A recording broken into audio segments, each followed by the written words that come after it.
This, ladies and gentlemen, is the last time. Finally, after so much fighting, they managed to corner the Demon King. Our protagonist, Kai, from the weakest class, is a dark mage. He remembers his beloved Colette and is determined to finally kill the Demon King. But suddenly, the Demon King attacks them, and one of his party members asks Kai to stop his movements. The protagonist then uses a skill called Bloodbind, and immediately the ability starts to take effect. The protagonist orders the binds to imprison the Demon King. The binds rush forward and seize him, preventing him from moving.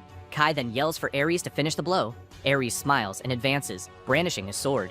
Out of nowhere, he plunges his sword into Kai, his older brother, making him vomit blood. With the strike, he manages to pierce both his brother and the Demon King. Kai, stunned, asks why his brother did that. The protagonist falls to the ground, nearly lifeless, while his brother lets out a malicious laugh and shouts that he managed to kill the Demon King, and, with that, has become the true hero. Kai turns with great difficulty and asks again why his brother did that. Ares, a stronger class hero, retorts, asking why Kai is surprised. He continues to smile uncontrollably and says that having a shitty dark mage for an older brother was disgraceful, emphasizing that Kai was too presumptuous to try to steal his glory.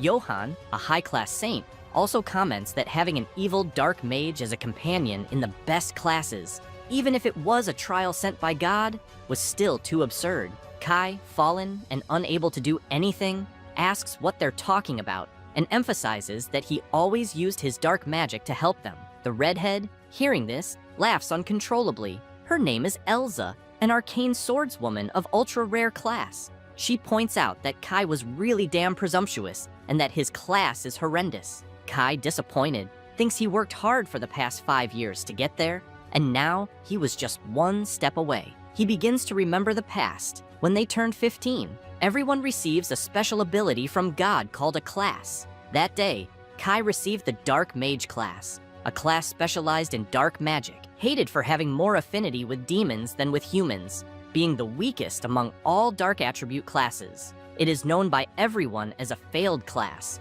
Elsa, stepping on the protagonist's head, says that despite everything, they would still treat Trash with that class as human, but his share would decrease if he came back alive, so it would be better for him to die already. Ares holds the sword, still stuck in his brother, and cruelly twists it, saying that with that, sweet Colette will be his. The protagonist screams with all the pain and hatred he was feeling. He remembers the past again, when his beloved Colette's father told them that the Dark Mage and Saint classes don't match, so the engagement would be broken off. Colette screamed, saying no, that was an exaggeration, and that she loved Kai. Her father ignored her and ordered her to say goodbye to him, as that would be the last day he would allow them to have contact. She, speechless, passed by the guards, disappointed, and began to remove her bracelet. She gave the bracelet to Kai and asked him to keep it. The two looked at each other, filled with sadness, and still holding Kai's hand, she said her final farewell. Kai felt shattered by it. Colette turned around and said that one day they would meet again, and that was a promise. Returning to the present, Ares continued laughing compulsively. He approached the protagonist and said she asked him to kill him, and so did their father. Their father was the strongest knight of the Sacred Kingdom and trained several fearless heroes. He is the head of the prestigious Austin family.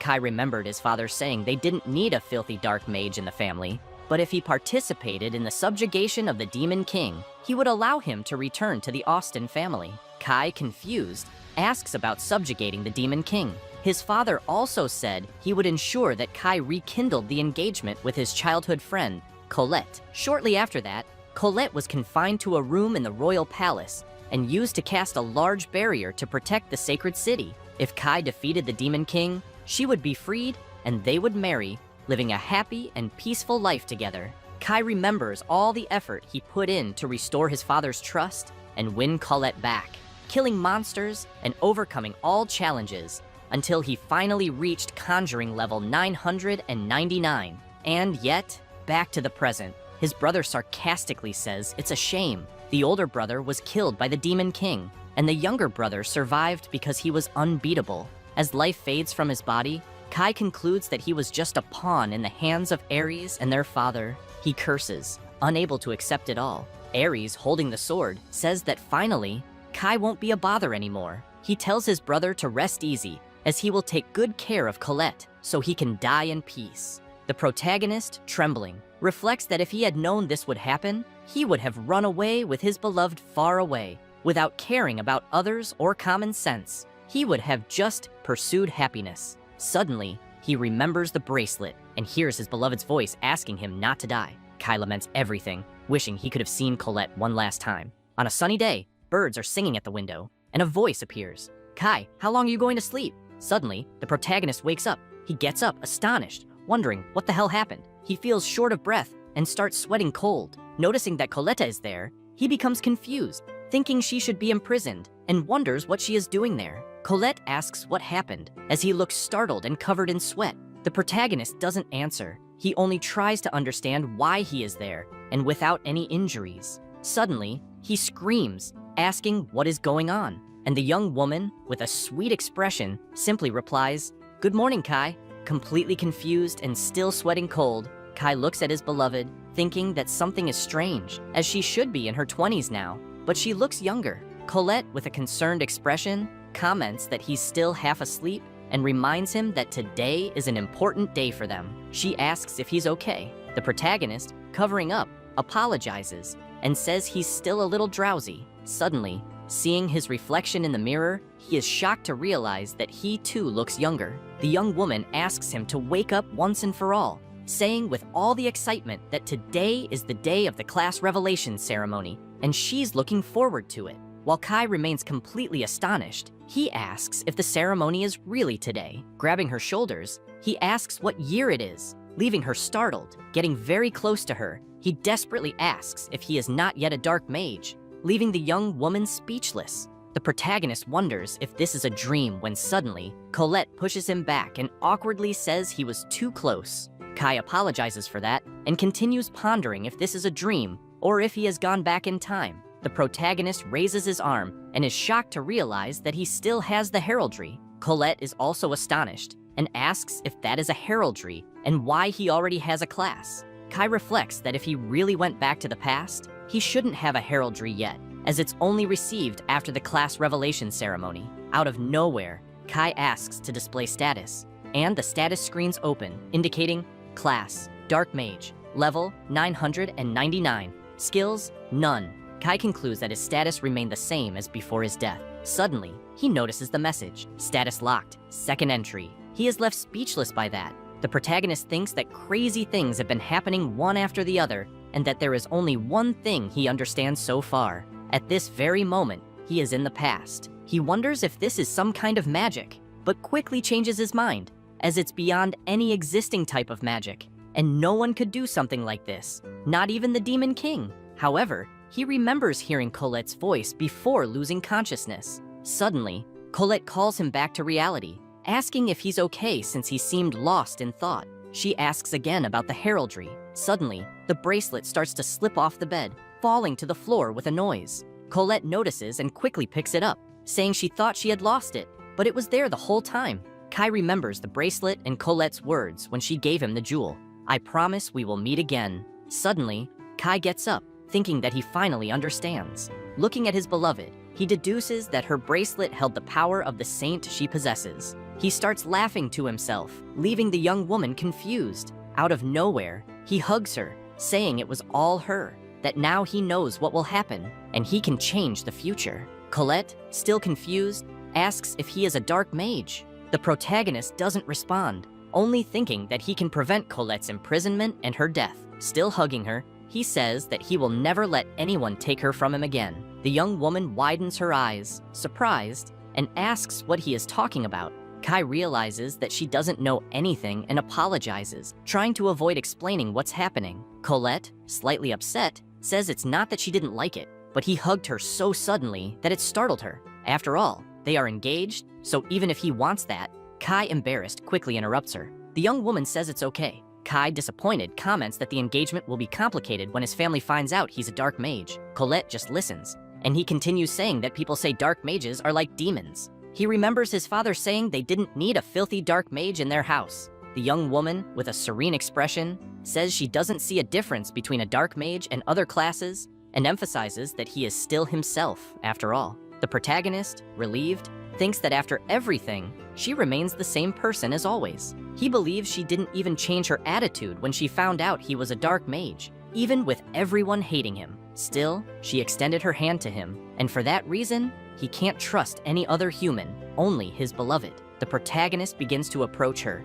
telling her not to be scared by what he's going to say. Colette, concerned, asks what happened. Kai shows his hand, explaining that he came back 5 years from the future, and now, the man before her is a level 999 dark mage. In shock, she replies, questioning him about being from the future and about that absurd level. He turns and says he will show her proof. The protagonist begins to use magic on his finger, which soon envelops the whole room, and he proclaims for the archdemon to rise from the depths. Suddenly, a giant demon appears with a terrifying roar. Colette almost faints upon seeing it and asks how that's possible. The demon continues with a frightening aura, making a horrible noise. Kai, still casting the spell, explains that level 999 dark mages can make pacts with high-level demons like archdemons. He remembers that the pact he made for the first time is still active, which shows that he will be able to use all the dark magic he learned without difficulty.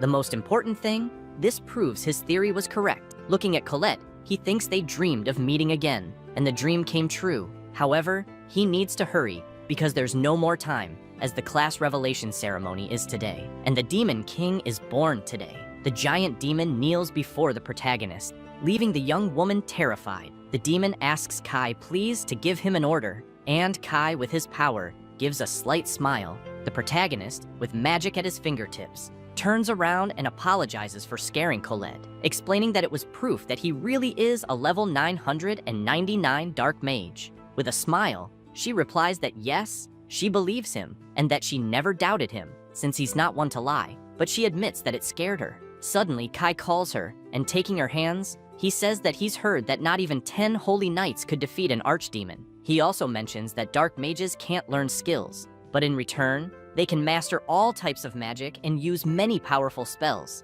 Colette finds it all incredible. The protagonist loses some of his excitement, and remembering his beloved in prison, he says she needs to listen carefully to what he has to say. She looks at him attentively. Kai explains that today, she will receive the class of Saint, and Ares will receive the class of Hero.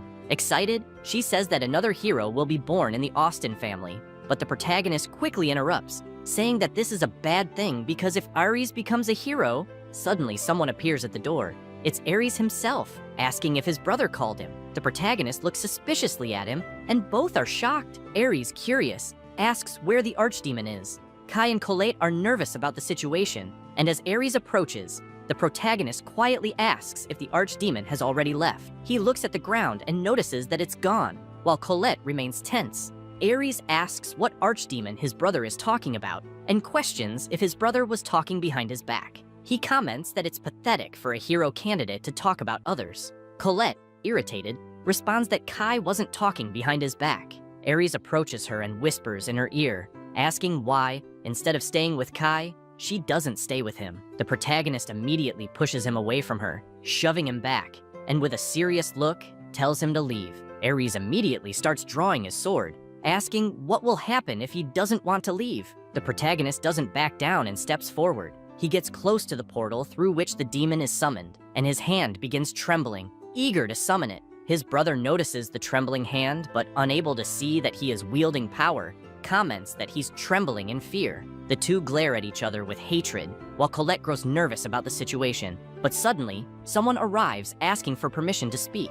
It's a servant, informing Ares that the Duke is calling him. Ares quickly turns around and, sheathing his sword, says he's on his way. The protagonist feels relieved, and Colette remains scared. Kai calls her to leave as well, and the two depart, leaving Ares alone. In another place, they feel calmer, and the young woman smiles, relieved. Meanwhile, Ares remains filled with anger. Walking through the city streets, the protagonist comments that going out into the city and seeing so many people makes him feel nostalgic. Colette responds that it must have been a long time for him. Suddenly, someone calls him Kaisama, and he, confused, remembers that in the past, people used to respectfully address him that way. A cheerful merchant thanks him for dealing with Gorotsuki the other day. Walking through the market, Kai realizes that no one here knows he's a dark mage yet. Continuing their walk, the young woman tells him that everyone here likes him because he's always worked hard. She looks at him with admiration. Upon arriving at a park, the protagonist says they need to continue their conversation, and she quickly agrees.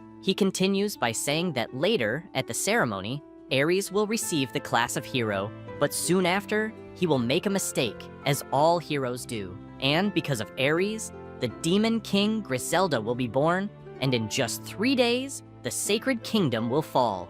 Colette can't believe what she's hearing, and the protagonist emphasizes that, to be precise, the kingdom will remain, but half of the people will die. And to protect what remains of the sacred city, a great barrier will be conjured. But to maintain the protection, she will be imprisoned in the royal palace. And on top of all that, he will receive the class of Dark Mage, which will lead to his exile from the Austen family, resulting in their separation. Colette, desperate, says she doesn't want that, emphasizing that she wants to stay with him forever. The protagonist is astonished to hear that, and with a smile on his face, asks if she accepts to go with him, saying they will live together. Colette turns red as a beet, and with a trembling voice, asks if that was a marriage proposal. She runs to hug him, saying she is very happy and that they will be together forever. While embracing her, the protagonist thinks that in his first life, he was very foolish, as he should have done this from the start. With a regretful look, he realizes that he should have given her that hug a long time ago.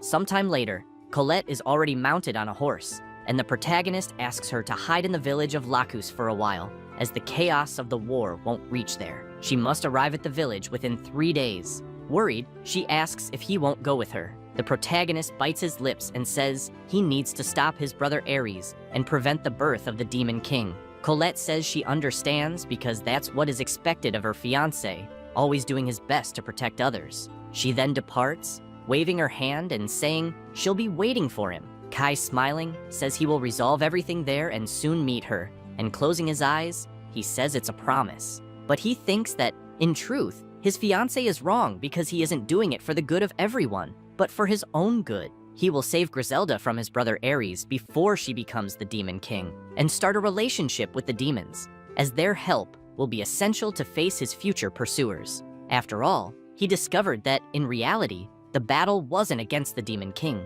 He remembers Griselda, the Demon King, furious after finally finding the enemy of her friend Sasha, while the confused hero didn't even know what he had done, leaving Griselda even more enraged. The protagonist reflects that no one would have imagined that the bringer of peace, the hero, would cause the destruction of humanity. And if he manages to save Sasha, Griselda's friend, maybe he can prevent her from becoming the Demon King. With frightening and fully concentrated power, Kai says that now his rebellion against fate will begin. Sometime later, descending a dark staircase, Ares holds a whip in his hand, saying this is the last time he will ask. With her hands chained, a woman spits blood, which was already spreading across the floor. It was Griselda, completely wounded by Ares, who commands her, kill Kai. He looks directly into her eyes and orders again that she kill Kai. The young woman, even in that situation, doesn't back down and insults him, saying she doesn't take orders from filthy scum like him.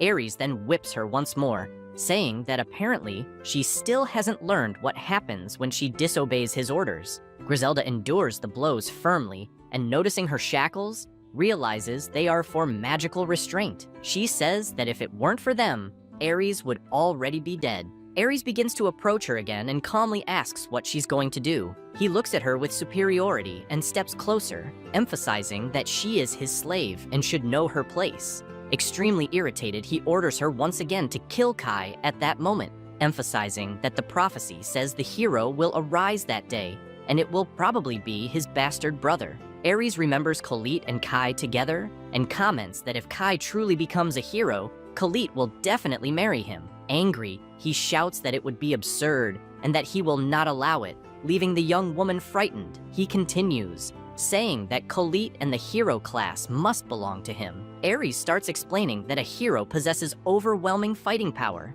a light attribute chosen as the strongest by God, and being special is a hero's privilege. He can enter others' homes without permission, steal, break property, and everything classified as a hero's privilege is allowed by law. Enthralled by the idea, he asks if that isn't amazing, emphasizing that no one can oppose the only existence capable of defeating the Demon King. Excited, he continues commenting that if he becomes a hero, he can take any woman he wants. Imagining the women, he salivates, saying he really wants to be the hero. He remembers his brother and shouts that if he kills Kai, he will surely receive the hero class. And that was his last chance. Griselda listens to everything and responds that there is no honor in that, and calls him filthy for only thinking about the women he could get. Enraged, Ares slaps her hard and, humiliating her, asks if she knows why he bought her. Griselda, even in pain, responds, telling him not to underestimate her, for she is a proud vampire with the blood of the Demon King running through her veins, and she will not do what he wants, even if he kills her. Ares insults her again and says he spent all his money on her. Drawing his sword, he says that, in that case, he'll do as she prefers. He raises the sword, preparing to strike, and says he's going to kill her, while she screams in fear. She closes her eyes, awaiting the blow, as Ares tells her to regret her choice in the afterlife. Suddenly, another girl screams, begging him to stop and pleading for her friend's life, and Griselda, crying, is surprised to see that her friend Sasha had woken up, telling her to stay quiet. Sasha insists that she won't be silent, even if it's an order from Griselda-sama. She continues, saying she'll kill Kai in Griselda's place, so Ares could free her friend. Suddenly, Ares kicks her in the head and, stepping on her, asks if she's sure she'll go in Griselda's place. Mockingly, he says she's just a low-level demon, and Kai is the prodigy of the Austin family. Sasha is terrified upon seeing the sword, and suddenly, he strikes Sasha swiftly, making her scream in pain. Griselda, desperate, cries out for her friend and calls Ares a scoundrel. Ares hears this, surprised, and gives a wicked smile. He grabs Sasha by the chin and, with disdain, asks if that maid is important to her. He starts laughing, making Griselda feel powerless. He continues, saying that demons wanting to act like humans are a joke. Ares places his sword on Sasha's neck and starts commenting that his father used to do this kind of thing a lot. He makes a small cut on the young girl's neck, leaving her friend terrified. Spreading his arms, he says he'll give her one last chance, asking her to say she will obey Arisama's orders and admit that she's trash, but will be a faithful servant of Arisama. Ares emphasizes that she only needs to repeat what he said and asks if, even as a dumb demon, she can manage that. Griselda says that it's too much humiliation, and Ares, still pointing his sword at Sasha's neck, threatens to kill her dear friend. Griselda grits her teeth in distress seeing that. Ares then raises his sword, preparing the blow, but suddenly Griselda begs him to stop, trembling with fear of losing her friend. Sasha, even in that situation, tells Griselda not to worry about her. Griselda, despite this, says she needs her friend and begins to cry. With a trembling, weak voice, she says she will obey Arisama. Sasha is shocked and says she can't humiliate herself like that she must keep her pride. Griselda is moved by hearing that and continues crying. Ares, confused by the dialogue, comments to himself that those two filthy beings are ignoring him. With his sword on his shoulder, he starts talking and, with a cold look, says, "Die!" He grabs his sword and strikes swiftly, but before the blow hits anyone, a loud noise comes from the cell bars.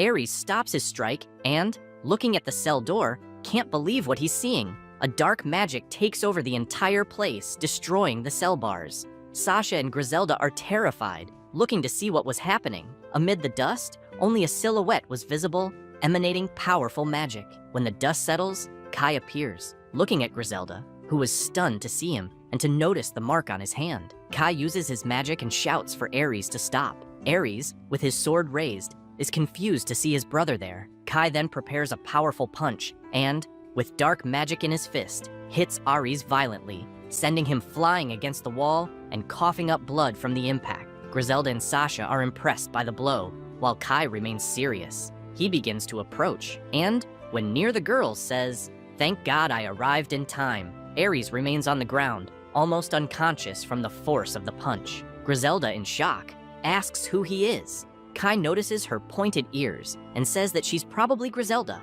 asking if a little girl like her would really become the Demon King. Griselda, confused, wonders about this Demon King and asks what he's talking about. Looking at the other young woman, Kai asks if she, then, is Sasha. The young woman, nearly fainting, calls out for Griselda. The protagonist, seeing that, wonders how his brother could have done such a disgusting act. Griselda, still not understanding anything, asks Kai how he knows their names. but Kai immediately asks her to wait a bit. He raises his hand and proclaims a black healing magic. He casts the magic on Sasha, who immediately begins to heal. She closes her eyes, feeling the relief of the healing in her wounds. Griselda, in shock, exclaims that he healed all her wounds at once, and Kai, focused, says that he will also heal her wounds. Looking at her, Kai thinks that Griselda has always been his enemy, but the girl in front of him now is not the same Demon King who killed thousands of innocents. She's just a poor little girl who was made a slave. The protagonist then casts his healing magic on her,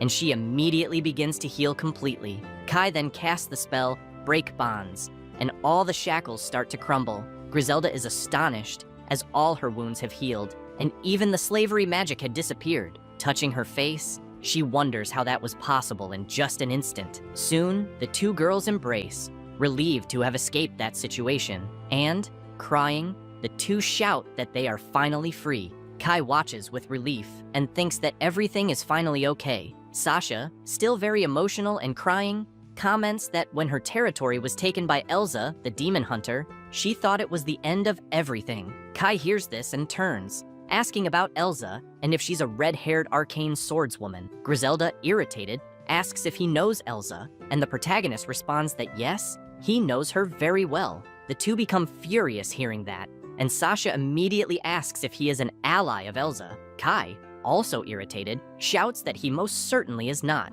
He starts explaining that Elsa invaded demon territory to destroy them with an army of adventurers, and her purpose was always money. She made a fortune kidnapping and selling demons, and since the victims were all demons, humans always supported her. And, thanks to her fame and skill, she joined the Heroes group at only 17 years old. Kai, still irritated, says that just thinking about being her ally makes him want to vomit. Griselda remains suspicious, looking seriously at the protagonist, but says she still has to thank him, as he is her savior and will have her sincere gratitude. She asks for his name, and he promptly says his name is Kai Austin. Griselda says she now understands, so he is Ari's brother. She asks if Kai isn't a hero candidate and why he is helping demons. Kai ignores the question and asks if she would accept a partnership. Griselda is intrigued by the question. Kai, lowering his head and showing the mark on his hand, says there's no place for him in human society anymore.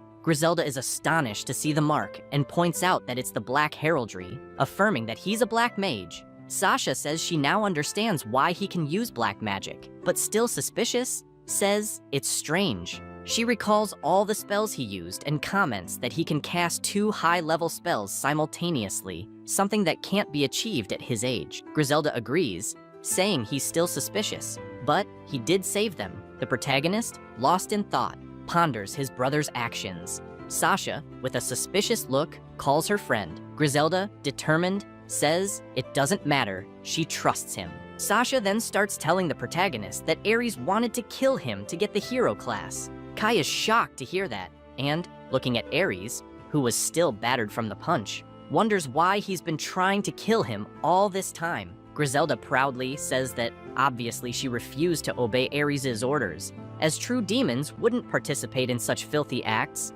and her friend Sasha applauds her for her beautiful words. She laughs, proud of her friend, who gets embarrassed. Griselda continues, saying that if Kai hadn't shown up, she would have lost a very important friend. Kai remembers the Demon King and thinks he'll never forgive his brother and that he has finally found Sasha's enemy. He looks to the side and sees the cheerful girls. Kai realizes he finally understands everything because, in the other timeline, Ares killed Sasha and Griselda fell into despair, developing hatred against humanity, which led her to kill thousands of innocents. Standing in front of his brother, who is now on the verge of unconsciousness, Kai points out that it was all that scoundrel's fault. He looks at his brother, still sleeping like a baby, and begins casting a spell, thinking it's better to kill him now. He remembers the scene of his brother stabbing him in the back and telling him to stop being a nuisance, calling him trash, and laughing as he said he had a useless black mage as an older brother. Kai grows furious, recalling all of that.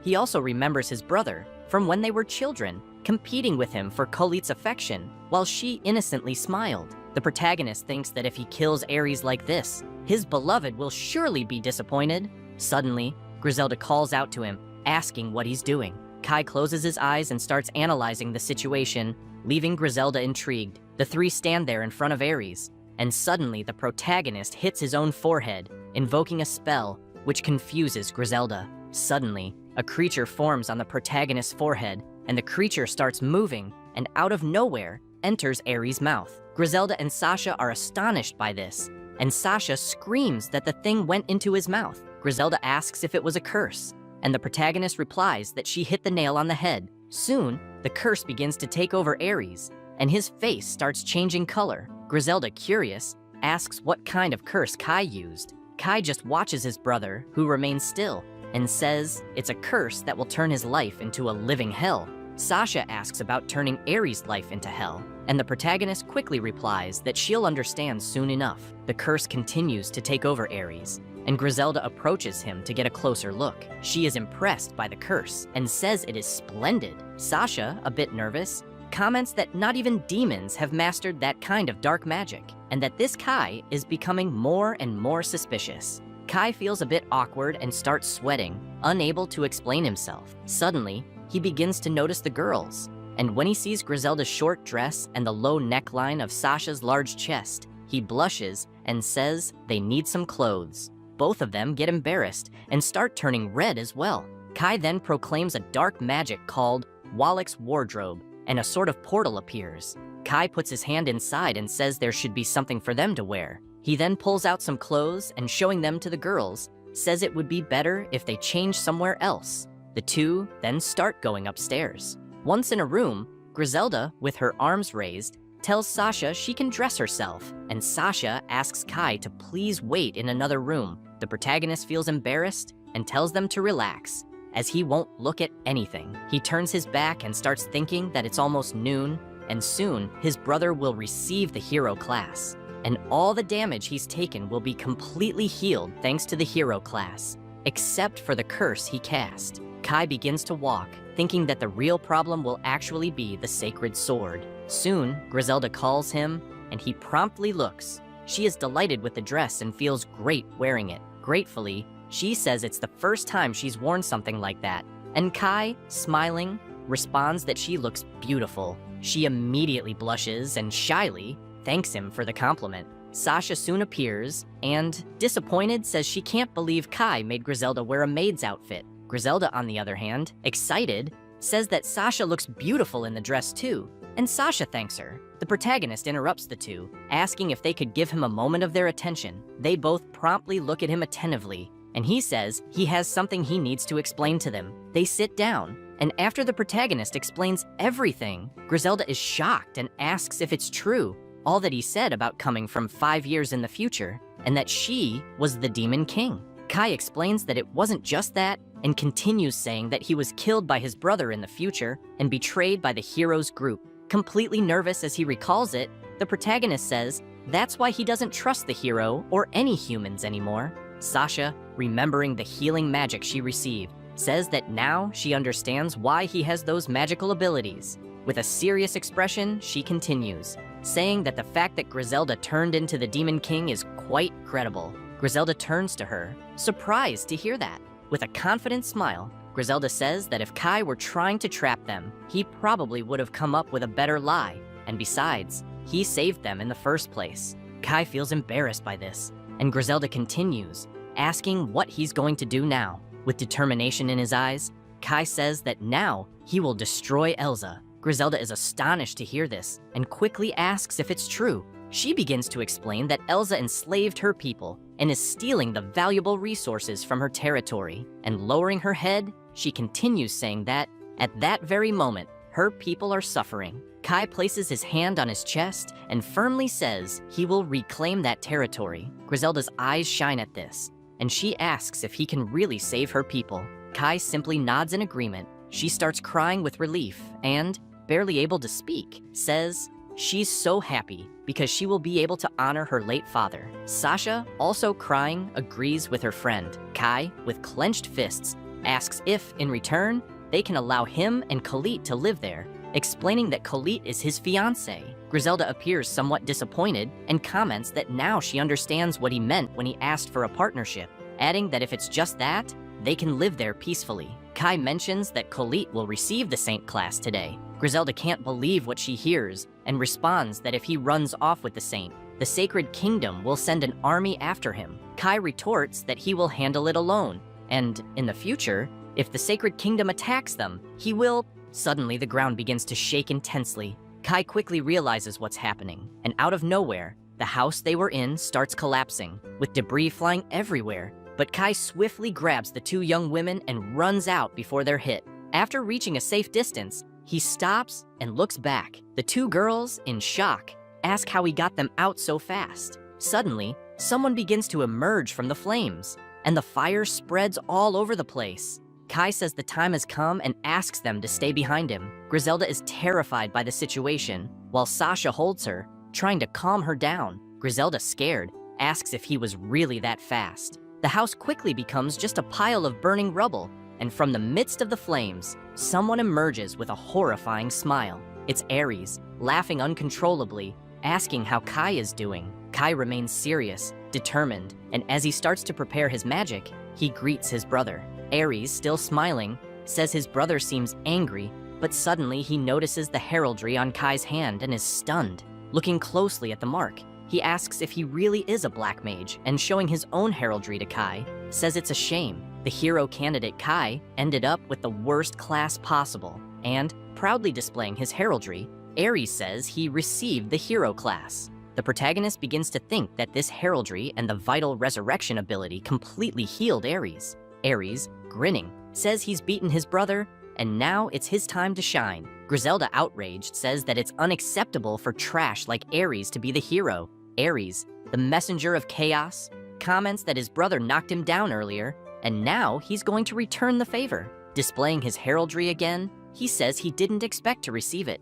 Ares then proclaims, summoning the sacred sword Durandal, and a giant lightning bolt appears in the sky, striking right on him. Ares then reveals his sword, which is enormous and powerful. He says that it is the hero's sword, proof of his worthiness. The protagonist just watches silently. The girls are in shock at the sight of the sword, and Sasha comments that she can feel an overwhelming amount of magic emanating from it, while Griselda says that perhaps even Kai isn't a match for that sacred sword. The protagonist is furious upon realizing that the sword, Durandal, is the same sacred sword that killed him in his previous life. Ares, still laughing, says that Kai can start crying and begging for forgiveness, but Kai, calmly, points out that his brother is pointing a sword at him. Ares asks if he still hasn't realized the difference between them, a black mage and a hero, and, pointing his sword, he says that no one can defeat the all-powerful sacred sword. He tells Kai to repent for challenging the absolute representative of justice, the hero. The protagonist then begins to walk toward him, telling Ares to stop the nonsense and get ready for a fight. With a fiery look in his eyes, he exclaims that he's going to show Ares what hell really is. Ares is astonished to hear that from a mere dark mage. Kai then looks at him and nods, calling his brother to the fight. Confident, he says he will break that sacred sword that Ares is so proud of, and that when he loses to a dark mage, he won't even be able to show his face in public. Ares wastes no time and exclaims that his brother really wants to die. He advances quickly, sword in hand. He attempts a strike, which is easily dodged by Kai. As he dodges, the protagonist concludes that the sword indeed possesses a lot of magic. Ares continues to attack relentlessly, while the protagonist calmly dodges, thinking that despite all the power of the sword, it is a waste with Ares' weak fencing skills. Ares then stops attacking, exhausted, while the protagonist calmly approaches him. The hero wonders why Kai only dodges and does not counterattack. While reflecting, the protagonist realizes that even though his brother is the hero, in the end, he is still at level 1. Suddenly, the protagonist hears a notification sound, and while dodging another attack, a notification alerts him that he received a hidden class in his past life called Black Star. Kai is dumbfounded by this and wonders what that hidden class is. Suddenly, Ares comes flying to attack Kai, who is distracted reading about his hidden class. The notification says that this is a special class available only to those who mastered the Dark Mage class in a life, and the Black Star class allows him to learn all dark attribute skills. Kai continues to read calmly, while his brother persistently tries to strike. The system says that if Ares commits evil acts, he will earn evil points to exchange for skills. The protagonist then realizes that he needs to be evil to get the skills. Suddenly, another notification appears, congratulating him, which surprises Kai. The system says he committed a wonderful evil act and will receive 1,000 evil points. Kai doesn't understand why he received the points, as he doesn't remember doing anything malicious. The system explains that he helped demons and turned against the hero. Dodging another blow, Kai understands why he received the points and says he's okay with that. The system then announces that it will show the currently available skills to compare. In the skill menu, summoning the demonic sword costs 1,000 points, Deathbearer costs 500, Shadow Clone 300, Dark Mind 100, Wave of Darkness 100 points, Blood Violence also costs 100, and Life Absorption also 100. Kai is amazed at the options and doesn't think twice. He uses the summoning of the demonic sword. The system alerts him that he spent 1,000 points to acquire the skill. Throughout all this, Ares was still trying to hit Kai, and annoyed, he asked the protagonist to look at him. Kai replies that he is too slow, and thus it will be difficult to hit him. Ares, even more irritated, calls him cursed. Suddenly, the mark on Kai's hand begins to emit a dark energy, and he summons the demonic sword, Tilfing, causing the ground to tremble and begin to open. Out of nowhere, a sword emerges from the crack in the ground with an absurd dark energy, leaving Ares in shock. The protagonist picks up the sword and reflects that now he understands why that sword is the favorite of the Demon King Griselda. He remembers that that sword scales the user's attack based on his dark magic, being the perfect weapon for him, who is a dark mage at level 999. Ares, frightened by all that power in front of him, with a trembling voice, asks what evil sword that was. Kai lifts his sword and looks at it closely, realizing it is absorbing his magic. The sword begins to emit a terrifying magic, and the protagonist concludes that this sword is indeed greedy. Griselda and Sasha are in shock watching this, and Griselda says that it is certainly the demonic sword of her father. Ares, scared out of his wits, wonders about that demonic sword. Kai then moves his sword from side to side quickly, leaving Ares even more confused. He, smiling, asks what the protagonist is trying to attack. With just that movement, Kai cut absolutely everything in the path of his sword, and Ares, turning around, notices that everything behind him has been destroyed. Kai, looking at the sword, says he still doesn't know how to control all its strength. Ares, astonished by all that power, begins to scream, asking what that was and what ability it was. The protagonist, looking attentively at the sword, thinks that, in fact, the sword is converting his magic into destructive power. Out of nowhere, Ares, who is scared, begins to laugh, and chuckling, says that Kai had scared him for a moment. He asks if Kai had forgotten the strength of the attributes. He explains that the attribute of the sacred sword is light, and of the demonic sword is darkness. And when a light attribute fights against darkness, its power doubles. Ares then prepares for combat, and, pointing his sword, says that there is the proof as the light attribute of his sword, Durandal, is becoming increasingly intense. Kai thinks that the sacred sword is really very powerful. Ares, confident, says he will show his brother the true power of the sacred sword. The sacred sword emits a thunderous energy, shining intensely. Kai is not intimidated and calls his brother to the fight. Ares, furious, yells for his brother to die and launches the attack using the final cut skill. Suddenly, a huge energy begins to move towards the protagonist. Sasha covers her eyes with the intensity of the glow, while Griselda is astonished by the gigantic amount of magical power and asks Kai to dodge it. The energy comes inches from Kai, and only a huge explosion is seen. When the dust settles, only the damage on the ground is seen, leaving Sasha and Griselda apprehensive about Kai. Ares sighs in relief and starts to laugh, saying that not even a piece of his brother remains to tell the story. He continues saying that from today on, this will be his era and everything will be his. Money, status, honor, and everything else. Licking his lips, he says that the women will also be his, including the wonderful Colette. Griselda falls to her knees, shaken, saying that Kai cannot have died like that. Ares looks at her and says that, by the way, they should be running at that moment. Sasha also kneels and hugs her friend, while Ares says that now it's their turn. Suddenly, Kai appears out of nowhere, thinking he was waiting for that moment. With blood in his eyes, he asks if his brother really thought he had already won. Ares almost has a heart attack, unable to believe what he is seeing. The protagonist looks at the sword, Durandal, and reflects that normally a demonic sword wouldn't even scratch the sacred sword. But after using the final cut, the sacred sword temporarily loses its magic. He remembers having witnessed Ares frustrated with the weakness of the sacred sword several times in his past life. Kai then wastes no time and charges, saying that it's time for the hero's sword to disappear from the world. He strikes with great force, contemplating that he must be able to destroy that sword. Ares manages to block the strike, but with the impact, his sword begins to crack and breaks. Ares, flying with the impact of the blow, wonders how that was possible. He then falls to the ground so hard that he spits blood with the blow.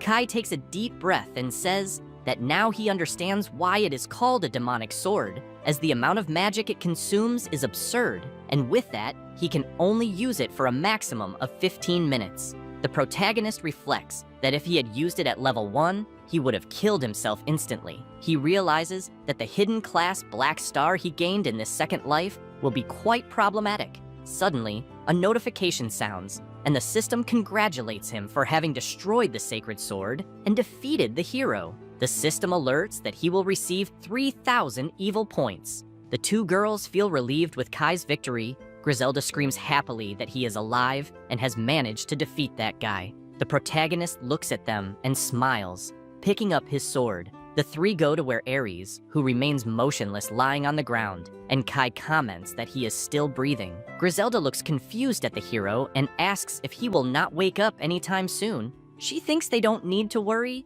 as his vital revitalization can only be used once a day. Suddenly, the curse that Kai had placed on his brother begins to activate. Griselda, excited, screams, warning the others. The curse starts to approach the hero's mark, and the protagonist explains that every time Ares tries to hurt someone, the curse will transform the heraldry of light into heraldry of darkness. As the curse transforms the mark, Kai continues explaining that the heraldry of light is proof of a hero, and it requires honor and glory, the opposite of the heraldry of darkness. In that scene of destruction, the protagonist says that from now on, Ares will be known as a false hero, and this will also be the ruin of the Austen family's reputation. He emphasizes that this is his revenge against Ares and his father, and also against those who took his life. And with that curse and the destruction of the sacred sword, the hero Ares dies there. The day begins to dawn, and Kai comments that soon that place will become busy. Out of nowhere, Griselda approaches him, calling him Kai-sama. The protagonist is confused about the sama, and Griselda says that now that he has destroyed the sacred sword and defeated the hero, no one can deny it. With a determined look, she says that Kai-sama is the hero of the demons, the new demon king, leaving the protagonist startled by those words. At the same time, in a calm field, Colette's horse stops to drink water, while she wonders what Kai must be doing. A small demon responds, saying that she doesn't need to worry, as he must be preventing the birth of the demon king. Colette says she just hopes he doesn't get hurt, and the demon emphasizes that no one in this world is a match for Kai-sama. With the demon in her lap, she calls him Archdemon San, and says he's right. She comments that she was surprised when she saw that he could get so tiny. The small demon begins to fly, and explains that that form is just a disguise, and he can definitely protect her fully. Colette, enchanted, says that his wings are very cute. San suddenly notices people coming down the road, and says that they are the holy knights from the capital, so they must hide. Colette asks why, and the demon explains that upon noticing that the most powerful saint has disappeared, they must have sent knights to look for her. Concerned, she says she understands. Colette lowers her head, asking in her thoughts for Kai to hurry. Meanwhile, Griselda was calling Kai the Demon King, which leaves him speechless. Astonished, Kai asks if he is the Demon King, which she promptly confirms. The protagonist pushes the young woman away, asking her to calm down, and explains that just because he can use the demonic sword doesn't mean he is the new Demon King. Griselda asks what he was talking about, and with eyes shining fascinated,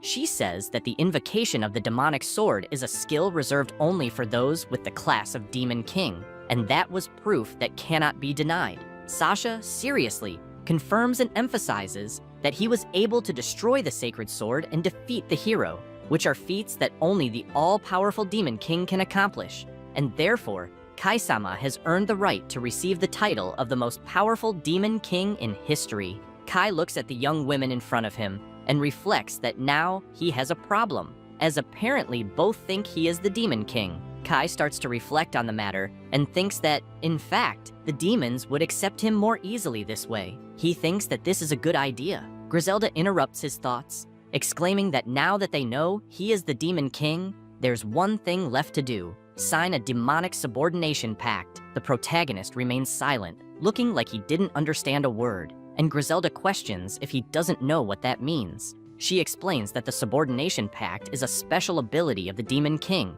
and those who adhere to the pact gain special classes from the Demon King and have their power immensely increased. She continues saying that, in exchange, the demons swear absolute loyalty to the Demon King. Kai exclaims open status, and 3 screens appear in front of him. Looking at the screens, he says that apparently he doesn't have that subordination ability.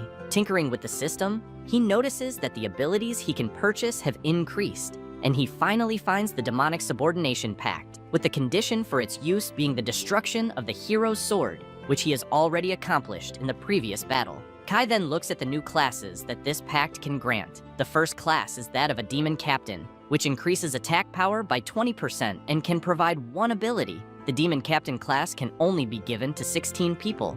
The second class is that of a Demon General, which increases all stats by 50% and can provide 2 abilities. This class can be given to 8 people. The third class is called 4 Celestial Kings. It increases all stats by 100% and can provide 3 abilities, but this class can only be given to 4 people. Kai thinks that he finally understood why the leader of the Demon King's army had such extraordinary strength. It was all because of the subordination pact. Other system screens appear, and one of them says that as a result of the signing of the subordination pact between the 2 parties, the class will be transferred. The class can also be removed if the pact is destroyed. The system also makes a note that death will come to those who rebel against the Demon King. Kai becomes apprehensive after reading about this death for traitors and asks if that pact is really serious. Griselda responds affirmatively and says she will swear loyalty to the new Demon King, as that was her father's will. She opens her arms, contemplating that Kai is a good person and that she has no doubts about it. Kai closes his eyes, saying he understands. Determined, he asks if they agree. The 2 young women kneel, saying it would be an honor. Kai then makes the pact and, showing the symbol of the general class, tells Sasha that he will give her that class. Sasha becomes apprehensive and asks if he is sure. Griselda promptly touches her shoulder, saying that this is good. She explains that demon generals are not chosen just for their battle power, but also for loyalty, making it perfect for her. Sasha, however, is unsure about this and remains tense. The protagonist then asks if she accepts. She closes her eyes and, firmly, pleads for Kai-sama to grant her the glory of being a demon general, and she will give him her absolute loyalty. Kai then says, so be it. He extends his hand, transferring the demon general class to her. Soon the mark begins to appear on her hand, and an immense power begins to take over her entire body, making her say she is overflowing. Griselda is impressed with so much power emanating from her friend. Kai is also amazed and thinks it's incredible that with that, she has become a demon general. Griselda, with a determined look, asks the protagonist to also give her strength to protect the demons and grant her the glorious Celestial King class, swearing loyalty to him. The protagonist looks at the young woman kneeling with that focused gaze and thinks that Griselda is different, for even if he does not give her a class, she certainly has the potential to become a demon king, and he can expect great deeds from her. Looking at his hand, he reflects that he never imagined that he would make a subordination pact with the Demon King one day. He then extends his hand over Griselda's head and proclaims that he gives her the Celestial King class. Suddenly, a terrifyingly huge dark energy forms, visible from afar. Kai and Sasha are stunned watching it, making Kai feel a chill. Griselda's entire body is taken over by an absurd magic, filling the environment with so much power, causing the young woman to tremble. Sasha then shouts for her friend, worried, but Griselda jumps for joy, saying they did it, and now, part of the great power of Kai-sama is inside her, making her one of the 4 Celestial Kings. The protagonist just observes admiringly, thinking that this is expected of the Demon King Griselda. Sasha gets excited and congratulates her friend, who responds proudly that they managed to escape the hero and even became servants of Kai-sama. Sasha seems a bit upset and comments that she also hopes to be useful. Griselda promptly shouts that yes, and stresses that they will become even more powerful and will build a new world of demons with the protagonist. Kai watches the scene and concludes relieved that he managed to defeat Ares, and now the Demon King is his companion. Suddenly, he notices something. A troop was approaching in his direction, and at the forefront was his father with a furious look. Drawing his sword, he asks his son to explain the whole situation. Completely distraught, he continues asking what Ares is doing on the ground and what he is doing with those demons. Quickly steps forward, and Griselda comments that that man has a firm stance. She asks who he is, and Ares answers that he is the commander of the Order of Holy Knights, his father. Without wasting time, the knights go up to Ares, who is lying on the ground, and one of them checks his breathing, soon affirming that Ares is breathing. Kai's father, still maintaining a battle stance, points out that the protagonist did not appear at the class revelation ceremony and asks what he was doing. With a mocking smile, Kai replies that he became a dark mage. His father is taken aback by this and quickly retorts that he was supposed to be a hero. The protagonist shows the heraldry on his hand and declares that from now on, he will be striving to be a demon king. His father is terrified by those words and begins to shout, saying, "That is the black heraldry." He asks if he really became a dark mage. Astonished, he emphasizes to Kai not to joke about becoming a demon king. Out of control, he yells, asking if Kai has lost the justice that was in his heart, as he was the pride of the Austin family. The protagonist clenches his fist and, remembering the deeds of his brother Ares, responds that he has witnessed the justice of the Austin family more times than he would like, which includes tortures and threats, in addition to the fact that they hid the birth of the Demon King. Kai remembers the harsh words of his father and continues saying that he had expelled his own son from home and commanded his death, and that is the justice of the Austin family. With determination in his voice, Kai affirms that if that is being just, he prefers to be evil. The patriarch responds that Kai has been corrupted by that filthy class and that he will not escape unpunished. Kai is undaunted and says that his father does not need to worry, as he and the Austin family will no longer be of any use. He then snaps his fingers and exclaims, "Expel." Suddenly, flames appear everywhere behind the knights, leaving them terrified. Geese quickly turns around and sees flames consuming everything around him. He asks what kind of magic this is, and his subordinates inform him that the situation is dire, as the area surrounding the mansion is being ravaged by fire. A citizen yells that the flames are spreading fast and begins to flee, warning that the stable is also ablaze. The man turns to the protagonist and demands to know what the hell he did. Griselda questions Kai about when he prepared all of this, and he explains that he did it while searching for them. He details that he made sure to prepare the fire, ensuring that no one would be trapped by the flames. Suddenly, the system congratulates him for setting his parents' house on fire, commenting that it was a magnificent evil act and rewards him with 500 points. Kai thinks he got lucky, as he hadn't expected that, and concludes that the system aligns well with vengeance. The protagonist then acquires the skill Dark Attribute Reinforcement. With each level up, his dark power will increase by 1%. Kai's father, still furious, asks how he could have done such a thing. Kai promptly responds that the Austin family must be destroyed. With his gaze fixed on his father, he declares that this is his form of justice. Enraged, Geese calls him a bastard and orders his subordinates to kill Kai, saying that this monster is no longer his son. The soldiers, armed with spears, quickly surround Kai. They start attacking the protagonist, who cuts through them as if they were nothing, leaving only a trail behind. He looks back and orders the soldiers to sleep. Suddenly, his father charges at him with hatred in his eyes and sword in hand. He shouts at Kai not to get cocky, as those were just disposable pawns. Kai quickly summons his sword, Filfing, and challenges his father to a fight. The sword materializes in the protagonist's hand, and the two clash their blades, bravely testing their strength. Geese is astonished by the power of his son's sword, while Kai remains steadfast. Suddenly, his father pulls his sword back, but as he prepares a new strike, he realizes Kai is already poised for another attack. Kai strikes fiercely with his sword, brutally severing his father's arm. The man, in disbelief, screams as he sees his arm fall to the ground. He collapses, while one of his knights runs to him, concerned, holding the commander's sword. Geese wonders if the sword wielded by his son is truly the demon sword, and contemplates that his son has abandoned any trace of humanity. The man then grabs the sword with his other hand and drives it into the ground, attempting to use nightly healing, claiming this skill would restore his arm. However, he soon realizes that the ability has no effect, leaving him terrified. Kai calmly explains that the Eternal Blood skill is a magic that prevents any form of healing. He recalls that it's a high-level magic that only level 850 black mages can learn, and that he cast it the moment he cut his father. He tells his father that not even a saint could heal him. The protagonist looks at his father kneeling on the ground and states that he stopped the bleeding as a final act of mercy. Furious,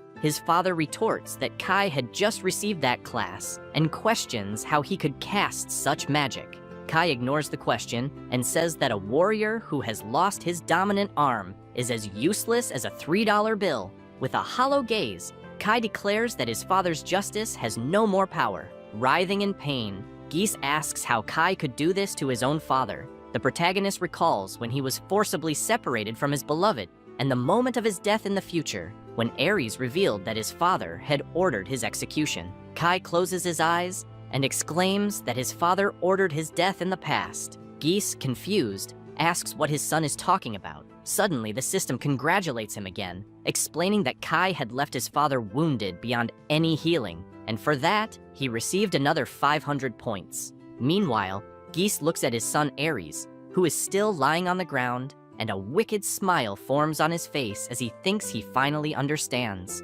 And, still gazing at Ares, he realizes that Ares is the hero, not Kai. The man shouts that Ares will surely be blessed with the hero title, as St. Johann's prophecy is absolute. The protagonist merely watches the scene in silence. His father starts to laugh and yells for them to heal Ares, as, together with the hero, they can surely defeat that evil dark mage. A soldier approaches Ares, but, terrified, points to his body. Geese turns around, asking what's wrong, and is completely paralyzed upon noticing that Ares also bears a dark heraldry. He cannot comprehend how this is possible since Johann's prophecy was supposed to be infallible. The protagonist, observing this, thinks that his father is partially correct, and that St. Johann's prophecy indeed did not fail, for Ares received the hero class. However, due to the curse Kai cast on his brother, the light heraldry is being masked by the dark one. The prota then reflects that Johann is the greatest threat to his plan. He remembers the prophet saying that having an evil dark mage among the best classes,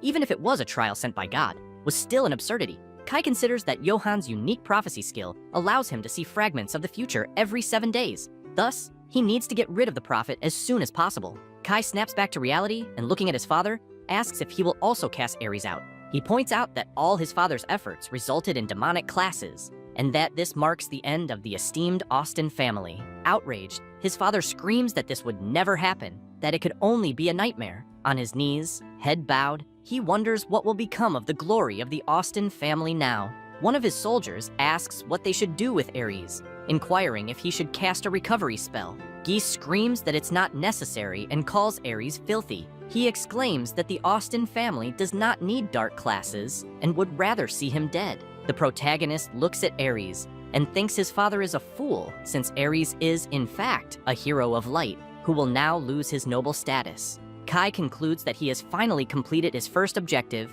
and that his mission here is over. He bids farewell to his father, turns his back, and starts to walk away. With a choked voice, the prota's father asks if Kai will really side with the demons, for he is the eldest of the Austen family. Kai immediately replies yes, leaving his father stunned. Remembering the moment of his death in the past, Kai concludes by stating that, indeed, he will join the demons. He recalls Colette and concludes that she is the only human he can trust. The prota then approaches Griselda and Sasha, calling them to leave. The two look at Kai with admiration, and he reflects that they have shown him that even demons have hearts. He considers them radiant, especially for someone like him who has experienced the worst side of humanity. Kai glances once more at his father, who remains on his knees, despairing, and says goodbye. Kai and the girls then leave the mansion, and as they pass through the gate, a guard asks Kai what happened inside. The protagonist tells the guard to inform his father that he doesn't need to watch him leave. The guard tries to ask what's going on, but before he can finish his sentence, Kai looks at him firmly and states that he will kill anyone his father sends after him. The guard is left in shock upon hearing this, while Kai says he's counting on him. Immediately after, Kai uses the instant step skill and vanishes, leaving the guard bewildered, unable to comprehend. Suddenly, they appear in a different place near a lake. Griselda and Sasha are completely astonished by the sudden change in location. The Prota smiles and urges them to keep moving forward. Sasha looks back, marveling at how useful that magic is, as it quickly took them far away, and Griselda approaches Kai, complimenting him for not showing any compassion, not even toward his own father. Kai smiles and thanks the young woman. With a gleam in her eyes, Griselda asks if they are heading to demon territory. He replies yes, that they need to hurry, but first, they must go to Lacus village, where Colette awaits them. Suddenly, he has an idea and says that, just to be sure, he will strengthen the two girls. Griselda, confused, asks if they can get even stronger. Kai then extends his hand and begins using his magic, saying he will lend them the level 10 dark attribute enhancement. The two young women feel the full force entering their bodies, and Griselda comments that she feels an intense heat rising from within, while Sasha says it's far too stimulating for her. Looking at Griselda, Kai reflects that this is one of the abilities of the Subordination Pact, which allows him to lend abilities to his subordinates. He observes Sasha, who is absorbing the power, and concludes that the abilities he lends do not disappear from his list. Rather, they are being shared. Sasha then collapses to her knees, exhausted, and thanks the Prota, while Griselda can barely stand. Seeing this, Kai apologizes and suggests that they should rest a bit. The two young women were worn out. They sit on fallen tree trunks to catch their breath. Putting his hand in his pocket, Kai wonders if Colette is okay. He then takes out the bracelet and, looking at it, thinks that although this gift is broken, it still emanates powerful magic. Suddenly, he remembers the item analysis skill, which allows the user to see attributes and use any item. This skill costs 500 evil points. He uses the skill on the bracelet, and the information revealed is Time Bracelet, a bracelet that responds to the prayers of those who wish to see their loved ones again. It contains the magic of the Saint of Time. This item has already lost its time control magic, increases the wearer's magical defense by 5%. Kai then understands that, just as he suspected, it was thanks to the bracelet's power that he was granted a second chance. He remembers when Colette gave him the bracelet, and with tears in her eyes, she said they would meet again. The Prota grips the object tightly and thinks that the Austin family and everyone who separated them have been destroyed, and now the future will change. Kai then ponders about the Saint of Time and wonders if Colette has a hidden class, just like him, for she was not just a saint. Regardless, he needs to reunite with Colette as soon as possible.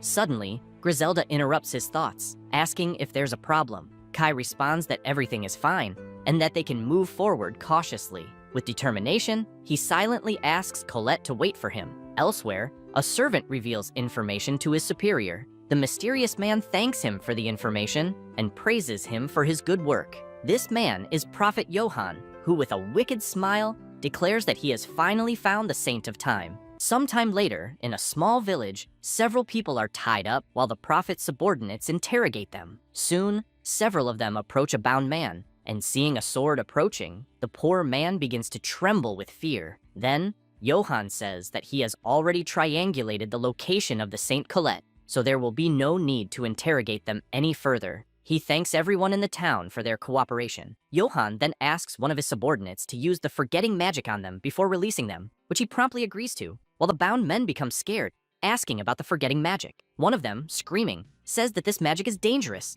as he heard it drives people insane. Johann, losing patience, says that the man is quite stubborn, and if he insists on resisting so much, he will make an exception for him. He then orders his subordinates to obliterate the man, and asks if anyone else wishes to oppose the forgetting magic, causing all the other men to fall silent. After no one objects, the prophet smiles and says that it's a good thing it was only one person. Moments later, only screams can be heard, scaring the birds in the area. Meanwhile, Colette runs through the forest, fleeing from the prophet's men, and despite being exhausted, she continues without looking back. At the same time, Johann, raising his arm, says that this is the will of the Pope and welcomes the saint, for by receiving her, they will be saved. However, the only thing on his mind is his own salvation, as he doesn't care about demons or the Demon King, only desiring the power of the second loop of the saint. reflecting that the time of the saint is the only thing that makes this possible, and she should not think she will escape the prophecy. Meanwhile, she keeps running tirelessly. Then,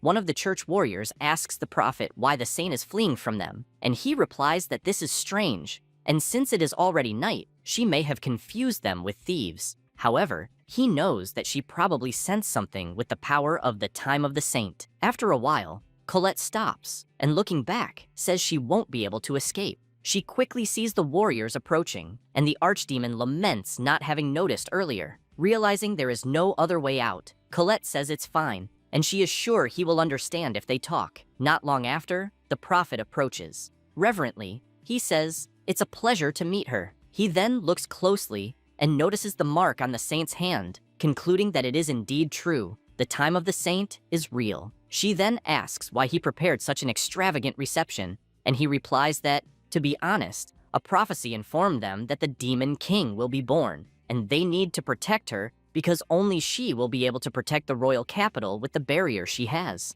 Colette is stunned to hear this, and before she can say anything, Johann says that this is her duty. Still with her fist clenched, she says he shouldn't worry about it, because the birth of the demon king was prevented by the true hero, Kai. Upon hearing this, Johann is shocked. She continues, asking if it wasn't prophesied that the demon king would be born today, and half the population would be killed, arguing that since this hasn't happened yet, it must have been Kai who prevented it. Hearing all this, Johann is intrigued and asks how she knows about his prophecy. The saint then responds that Kai told her, and even though the prophet doesn't believe it, Kai returned from 5 years in the future, and on that day, he saved countless lives, so he is the true hero. Johann is even more surprised by these words and bursts into laughter, asking what happened and saying that now he understands, affirming that he is witnessing living proof of the second loop. With a malicious look, he asks if the Kai she is talking about is the son of the Austen family, which she confirms.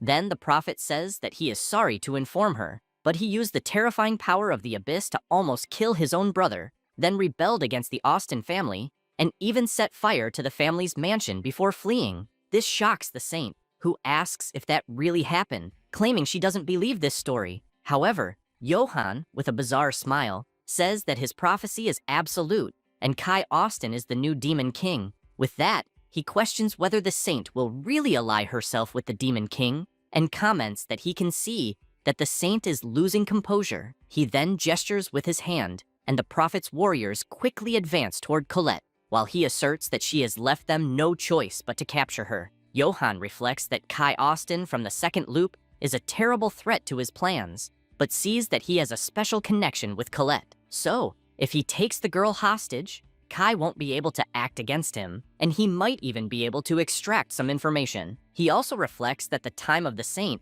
is indeed the key to the second loop, and the day when he will rule sovereign over the world is getting closer. But suddenly, the archdemon, who was previously in a cute form, returns to its original form in a terrifying way, making all the warriors stop immediately. Terrified, they watch the beast, and even the prophet is shocked to see that huge demon. Without hesitation, the archdemon charges at the warriors, attacking one of them ferociously. Soon, one of the men sees Johann fall to the ground in terror and calls for him. But Colette, with the archdemon behind her, says that she had thought they could resolve this by talking, but now she realizes that everything Kai said was true. The prophet then calls her foolish and says that this is an archdemon. The saint, in a serious tone, tells him that he is the source of corruption and orders him to repent immediately. Seeing there was no escape, Johann says that he is sorry and that she is right, and from that moment on, he will be at her command. But the archdemon, furious, asks if he really thinks he can get away with such a shallow lie, and says he will make sure he never lies again. But before the archdemon could do anything, Colette asks him to wait. Then, the prophet, kneeling, says that the Pope forced him, and it wasn't his will to do this. But if no demon king was born, he now realizes that he has little reason to go after the saint. Colette, hearing all of this, becomes suspicious and asks if he is really telling the truth, and the archdemon, hearing that, tells her to stop. However, she ignores him and listens to the prophet, who swears by God that he is telling the truth. With that, she asks everyone to drop their weapons and surrender, and Johann agrees, but says he has one request first. He claims that her demon injured his men, which she agrees with, saying she will heal them. However, Johann says that she doesn't need to worry because it was their fault. Hearing this, the archdemon remains extremely suspicious, while the saint just watches and says it's fine. Johann then takes a potion and places it in the mouth of one of his subordinates, claiming it's a healing potion. He quickly makes the warrior drink it, and with a smile, Johann says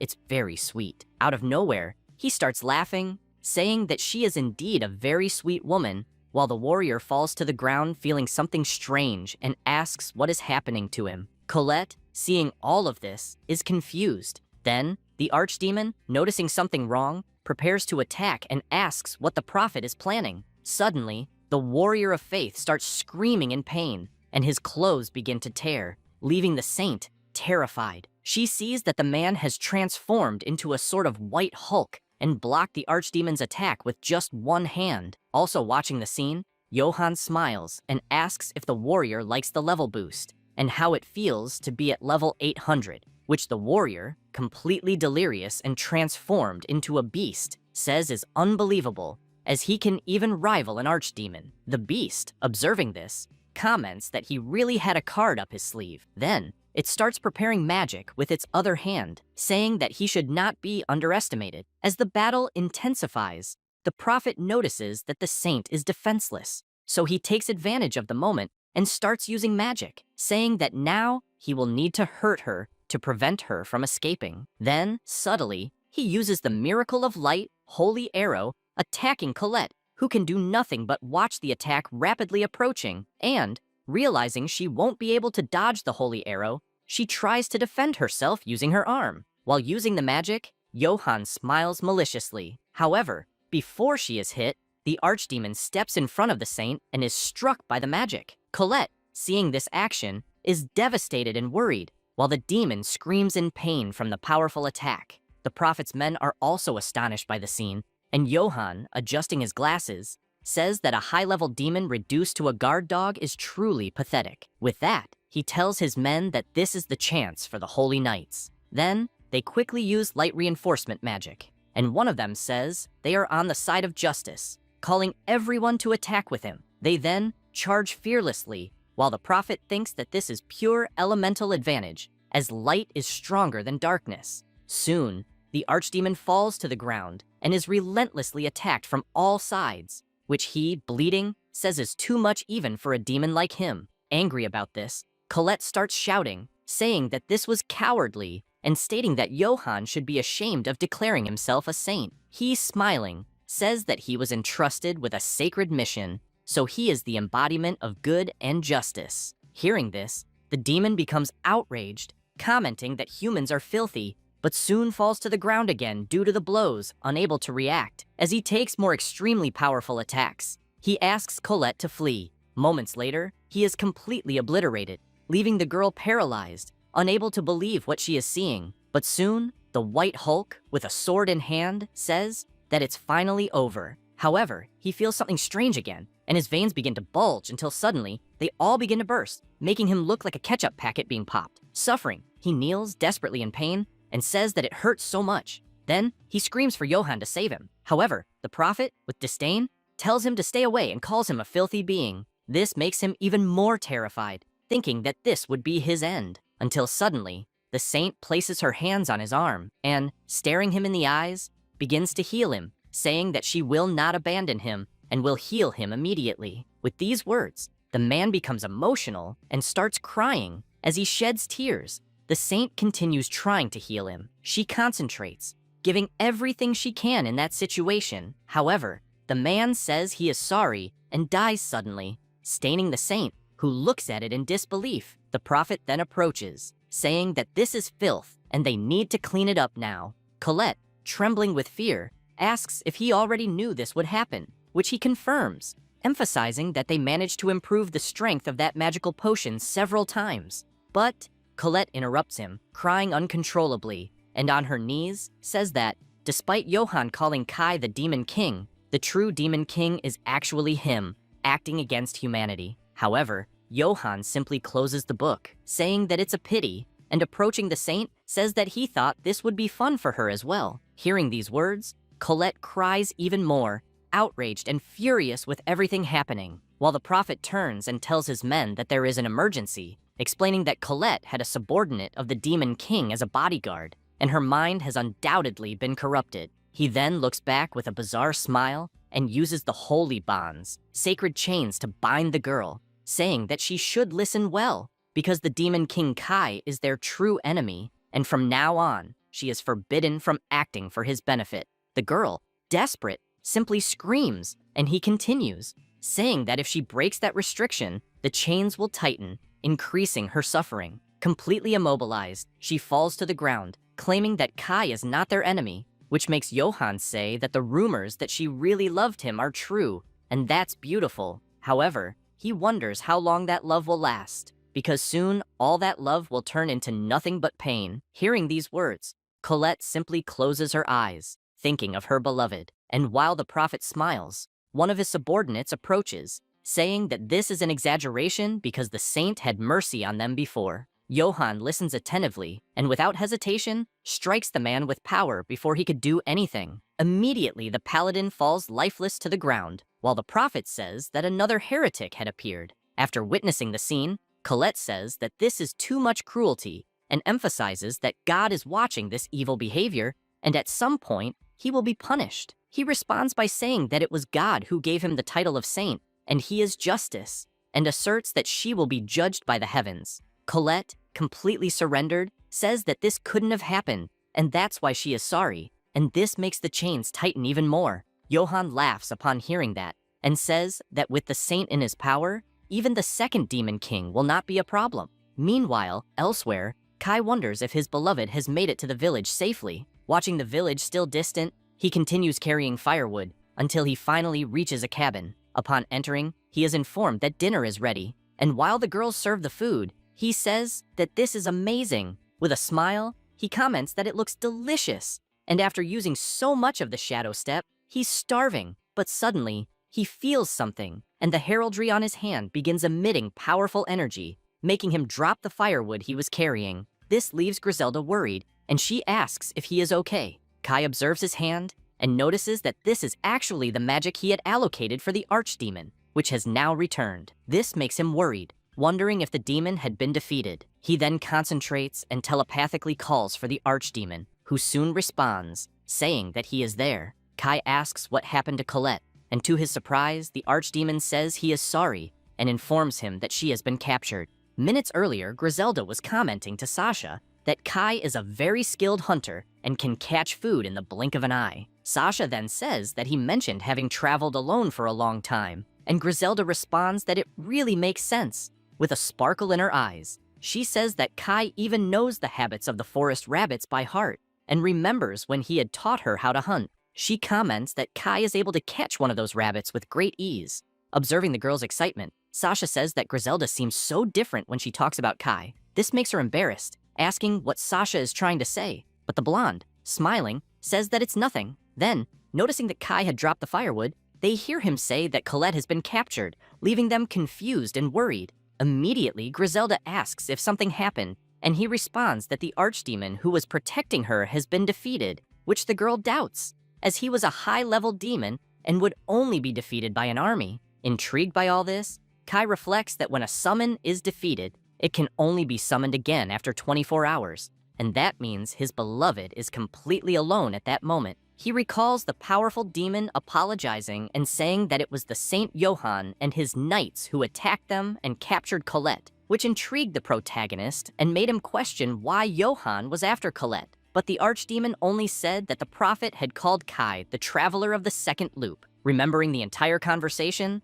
the protagonist becomes even more confused, wondering how Johann knows about the second cycle, until Kai remembers that, in fact, Johann possesses the ability of prophecy. And if that's the case, then he was already after Colette in the first cycle, and with that, he wonders what the prophet's goal is. Maybe to go back to the past or something like that. But soon, the archdemon informs the protagonist that Johann said that Kai was the Demon King, and then used, without hesitation, the divine chains to bind the saint and strip her of her free will, forcing her to become an enemy of Kai. Shocked by the information, the protagonist reflects on this so-called enslavement magic and tells the demon that he understands everything, and now he can rest. He then looks outside, deep in thought, but soon Griselda approaches and asks if he is okay, pointing out that he suddenly became very serious. Meanwhile, trembling with rage, he says to himself that he will never forgive Johann or the damn church for all of that, and that he will make them all pay a price worse than death. He affirms to himself, determined, that he will take his revenge. Until, suddenly, someone starts using magic and hits Kai in the back, surprising him. But when he turns around, he sees that it is Griselda, and he asks what the hell she is doing. With a smug smile, she asks if it hurt and says that she is strong too. Hearing that, Kai is completely lost, not understanding what she is trying to say. Then, visibly irritated, she says that he is carrying too much weight on his shoulders and shouldn't forget that she and Sasha are here too, questioning if they are his precious companions or not. The protagonist, still a bit shocked, listens to her saying that the three of them will rescue Colette as a team, and this makes him reflect that in the first cycle, the two were his enemies, Griselda with her army, and Ares, who was supposed to be his ally, and even his whole family, all enemies, and now he has come to understand everything. Kai then, with a smile, thanks the two of them, who immediately smile back, while he wonders if he has finally gained true allies. The protagonist then thinks for a moment and says that soon a powerful barrier will cover the royal capital, and this is a powerful magic that will prevent anyone without permission from passing through. So crossing it will be nearly impossible. Even Griselda, the strongest demon of the future,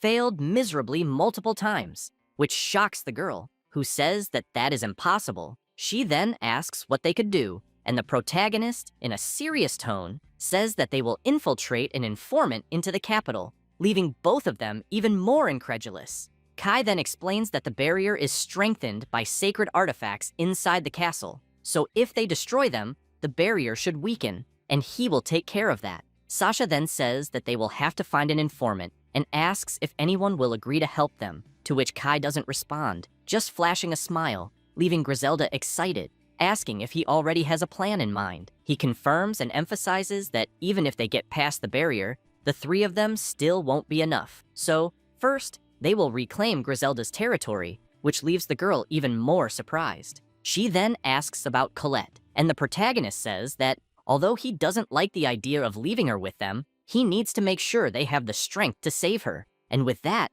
they will certainly have the necessary help. Thoughtfully, Kai tells himself that Johann made the worst mistake of his life because he just created a much worse demon king than Griselda, so the prophet better be prepared. Suddenly, something starts heading toward Kai at high speed, and with incredible reflexes, he manages to dodge a dagger that would have hit him squarely in the head. After dodging, he becomes irritated upon realizing that the prophet had already sent hunters. It doesn't take long before the man who threw the dagger enters the cabin, and, in a sinister tone, the hooded hunter asks if he is the demon king Kai Austin. Soon, more eyes start appearing, saying they are the church's sword, the purifiers, and they order Kai to repent for his sins. They quickly charge at him, making the girls jump in fear, and Griselda asks who those people are. The protagonist, dodging an attack, says they are from the hidden side of the church and eliminate anyone who gets in their way. In a quick movement, one of the hunters throws several daggers at the protagonist, who immediately realizes he won't be able to dodge,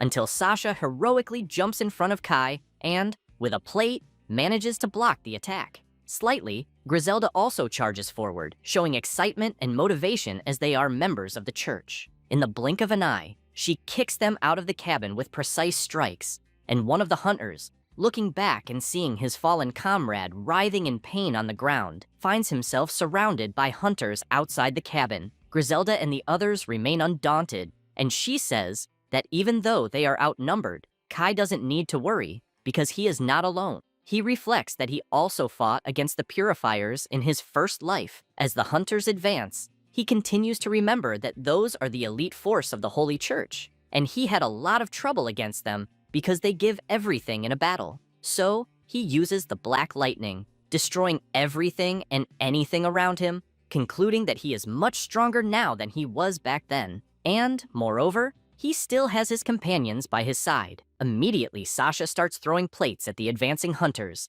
and, kicking one of the plates, she uses the Dinner Storm. One of the hunters, noticing the attack coming toward him, is shocked and takes the hit directly to the head, being thrown backward. Watching the scene, one of them notes that they are fighting powerful opponents. But before he could think of anything, Griselda also starts using her powers and attacks with the blood whip, hitting precisely 3 of the hunters, who didn't even have time to think of a reaction. After the attack, she asks if that's all they can do and points out that she is just getting started. Observing the effect of Griselda's attacks, Kai is surprised that the church members aren't even able to react, and with that, he tells her not to let her guard down and comments that they are like forest rabbits. Hearing that, she gets confused and wonders about them being like rabbits, but soon remembers that days before, Kai had explained to her that when rabbits are cornered, they hide and usually use shadows to conceal themselves. After seeing that really happen, she understood what the protagonist meant.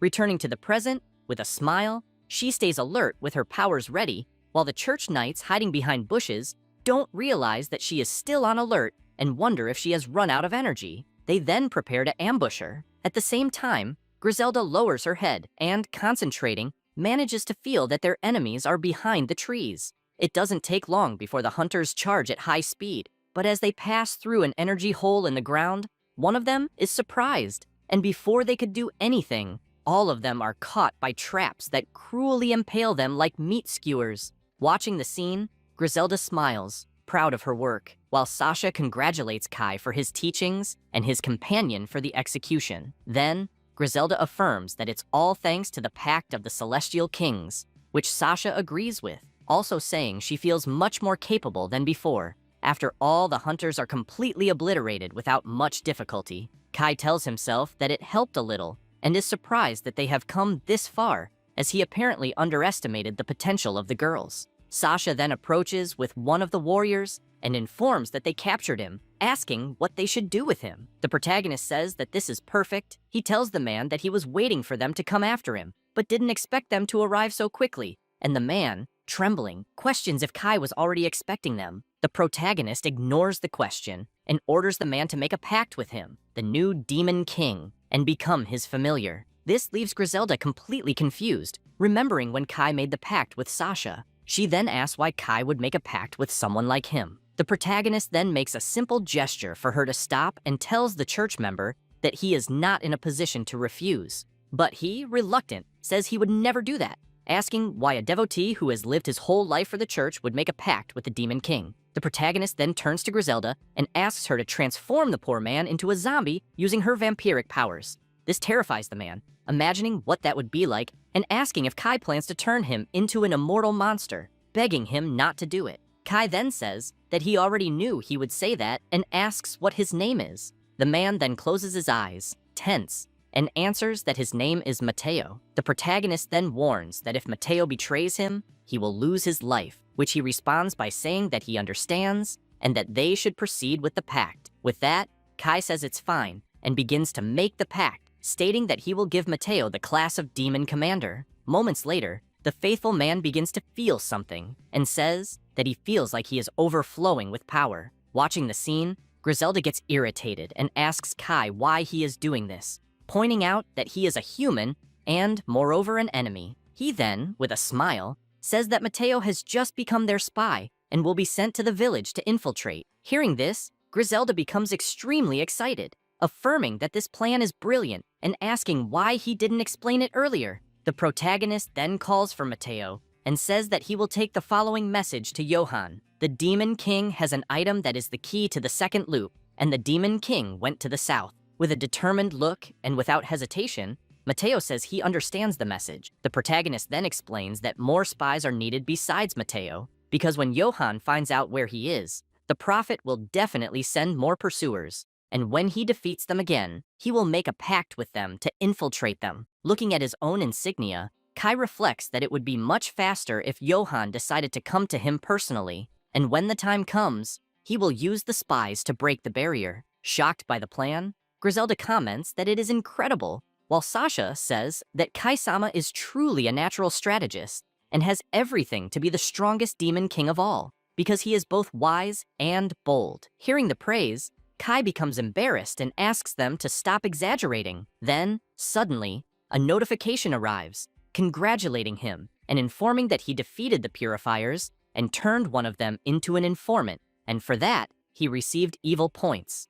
The protagonist, pleasantly surprised, asks if that also counted as an evil act, and reflects that if things continue like this, he will end up gaining more than just spies, and might even acquire resources to use in the future, but he needs to rescue Colette as soon as possible. Suddenly, Sasha calls for him, and he asks what's wrong. She then shows him a fallen, wounded being, and comments that a demon is hurt. Immediately, Griselda runs to the demon and asks what happened. Desperately, she screams for him to be healed immediately, and the demon, in his last moments, says that the demon territory is lost, and they need to flee from them. Griselda then shouts for him to hold on and asks what he is talking about. Intrigued, Kai just watches, shocked, and the demon, almost passing away, says it was Elsa. Sometime later, elsewhere, the protagonist says that they are close to the former demon territory, and since the sun is already setting, they should rest in the village that night. However, he thinks to himself that he will definitely save his beloved and hopes she is okay at that moment. Meanwhile, watching a beautiful blue butterfly, Griselda also thinks about Colette and says that they need to resolve this quickly, while the wounded demon, approaching, greets the three of them. He thanks them deeply for getting him out of that critical state, which makes Griselda say that it was nothing. With determination in her eyes, she says that she will not allow her people to perish, which the demon, bowing, says is admirable. She then asks him to hide until they can retake the demon territory, and the demon, agreeing, emphasizes that their territory is in terrible condition under the command of Elsa and her faction, as they are Machiavellian and use any means necessary to achieve their goals. She then asks him, please, to be careful, while Kai, after thinking that, unlike Ares, Elsa will not be an easy opponent to deal with, says that they need to gather information. Hours later, in a tavern, loud laughter is heard, seemingly mocking demons. Hearing all of this, Kai remains silent, as does Griselda, while they hear someone saying they can crush demons with just one hand. The man, holding his beer mug, comments that invading that place was easy and fun. This catches Kai's attention, who hears the bald man saying that Elsa will finally gain the title of nobility, making the protagonist pay even more attention to the conversation. The scarred guy then comments that this makes them servants of a noble, which will be great. Griselda becomes extremely irritated hearing all of that, but Kai asks her to control herself. Then, everything continues normally in the tavern, and the protagonist says that she doesn't need to worry, because Elsa's reign will be short-lived, and soon they will crush them. He reflects that he needs more information about Elsa's faction, so if they can get a little more from her servants, that would be great. Suddenly, a plate arrives at their table, making Griselda's eyes light up, and she comments that she loves omelets. This makes Kai smile and comment that anything pleases her. Sasha promptly starts serving a glass of wine for Kai, which he thanks her for. Observing that, Elsa's servants comment that he must be a noble and begin to laugh. Observing the clothes of his companions, the protagonist comments that it's time for the two of them to find new outfits. He says that he wouldn't like to say it, but the two of them are standing out quite a lot in that environment. It doesn't take long before one of the men approaches, greeting Sasha and asking her to serve him as well. She asks what he is talking about and says she refuses to do that. The man laughs at her response and asks if she knows that he is from Elsa's faction's vanguard, so she should leave that annoying noble alone and serve him. Meanwhile, Kai thinks that his plan is working, and Griselda is still celebrating that she will finally eat her omelet. Suddenly, out of nowhere, the man kicks the table, sending everything flying, and asks if Sasha is deaf. Seeing her precious omelet flying, Griselda is paralyzed, unable to believe what she is seeing, while the bald man drinks excitedly at the situation, and others are stunned. Griselda watches the omelet on the floor and, with tears in her eyes, calls the man insolent. However, the man isn't concerned with that and, smiling, calls Griselda a vampire and asks if the blonde girl is her slave. He comments that she seems well-trained and desires to possess her. Kai, observing the situation, steps in front of the man, saying that that's enough. Promptly, the bully observes the protagonist's insignia carefully, raises his bottle, and calls Kai a brat, saying that he is very brave for being just a C-rank black mage. He turns around and comments that it's the class he hates the most, asking if he should eliminate him right there. The protagonist, unfazed, says that he should first pay for the omelet, leaving the man even more surprised, as he was showing his hand to Kai, trying to intimidate him. He comments again that Kai is very brave for not running away after seeing the dragon gauntlets, but the protagonist remains on alert, thinking that this guy is from the warrior class and seems quite confident. He then says that he has a few questions for the man, and the bully responds that, unfortunately, the questions will go unanswered, as that conversation will be very short. Immediately, he charges at Kai, preparing to attack with the gauntlets, and saying that he will just eliminate that brat and take the two girls. Watching the scene, the bald partner gets excited, while the others become worried and scared. However, Kai Austin, focused and calm, just watches intently. The man then delivers the blow, breaking everything in front of him, and after the attack, smiles proudly, saying that the brat chose the wrong opponent. However, before he could say anything else, he feels an immense pain that makes him bleed from the mouth. It's none other than the power of a punch from the protagonist, which makes the bully fall to his knees, and after a few moments, he falls completely lifeless. After the blow, Kai holds his own fist and asks if he overdid it. While observing the scene, the people present are completely stunned and incredulous, except for Sasha and Griselda, who are celebrating, commenting that it was very satisfying. The bald man, who also witnessed everything, says that it's impossible for a black mage to have defeated a member of the Vanguard, and with that, Kai identifies them as Elza's subordinates as well. He then turns around and explains that, in fact, this happened because he is level 999, leaving the two men even more shocked, saying that there's no way that's true, to which he responds, saying that he is stronger than an ordinary warrior, and now it's time for them to start talking. The two members of the Vanguard begin to tremble and sweat with fear, and the one with green hair asks why he is after Elza. Displaying his powers, the protagonist responds that he doesn't want to spoil the food, so they will talk in the back of the establishment, and emphasizes that black mages have a vast arsenal for torture. Promptly, the two men, scared out of their minds, say it's fine and that they will tell everything. Outside the tavern, Kai, with his arms crossed, says he understands everything and asks if the economy is doing well, also questioning if they are making money with demon slaves. Hearing this, the two thugs just think that they are completely screwed. Moments later, Kai returns to the tavern with a smile on his face. With a bag of money in hand, he tells everyone there that he will pay for everyone's bill, which makes the men smile and celebrate happily, while Griselda comments that Kai is really generous and will spend the two fools' money, Elza's subordinates. However, Sasha doesn't show the same excitement and asks if he shouldn't spend it on something better, to which he responds by saying it's fine, and points out that if the trouble continues, Elza might notice and become cautious. And after everyone eats and drinks, he will cast a forgetting spell on everyone there. He also notes that drunk people are more susceptible to that magic. After hearing all of that, Griselda becomes worried and informs the protagonist that the forgetting magic is usually dangerous. While casting the magic at the door, he again reassures her that everything will be fine, as it is a high-level magic and there is no risk, and when everyone sobers up, they will forget about them. Looking at the money on the floor, the vampire then asks what he will do with the leftover money, and he replies that after paying for the damages to the tavern, he thinks it's best to use it to cover the expenses they'll have on the trip. Meanwhile, outside, the bully continues to be oblivious, while the other two cry over the lost money. Inside, Sasha says that this will be fun, while Griselda, once again with her omelet, says that they will buy new clothes afterward. Kai says that's a good idea since they are entering enemy territory and can't look suspicious. As they eat and drink, someone hooded starts to leave the tavern. It's the girl who had been watching everything closely earlier, now showing an interested look. The next morning, the church soldiers are marching tirelessly, their faces blank. Soon, Elza's two henchmen notice this and wonder what is going on. As they approach the soldiers stop, and the big guy asks why so many holy knights are in that village. Indeed, there were many knights. One of them, probably the leader, shows an image of Kai to the man and asks if he has seen a criminal named Kai Austin.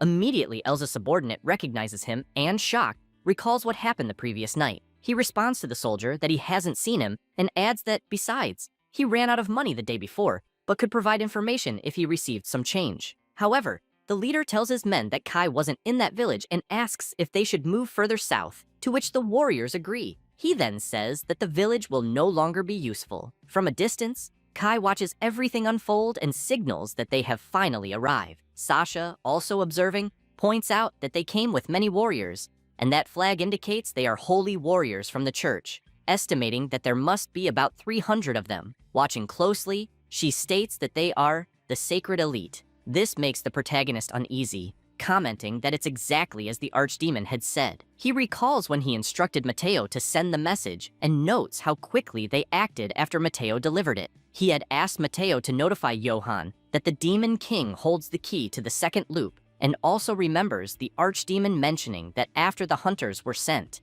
they would also send 300 holy knights. This makes him reflect that, with this many men, the entire church must be mobilized, not just Johann's personal desire. This leaves him even more thoughtful. Suddenly, Griselda tells Kai not to worry, as they will manage to drive them away. Kai is surprised by these words and thinks it's truly reassuring, agreeing with Griselda. However, to himself, he thinks that he has no intention of forgiving the Holy Knights and letting them go, as the moment they laid a finger on Colette, their fate was sealed in hell. Just recalling this makes him angry, but still, he controls himself and calls for the girls, telling them he has a request, to which they ask what it is. With a serious look and a dark tone, he asks them to completely annihilate all those knights. The girls listen attentively without saying a word. However, Kai asks them to do so without causing any damage to their bodies. Griselda is immediately surprised and asks why, while Sasha, on the other hand, says that if Master Kai is asking, there must be a reason, though, against such a number of elite soldiers, especially with the disadvantage of the light attribute. Kai interrupts her, saying it's fine because they've defeated purifiers under worse conditions in the past, and emphasizes that the two of them are extremely strong. This leaves both of them completely stunned, but soon, Sasha says that she trusts what he is saying, and Kai emphasizes that they should use the best of their attributes. With everything planned, he says they should begin. Focused, he notices the nearby bushes moving and making noise, thinking that those soldiers must be receiving supplements. But it shouldn't be anything serious. After some time, not far from there, the paladin leader comments that the two guys they found really didn't have a scent, and he hadn't thought that chasing the Demon King would be so difficult. However, if they consider the fools to be heretics of God, they can loot at will, which is a great deal. After looking at the two idiots on the ground, the leader notices something ahead, the silhouette of a man. Upon closer inspection, he recognizes Kai Austin. Promptly, he draws his sword and asks if Kai has stopped fleeing, saying that appearing like this in front of them is quite an arrogant gesture. The protagonist ignores him and simply asks if Colette is okay, which infuriates the old man, who starts to say that it's none of his business, and that Colette will live and die for the Holy Church. Hearing these words, Kai says that the old man is done for and that it's enough. Immediately, the church warriors are brutally attacked, many of them at once. The commander, turning around, notices that his men are being taken down without even having time to react. Attacking the men, Sasha moves like the wind, striking them with a smile on her face. She moves like a true ninja, leaving the men paralyzed. Watching the scene, the old man becomes irritated and asks what the hell is going on. The soldiers, terrified by the massacre, only hear the commander telling them to capture the enemies. However, one of them is completely immobilized and being suffocated by magic, leaving the others even more stunned. In the blink of an eye, Griselda eliminates him with a sudden and precise move. The leader can't believe that those men from the church's elite are being wiped out in such a manner, while Kai, mocking, says that apparently he won't need to interfere in this battle. Sasha continues defeating the soldiers, even using knee strikes like John Jones, while Griselda, with her powers, easily controls them, leaving only their bodies on the ground and walking calmly through the battlefield. Before he could do anything, the leader is overpowered by Sasha, who, pointing a knife at him, asks Kai what she should do with him, as he is the last man. Kai, realizing this is the commander, wonders if they should use him instead of just sending him to hell. He looks at the man with a serious expression, making the old man even more terrified, thinking that this is really the end for him. Suddenly, Griselda approaches and says that she has gathered all the knights' bodies, which, despite being lifeless, are in perfect condition. This makes the protagonist smile and say that they did a great job. Hearing this, both girls feel a bit embarrassed and smile proudly. Moments later, while rummaging through the bodies, Griselda finds it strange that these men possess expensive belongings, and Sasha comments that the corruption of the Holy Church seems worse than she thought. Meanwhile, Kai, observing one of the bodies, is pleased that they are intact, because this means he can test a magic. Out of nowhere, Griselda calls the protagonist and asks what he will do with these men, and when he says they will turn them into allies, it leaves both girls shocked and confused. Kai then begins to use the magic, remembering that it is a forbidden black magic called rebellion against God, and, thinking it through, remembers that in his past life, he had never used it. Watching that, Griselda is stunned, commenting that this is really something huge. And, with the entire area filled with the protagonist's black magic, the soldiers begin to receive it into their bodies, and, moments later, they start to come back to life, until finally, after some time, all the church knights are resurrected with that powerful black magic. Griselda, shocked, wonders what the hell that is, recognizing it as high-level necromancy. Still incredulous, she says that Kai managed to use it on such an absurd scale,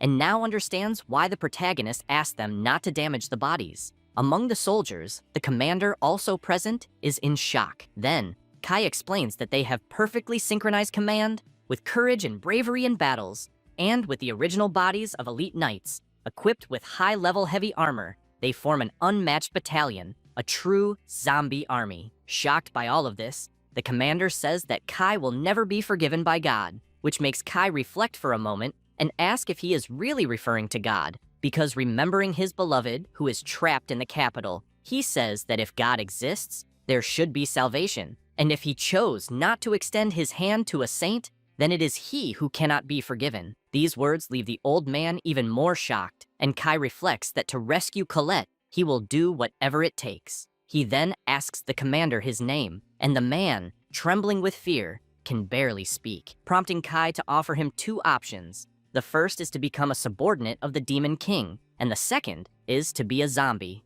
Suddenly, the system congratulates the protagonist again, informing him that he defeated 300 holy knights and made their commander surrender, earning him 1,200 points. Immediately, the archdemon appears and informs that he has taken care of the enemies who fled and ensured Johann will not hear of them. Surprised by the appearance, Griselda asks what that creature is, and Kai explains that it is an archdemon, leaving the girl even more confused and asking if that is what she heard in the rumors. Meanwhile, the little devil asks Kai about the other matter they should take care of, and Kai, somewhat suspicious, says that they will handle that as well. In the bushes, trying to hide, the hooded girl from the tavern is noticed by the protagonist. Meanwhile, elsewhere, Ares walks through the forest, completely lost and confused, wondering what the hell happened to him. It doesn't take long until he remembers that the cause of all this was his own brother, and, weakened, he collapses to the ground, unconscious.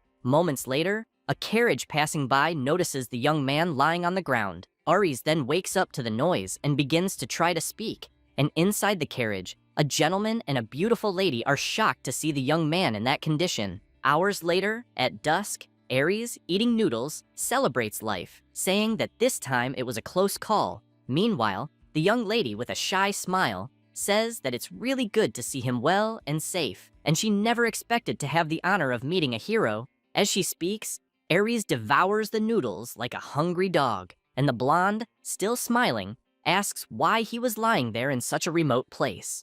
Upon hearing this question, Ares quickly becomes irritated. 3 days earlier, in front of the Austin family estate, Ares had tried to convince the guards that he was the second son of the family and begged them to let him in. Showing his heraldry, he asked them to take a good look, as the emblem of light meant that he was the hero. One of the guards then replied that this proved nothing, but if he showed the holy sword, they would inform his father. This irritated Ares, who, shouting, said that the holy sword had been broken, which made the guard retort, saying that this was impossible. Ares, even more enraged, attempted to punch the guard, but the guard, with extreme ease, blocked the punch using only one hand. However, it was at this moment that the guard noticed something and promptly said that Ares had now revealed who he truly was, claiming that he was from a dark class with attributes of darkness. This confused the young man, but as he noticed the heraldry on his own hand, he was shocked, wondering why the hell that symbol had changed. The guard, doubting everything, said that he was actually pretending to be a hero,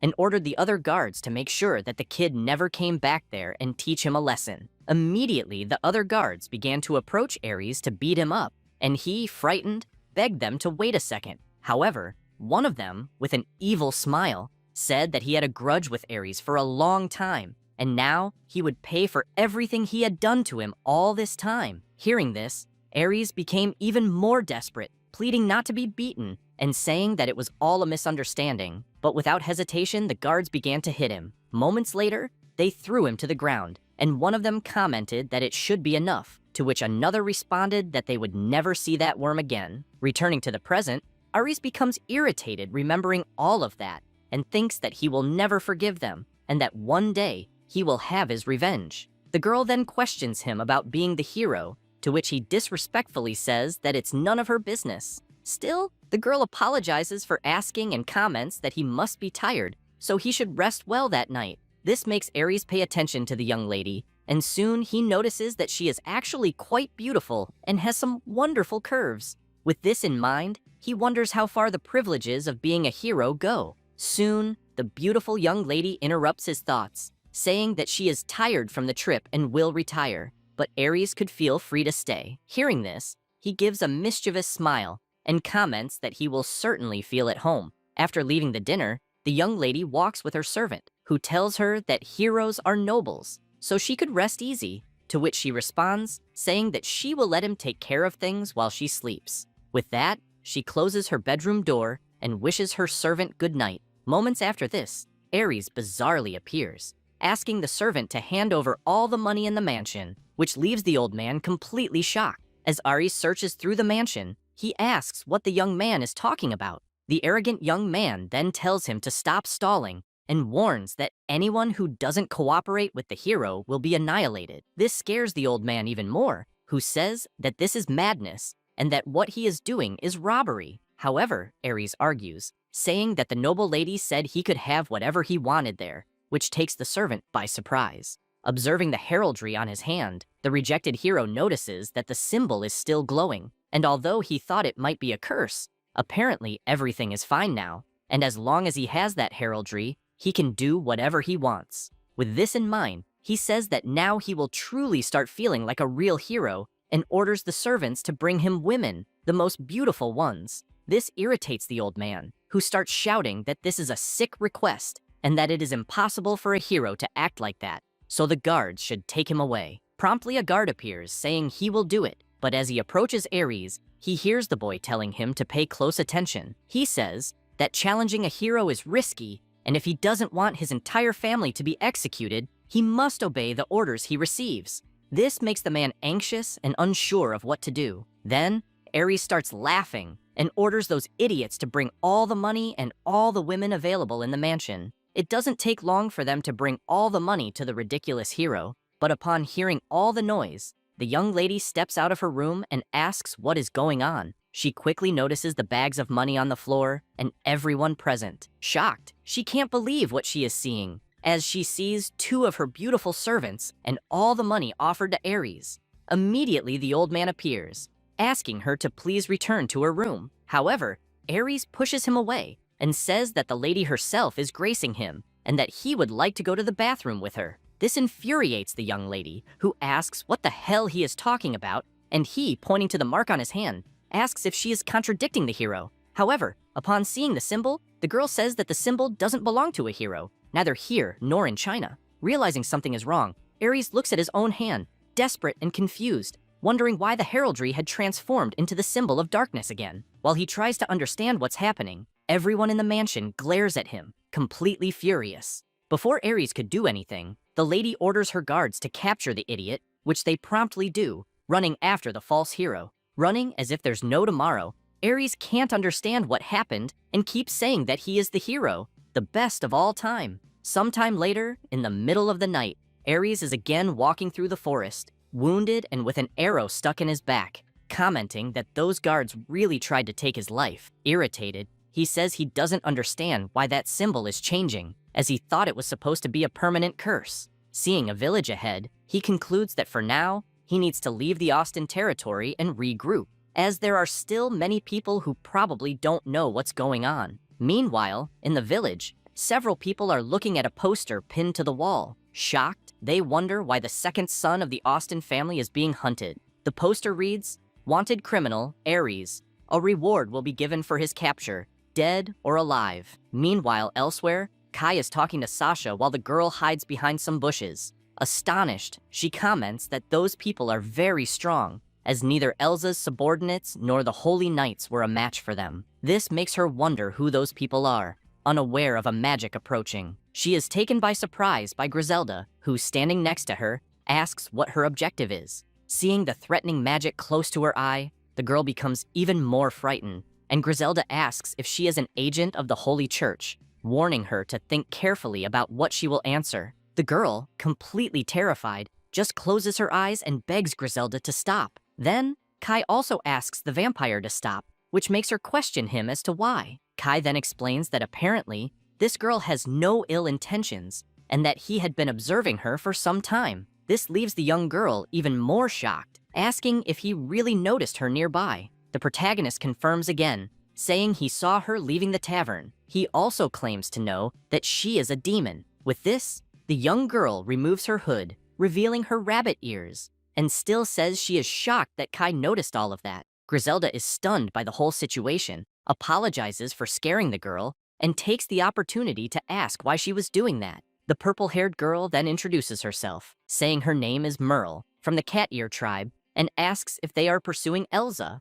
which Griselda promptly confirms. Merle then lowers her head, and tears begin to fall. She says that she needs to ask them a favor, and Griselda asks what it is. Merle hesitates for a moment, but soon says that her sister and everyone else were captured by Elsa, and she would like them to save them. Kai listens silently as Griselda, intrigued, asks her to explain what happened. Sometime later, walking in a dark place, in the mithril mine on the territory of the former Demon King, several demons are working, while men beat them to make them work more and more. Watching the scene, Griselda is upset to see so many demons being enslaved, and says that this is unforgivable. Kai then asks Merle if she was also a slave there, which she confirms, but points out that she was lucky. She explains that when the mine collapsed, many demons were buried, but she survived the incident, and with that, escaped from Edgar. Listening to the story attentively, Kai asks who Edgar is, and Merle informs him that he is the supervisor there. The protagonist is surprised that there is a supervisor there, and imagines that he must be one of Elsa's high-level subordinates, which makes this Edgar a rather formidable guy. Then he asks if Merle knows anything about him, maybe his fighting style or characteristics of this Edgar. The girl, a little hesitant, informs him that his class is Supreme Mage. This makes Kai nervous, as he knows that it could be a problem, just like Griselda, who also becomes anxious and asks if she really said Supreme Mage, because that will definitely be a problem. Merle just nods in confirmation. With that, Kai reflects that Griselda is right, as a Supreme Mage is one of the strongest of all mages, and underestimating him would be very dangerous, so they need to come up with a plan. Suddenly, Sasha calls out to Kai and informs him that she has returned from the patrol she was doing, and upon seeing her, the protagonist asks if something is wrong, as she looks pale. Indeed, Sasha, whiter than a palm tree, says that she was seen by the enemies and had to use magical energy to fight. The protagonist becomes even more worried upon hearing this, but says that at least she is safe, and remembers that he asked her to patrol because she knows that area well, but consecutive battles would drain anyone's magical power. He then starts interacting with the system, reflecting that he isn't carrying recovery potions because he trusts his own energy reserves too much, and wonders if he had an appropriate skill, it could help. Soon, he finds a skill in the system called Drain Magical Power, which steals energy from others, and with that, he smiles, concluding that this skill will be useful. He acquires the skill and immediately starts using it on Sasha. After the procedure, he explains that he shared one of his skills with her, and she asks what kind of skill it was. Kai then says that it's called Magic Power Drain, and with it, he can transfer magical energy to her. This leaves her shocked, upset that he is giving his power to her, but he explains that with this skill, she could drain magical energy, but it can also be used carefully on allies to only share a little. So, they will use it to recover and use strategically, stressing that he trusts her to do this. However, to himself, he thinks there's another purpose behind this decision too. Sasha then takes a deep breath and soon starts draining the protagonist's energy. Quickly, she says that her magical energy is returning to normal and that she already feels completely recovered. While her energy is being drained, the protagonist notices that, at his level, it barely affects him and tells her that everything is fine now. He then asks how her patrol went. This grabs the attention of Griselda and Merle, who listen attentively as Sasha says that she found a caravan on the road near the mine, and in the caravan, there were many demons in cages. She says it seemed like they were being transported to be sold as slaves. Hearing this, Griselda becomes furious, saying that they need to rescue them immediately. But suddenly, Merle shouts for them to wait. She informs them that the caravan Sasha mentioned must be from Edgar, and taking action without a plan would be very risky. The vampire then places her hands on Merle's shoulders and calmly says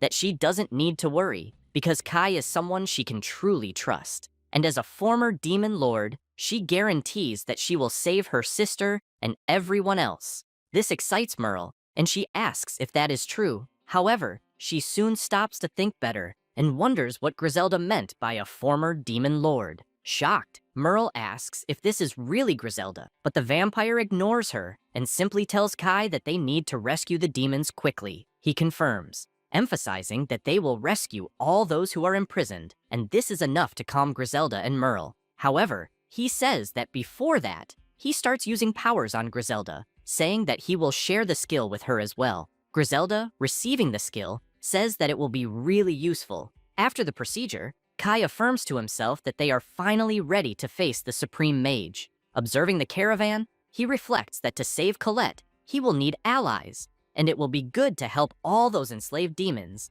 as he can free the oppressed and make them strong allies. Meanwhile, pulling the caravan, a young demon is barely holding on, and one of the men orders her to speed up, smiling and belittling the poor slave, who can barely stay on her feet. As the caravan continues its journey, the slave pulling it falls to the ground, exhausted. The slave is Merle's sister, who hears the Supreme Mage Edgar asking why she is so lazy, and she, almost at her limit, simply apologizes. The mage then prepares a spell and asks if she would like to receive a bit more of that magic, and with a smile, he shoots the spell at the girl, shouting for her to hurry, while the poor thing only screams in pain from the shock caused by the magic. With that, she collapses to the ground again, completely debilitated, and Edgar, with a bizarre smile, says that if they don't reach their destination by nightfall, he will sell her younger sister. This immediately motivates the girl, who says that she will make it and will hurry, begging him, please,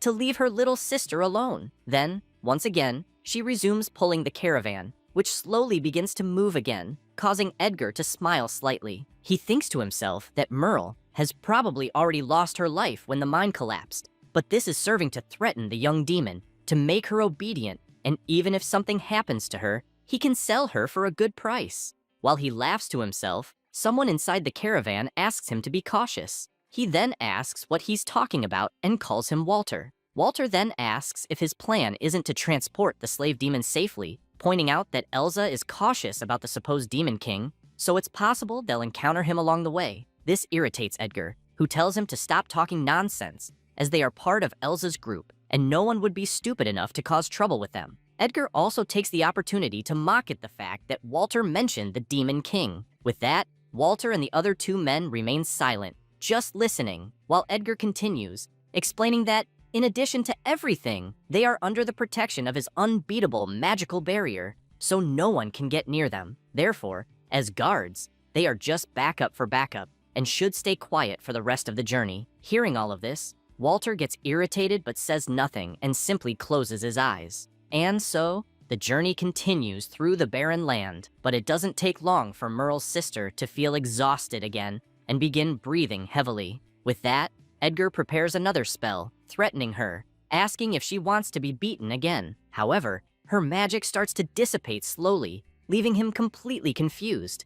Intrigued, he wonders why the magic disappeared and starts shaking his arm in a pathetic attempt to activate it again. Suddenly, one of the guards inside the caravan calls him and, with his head sticking out, asks what happened to the magical barrier that disappeared. This leaves the Supreme Mage even more shocked, now sweating cold with fear. He asks if the magical barrier really disappeared. Quickly, he looks around, reflecting that this is a bad sign and that everyone should stay alert. However, Walter, kicking the caravan door, asks what's happening and, irritated, tries to figure out what's going on. The fat man is surprised to see Walter leave the caravan, and completely out of nowhere, he starts feeling the carriage shaking. He becomes completely paralyzed, and before he could do anything, he is thrown out of the vehicle and crashes into a tree. This leaves even Merle's sister completely terrified, and Edgar, feeling a terrible pain in his arm, screams, asking what the hell is happening. Immediately, Sasha appears and, lifting the caravan with just one hand,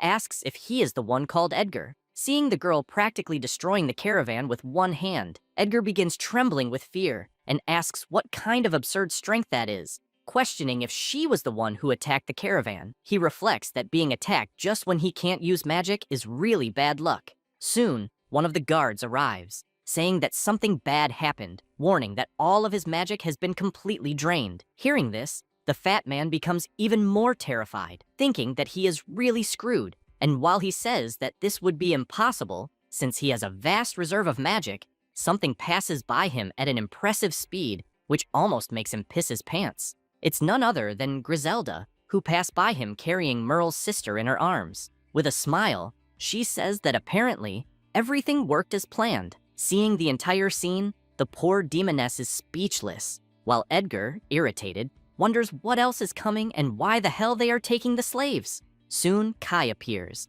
and in a calm tone says that now they just need to finish this and leave. Meanwhile, Griselda tells Merle's sister that she is safe now. Not understanding any of this, Edgar is surprised to see a young man there as well, and tells the guards to stop them, as he hired them specifically for this. However, one of the guards hesitates and says that despite him saying that, Edgar is incapable of using magic, which makes the mage think that the only one who can fight without using magic is Walter. And so, it doesn't take long for Walter to begin approaching Sasha with a massive sword in hand. He then apologizes and says he will do this just for business. Immediately, he moves and attempts a surprise attack against Sasha, who skillfully manages to dodge. But even so, she acknowledges that this man is indeed very fast. And, looking at him, she notices that, even though he's so fast, he attacks with a lot of force. While Walter, annoyed that his strike was dodged, asks if she will be able to dodge the next one.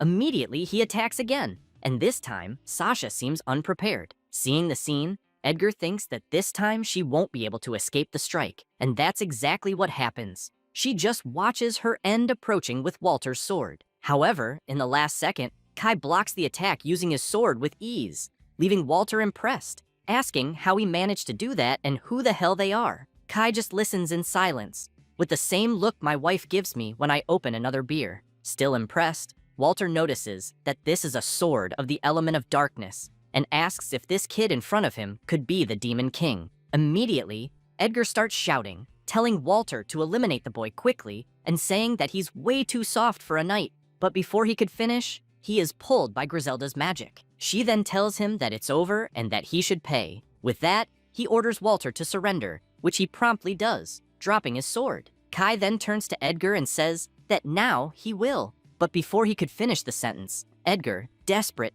asks him to wait and questions what he wants. He says that Kai can take the slaves if that's what he wants, and that he will do anything Kai asks, begging to be spared. The protagonist then agrees and comments that he has no personal issue with him. However, he will let the slaves decide what to do with Edgar, asking if Edgar is with him or not. The slaves hear everything, silently and with worried expressions. Shocked, he looks at the slaves, saying he's sure they are grateful to him. After all, he took very good care of them. With a wicked smile, he comments that he took very good care of them every night and asks if everything he did to them wasn't good. Griselda observes the slaves' reaction closely, and they quickly decide they want the fat man's death, with one of them highlighting how incredulous she was at his words. Hearing this, Edgar is completely stunned, speechless, while the protagonist says that, therefore, his fate is sealed. The fat man lowers his head, reflecting that this will indeed be his end, and thinking that there were still many things he wanted to do,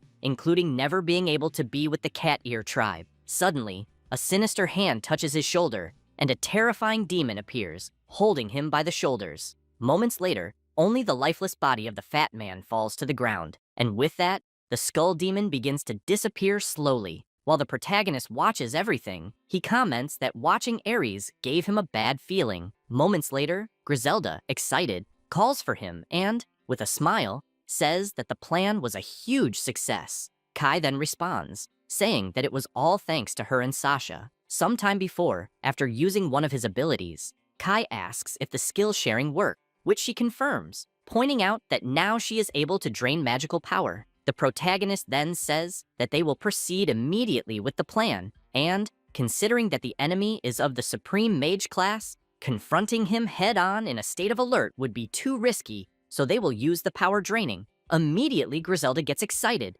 saying that they will steal their magical power and pointing out that a Supreme Mage without magic is just an ordinary human. However, Sasha shows concern, explaining that Supreme Mages have vast amounts of magic and questioning if it wouldn't take too long to drain all their power and if they wouldn't realize they were being drained. Kai, with a smile, says that Sasha is right, but they should trust him. It isn't long before they notice Edgar passing by with his caravan full of slaves, and with that, they immediately start using the magical power stealing skill all at once. They focused and worked as a team to drain everything quickly, and when Edgar noticed he was completely powerless, he was horrified. Back in the present, Griselda laughs, commenting that Edgar's face was hilarious and that they drained everything in the blink of an eye. Remembering when Edgar realized the magical barrier was gone, Sasha comments that the idiot mage wouldn't be able to do that without the barrier and that the other guards, except for one, also didn't seem capable.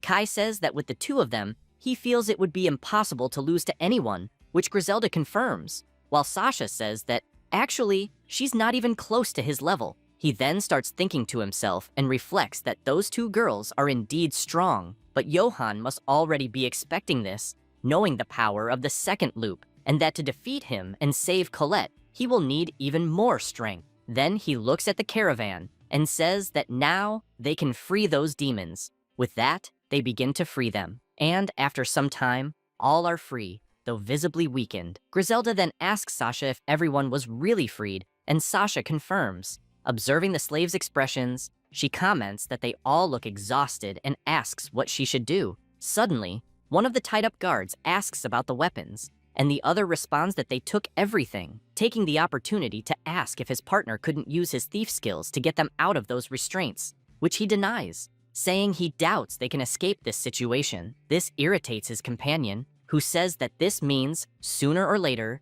the two of them will end up eating grass from the roots. Suddenly, Merle appears, asking if it's safe there, and commenting that Kai asked her to stay hidden, and seeing the young demoness, the bandit smiles, thinking he can get something out of that little brat. Moments later, the protagonist begins to use his magic, saying that everyone there needs healing, and immediately starts healing the demons, making them feel the strong healing power taking over them. While using his magic, Kai thinks that he should look for stronger demons than those, but he needs them as allies to help him rescue Colette. Suddenly, Merle starts shouting, saying that she is happy that her three companions are safe, and upon hearing that, her sister quickly recognizes her and calls out, "Happy." However, the bandits, taking advantage of the opportunity, manage to free themselves from the restraints using skills, and promptly, one of them surprises Merle from behind, trying to silence her while she tells her sister that they will soon be together. She looks at the bandit, scared, and fears the worst, just like her sister,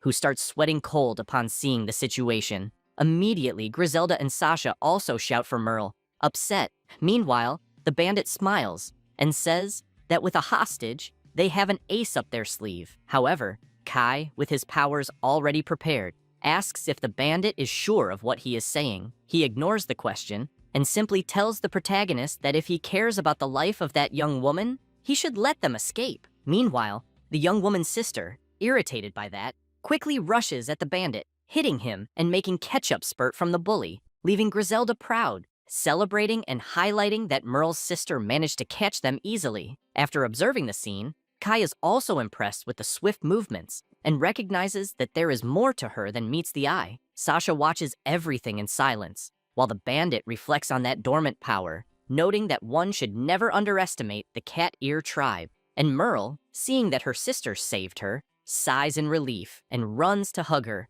apologizing and explaining that she came there to save her. But in the end, it was her who saved her. But the young woman says, it's okay, as long as she's safe. Kai then smiles and says that he is happy they could reunite. Then, the one with pointy ears tells the protagonist that she doesn't know how to thank him, and her sister adds, also thanking him from the bottom of her heart. However, Kai says that they should be grateful to Griselda, and she, confused, asks what he means, pointing out that now it's time to show everyone the new Demon King. Hearing this, Kai is shocked for a moment, but quickly says that she's right, The protagonist then asks for everyone's attention and says that according to the teachings of the Holy Church, beings and demons with dark attributes are considered evil, treated as monsters without love. Immediately upon hearing this, everyone is surprised, wondering if it's really true. Then, Kai, opening his arms, continues saying that those who have hearts and who love, in truth, are the ones here.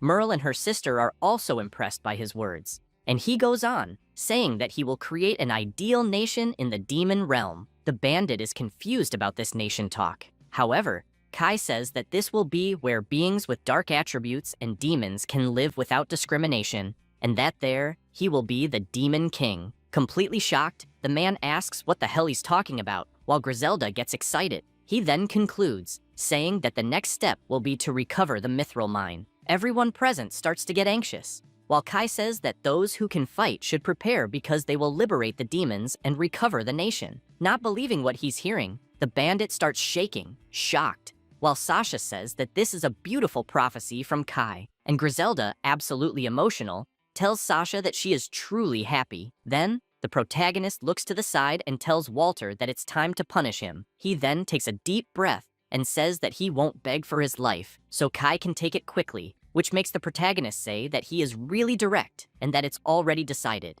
Until suddenly, Merle's sister appears, placing herself between Kai and Walter, asking him to wait a little. Then, with a serious look, she asks if Kai could spare that man's life. Surprised, he asks if Melty is really defending Walter, to which she angrily confirms, explaining that he helped them. Melty says that Walter secretly gave food to those who were hungry and even treated the wounds of some, and sometimes even protected them from Edgar's cruelty, and for these reasons, she doesn't see Walter as a bad person. Hearing all this, Kai asks Walter why he, a human, helped demons. Walter then starts reflecting on this, and says that all of this is a pity, leaving the protagonist confused. He then says that it's a pity that demons, just by being born, are discriminated against. Melty gets emotional with these words, still in front of the protagonist, and Walter continues saying that it's ridiculous because no one chooses how they're born, which is disgusting. Shocked, Kai then asks if his class is Black Knight, and he says that a darkness attribute is despised. For someone like him, who was expected to rise in the ranks of the Sacred Knights, it was the worst class. And because of this class chosen by God, someone precious to him, Kai begins to get emotional upon hearing the entire story. Walter continues, telling that once a visibly powerful man asked him if he really thought he could become a perfect knight just with skill, even possessing the darkness attribute, commenting that it was very presumptuous. Laughing mockingly, he said that if Walter just stayed quiet, that woman wouldn't need to die. Walter became extremely furious hearing this, and the bald man continues, asking if the blame for that death didn't fall on him, which made the knight even angrier. Back in the present, the protagonist asks who that woman was that he mentioned, and he, with his head lowered, answers that she was his fiancée. With that, Kai immediately remembers Colette, and now understands that Walter is exactly like him. He then asks if Walter would like to serve him, to which he, suspicious, questions if Kai is asking him to betray Elsa. However, the protagonist says that, in fact, he's asking him to betray the Holy Kingdom. Immediately, Walter begins to remember the protagonist's speech, saying that he would build an ideal nation in the demon realm, where those with darkness attributes and demons could live without discrimination. And, with that, he thinks that if such a place exists, it will be wonderful. Then, he accepts the proposal, and immediately the protagonist cuts the ropes binding him. Sticking his sword in the ground, Walter says that he, a knight of darkness, swears loyalty to the Demon King. This makes Melty happy, saying that this is great because Walter will definitely be a strong ally for Kai. But the protagonist just says that he will also grant Melty the class of Demon General, surprising the young woman. He then explains that, to recover the mithril mine, he will need significant forces, and she will be part of that force. Observing the scene, Sasha begins to get excited, and the protagonist concludes by saying that he will use the subordinate demon contract to amplify Melty's strength. To himself, he thinks that, with the help of those people, the battles in the mine will be more favorable, and since he's already secured his trump card, everything is prepared. Meanwhile, a legion of warriors from the King's Church begins to appear, and Melty, excited, says that for those who were rescued and to repay Kai's generosity, she will prove her worth. Kai then notices something that catches his attention, and after promoting Melty and Walter, He asks if they are both ready. Immediately, Melty says that for the lives he saved, they are ready, while Walter, with determination in his eyes, says that a soldier loses his life for those who recognize him, and that his sword belongs to the Demon King. With that, Kai concludes by saying that the contract is made. Sometime later, at the Mithril Mine Stronghold, the knights, archers, and spearmen are on alert, and soon a carriage begins to approach the stronghold's gates. Pulling the carriage, Melty is visibly tired, while Walter asks the guards to open the gates because something terrible has happened. Immediately, one of the guards asks someone to open the gates, while another asks Walter what happened. Two of the guards observe attentively, and the one with a mustache orders the gates to be opened. With that, the gates begin to open. Walter and Melty observe carefully, and then begin to enter the stronghold until the head of the guards notices something, and, after observing the caravan carefully, asks them to stop immediately. With that, Kai and Griselda quickly go on high alert, and the head, suspicious, asks where Edgar is. However, Walter does not answer, and just closes his eyes and sighs. The head then says that this is rather suspicious, and asks the guards to look inside the carriage. Immediately, one of them offers to do this, and, somewhat afraid, begins to open the door slowly, commenting that everyone there is part of Elsa's faction, and, at this point, no one would dare mess with them. However, upon opening the door, he notices the three of them, which shocks him, and Kai, with a fixed gaze, says that the operation begins now. Immediately, the guard is thrown away by one of them, and as he passes by, spitting blood at the head, it leaves him incredulous. He quickly starts shouting, saying that Walter betrayed them and asks the troops to join forces and stabilize the barriers at key points. Thus, immediately the troops begin to approach, with spearmen and archers ready for battle, and the head, without thinking twice, orders them to eliminate all the traitors. However, Walter, in an absurdly fast movement, passes by him, leaving a deep cut without the commander being able to react, and seconds later, the head falls to the ground, lifeless. The soldiers are shocked, commenting that the captain was defeated in the blink of an eye, and Walter, showing his own insignia, tells the Demon King that he will resolve things there. Kai responds that he trusts him and will let him handle the situation. With that, he begins running alongside Griselda and Melty, with the guards chasing them and saying they must stop them from reaching the prison. But suddenly, appearing out of nowhere, Sasha joins Walter and says she will take care of the rear, which excites him, saying he'll count on her for that. Together, the two say that no enemy will be spared. Meanwhile, the three musketeers quickly begin approaching the prison and, upon arrival, notice something is wrong. Melty is surprised because the place is protected by a magical barrier, and brute force won't work in this case. However, drawing his sword, the protagonist delivers a powerful strike to the barrier, which immediately begins to completely dissipate. This leaves Melty impressed, unable to believe what she is seeing, while Griselda comments that this is to be expected from Kai, who is more than extraordinary. Kai then, in a serious tone, says that he and Melty will take care of the perimeter while Griselda advances to the prison. Hearing this, she feels hesitant, but says nothing. The protagonist then turns to the soldiers, who, upon seeing him, are terrified. However, one of them, more courageous, tells Kai not to get cocky because even if he manages to free the slaves, the main forces from the mine will soon return from the demon hunting expedition.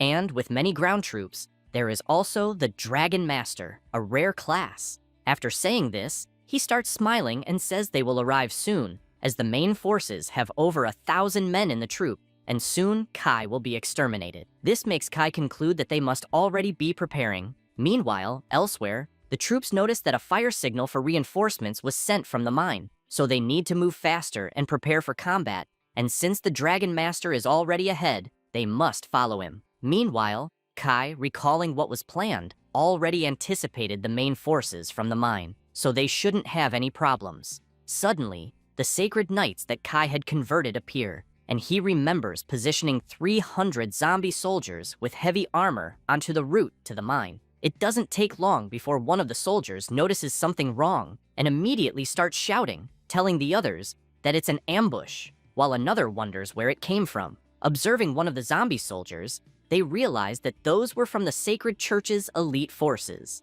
and that these bodies have mastered combat techniques they learned in life, and now, as zombies, that combat power is immeasurable. While thinking about this, he is quickly attacked with no chance to defend himself, and eliminated by one of the zombies, whose red eyes show no mercy. Thus, an intense battle begins. One of the soldiers, defending himself, hears another commanding them not to face them directly, as each of them is strong. He then turns and says that it's fine, as they are outnumbered and if they cut off the zombie's limbs. However, he cannot finish the sentence, as he immediately receives a fatal blow that makes him fall lifeless to the ground. Shocked by the scene, another soldier asks if that comrade lost his life with a simple cut. This happened because Kai, before releasing them, made sure that this zombie army acquired the skill Grim Reaper's Touch, which gives each strike a 5% chance of causing instant death. Back to the battle, the soldiers start running desperately, commenting that they have no chance here and need to retreat. Back at the stronghold, Kai, unaware of a dragon approaching, reflects that at this point, the reinforcements must be on the verge of collapse. And now it's time to deal with the Dragon Master. Then he turns and sees that the dragon has already arrived, while Walter, in the shadow of the beast, notices that it is heading straight for the prison, so he hurries and goes back to defeat the enemies. At the same time, Melty reflects that Griselda will do everything for the demon's liberation, and, looking at her own heraldry, she concludes that she is also stronger now because of Kai's contract, until suddenly, she is stunned as the Dragon Master is already on the roof of the prison, furious and ready for battle. The dragon begins to get more and more irritated, and the Master, smiling, tells him to turn that young demoness into ashes, which he promptly does, spitting fire in her direction. However, Melty quickly manages to jump and dodge the attack, taking the chance to mock the dragon,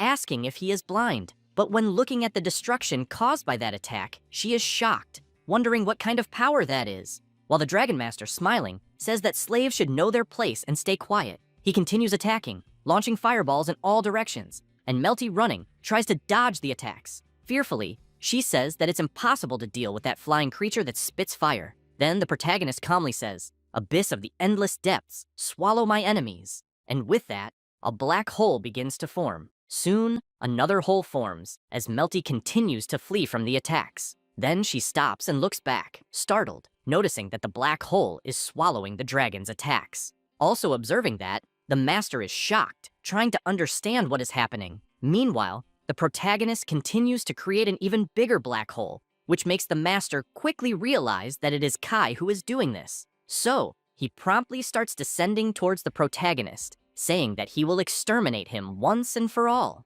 Melty then calls out to Kai, saying that the dragon is very dangerous and that they should retreat for now. However, he, with full confidence, asks about retreating, questioning if they're not there to rescue the slaves. This leaves Melty paralyzed, tears in her eyes, while the Master, descending at high speed, says that apparently the young man hasn't been intimidated yet, so he will test him with a charge. He then accelerates even more with the furious dragon. Meanwhile, in the prison, Griselda holds a handcuff with both hands and easily breaks it, releasing a demon wolf who, impressed, ponders how she broke those handcuffs with her bare hands, recognizing that her power is incredible. After freeing all the slaves, Griselda raises her arm and orders them to start running until they notice the dragon outside flying fast. Griselda immediately recognizes it, saying that Elza's Dragon Master returned faster than expected. One of the demons, also watching the scene, says they won't have a chance to escape, to which the others agree, saying they're doomed. However, Griselda demands silence, irritated,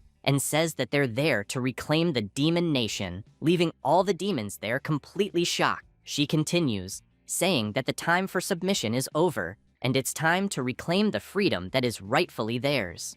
Meanwhile, Melty outside watches the Dragon Master, who keeps advancing until completely out of nowhere, a fireball appears right in front of him, but he swiftly dodges it. Looking down, he sees more of those fireballs coming. Then Kai says that this will be the counterattack, using the Hellfire Barrier, which hits the dragon directly, causing an explosion. He watches closely and sees that the dragon felt the blow, and with that, the beast begins to descend uncontrollably in free fall. The Master begins to despair, seeing what is about to happen, but before he can do anything, Melty passes by him, attacking in an extremely fast movement. The dragon, now more out of control, crashes to the ground like a sack of potatoes, while Melty manages to land smoothly. Impressed with what she did, she looks at her own hand, and then sees the Dragon Master lying lifeless on the ground, which makes her question whether she was really capable of doing that. Suddenly, Griselda appears with the slaves, celebrating, and her eyes shine when she sees what Melty did. The MC then starts walking toward the young woman and,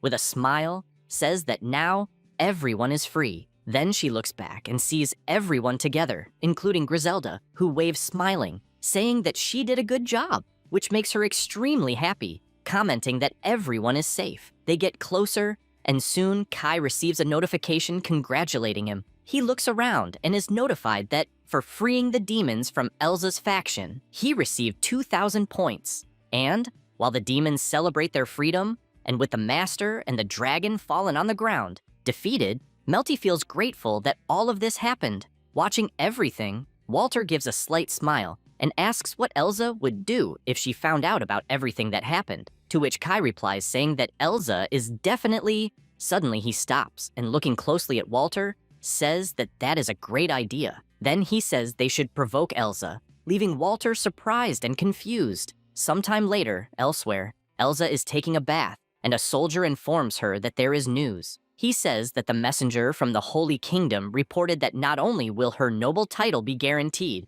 but she will also be recommended to join the hero squad to defeat the Demon King. Hearing this, Elza smiles, and lying in a bathtub with a fortune in gold around her, says that everything is going as planned. Playing with the coins, Elza, an ultra-rare class magic swordswoman, also says that she can't stop smiling. She also points out that she has developed a special fondness for that castle, which, by the way, is far too grand for Griselda. Then she gets out of the bath and asks a bunny girl what she thinks about it, making her uncomfortable. With a mischievous smile, she points out that even a useless demoness like the bunny girl must understand what that means. And, seeing that the young girl says nothing, she grabs her by the ears, demanding an answer. With that, the bunny says she agrees, stressing that the castle is perfect for Elza. Then Elza, still smiling, says she's glad she agrees and absolutely out of nowhere grabs her by the arm, activating a spell, making the poor bunny girl writhe in pain. However, Elza tells her to be quiet and asks if she changed her mind, while the bunny begs her to please stop. Elza, however, continues, laughing more and more. Looking at the bunny and seeing her suffering, Elza concludes that it's very fun to torture little girls like her. After some time, the young slave collapses to the ground, and the Demon Queen says she feels very powerful, pointing out that since she obtained the rare class of Magic Swordswoman, everything has been going right. Moments later, she leaves and, with her sword in hand, says that with her noble status and being part of the hero's party, defeating the Demon King will bring her unimaginable rewards. And soon, she will have all the power and money the world can offer. Her servants celebrate upon hearing all this. Then she says they should throw a party to celebrate and get the finest wines. After grabbing one of the bottles, she says that a glass of that wine costs more than the salary of any of those animals she calls servants, so they should be grateful just for being able to look at it. Suddenly, a loud noise catches them by surprise, causing concern, leaving Elza puzzled, asking what that is, until a guard appears saying they have a problem. Desperate, he says there are monsters there, but before he can do anything, something bursts through the castle wall, throwing the servants away. Immediately, Elza grabs her sword, wondering what kind of monster it could be, until a colossal dragon appears in the hole left in the wall. This shocks Elza, who wonders if that is really a zombie dragon, as she didn't know such a monster existed in that region. Then the dragon starts talking, introducing himself as Kai, the Demon King, and informing them that he has conquered the Mithril Mine. Hearing this, Elza begins to panic, and Kai continues, saying the dragon, now without a master, serves him. At that, one of the servants promptly recognizes the dragon, while another, in shock, asks if the dragon rider master has been exterminated. Kai, controlling the dragon, doesn't respond, and simply says that Elza stole his life and, moreover, the woman he loves, and for that reason, he will take everything she has. She then replies that she doesn't know what he is talking about, and irritated, claims that she loves taking things from others, but despises when something is taken from her, and she can't wait to see what will happen. Gripping her sword even tighter, she says Kai will regret making her angry. Immediately, Kai begins to use an ability that emanates from the dragon's mouth, saying he can't wait for this. Then, he attacks using a dark power, stating that Elza will suffer endless pain. Quickly, the Cursed Breath ability heads toward Elza, who, realizing the attack, notices she won't be able to dodge or defend, because if the attack hits her, she'll be cursed. With that in mind, she grabs one of the servants, who instantly panics, and cruelly uses him as a human shield. Taking advantage of the dragon still attacking, she flanks, and, increasing her sword's power, uses the Crimson Flame Slash, delivering an attack that destroys and burns everything in its path. With the dragon in flames, she watches closely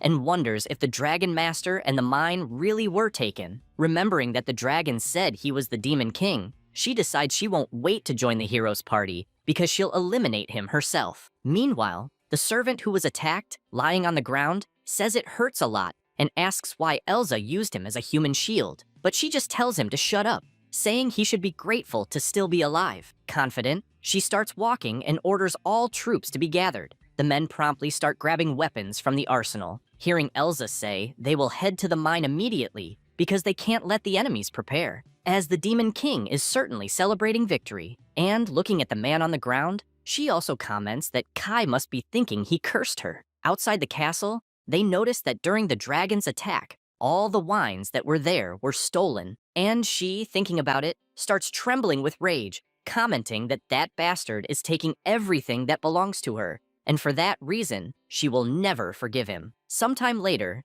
galloping at high speed, Elsa keeps saying to herself that she will not forgive that. With her subordinates, she advances quickly. Passing by the bodies of her fallen servants on the ground, she continues until she reaches the gate of the mine. Furious, she rears the horse, wondering how that bastard dares to take the mine from her hands. She thinks she will annihilate that so-called Demon King, Kai Austin. Suddenly, a noise is heard coming from inside the gates, and one of the subordinates, startled, asks what that noise is. He turns to Elsa and asks if they are really having a party in there. That makes Elsa even angrier, questioning how long those idiots will keep mocking her. Then, she draws her sword engulfed in flames and orders her troops to exterminate everyone inside. Immediately, they break down the gates. Advancing to attack, she orders them to spare neither women nor children, and to make those wretches pay with blood. However, to her surprise, only 2 young demons are there, playing instruments.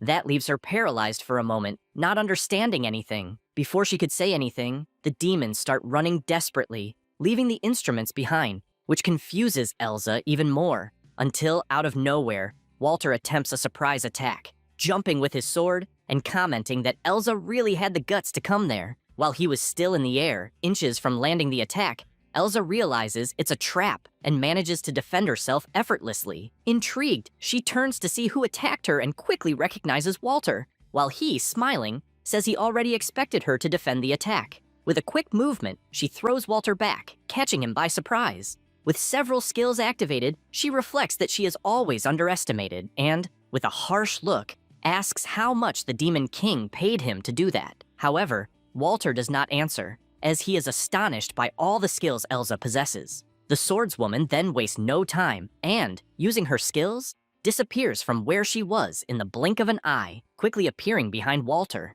With a wicked smile, she says he already knows what happens to traitors, leaving him in shock. She activates the Crimson Flame on the sword to attack. However, when she turns, she comes face to face with several zombie knights.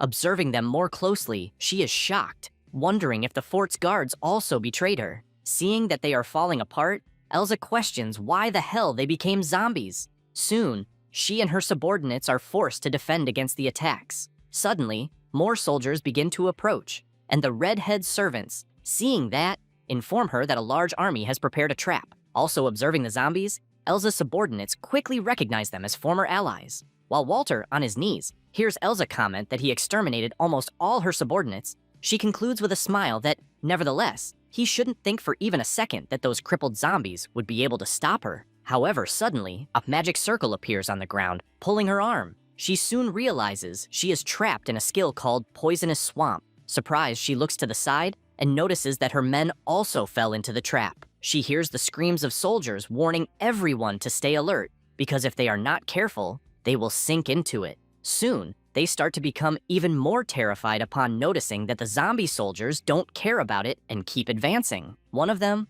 almost messing himself in fear, notices he's starting to be swallowed by the swamp. Watching the scene, Elsa can't believe what she's seeing. Suddenly, Kai appears, commenting that Elsa was quick to notice the trap and emphasizing that it's a paralyzing poison. Even so, she is undeterred and angrily asks if he's the Demon King, saying she's surprised he's a demon. Confused, she wonders if it was really him who created the poisonous swamp and concludes that his class is probably that of Supreme Mage. Meanwhile, her men start getting massacred by Kai's army, and the soldiers scream, asking for permission to retreat. However, the swordswoman remains firm and orders them to shut up and deal with it like men. Still, thinking to herself, she gets irritated by the zombies getting in the way and considers that maybe she'll have to turn everything into a sea of fire, including her own subordinates. Determined, she tries to use her powers but quickly realizes that nothing happens, which makes her even more irritated, wondering why she can't use magic.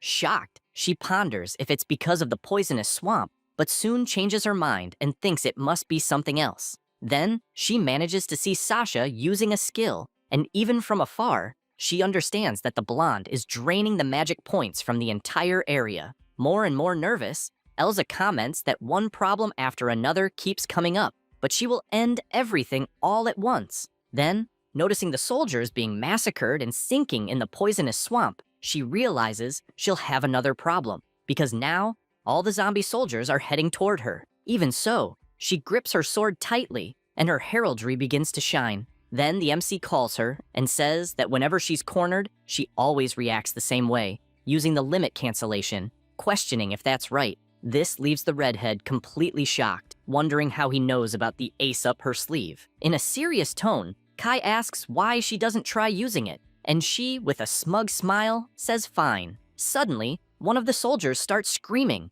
warning that the enemies keep approaching. However, she ignores him and tells him to shut up. Then Elsa activates her ability, saying that Brat will regret provoking her, and the soldiers, watching in shock, beg her to please stop, because everyone there will burn in the marble of hell if she does that. Nevertheless, she ignores them, and, raising her arm, uses the limit cancellation. With that, noises begin to emerge, until suddenly, a powerful shockwave is released, throwing everything and everyone far away. Resisting the enormous pressure, Walter asks what the hell is happening, and Elsa, with a determined look, faces Kai and continues to emanate an increasingly strong power. Kai watches the scene closely and notes that Elsa's highest level enhancement skill triples all attributes for 5 minutes.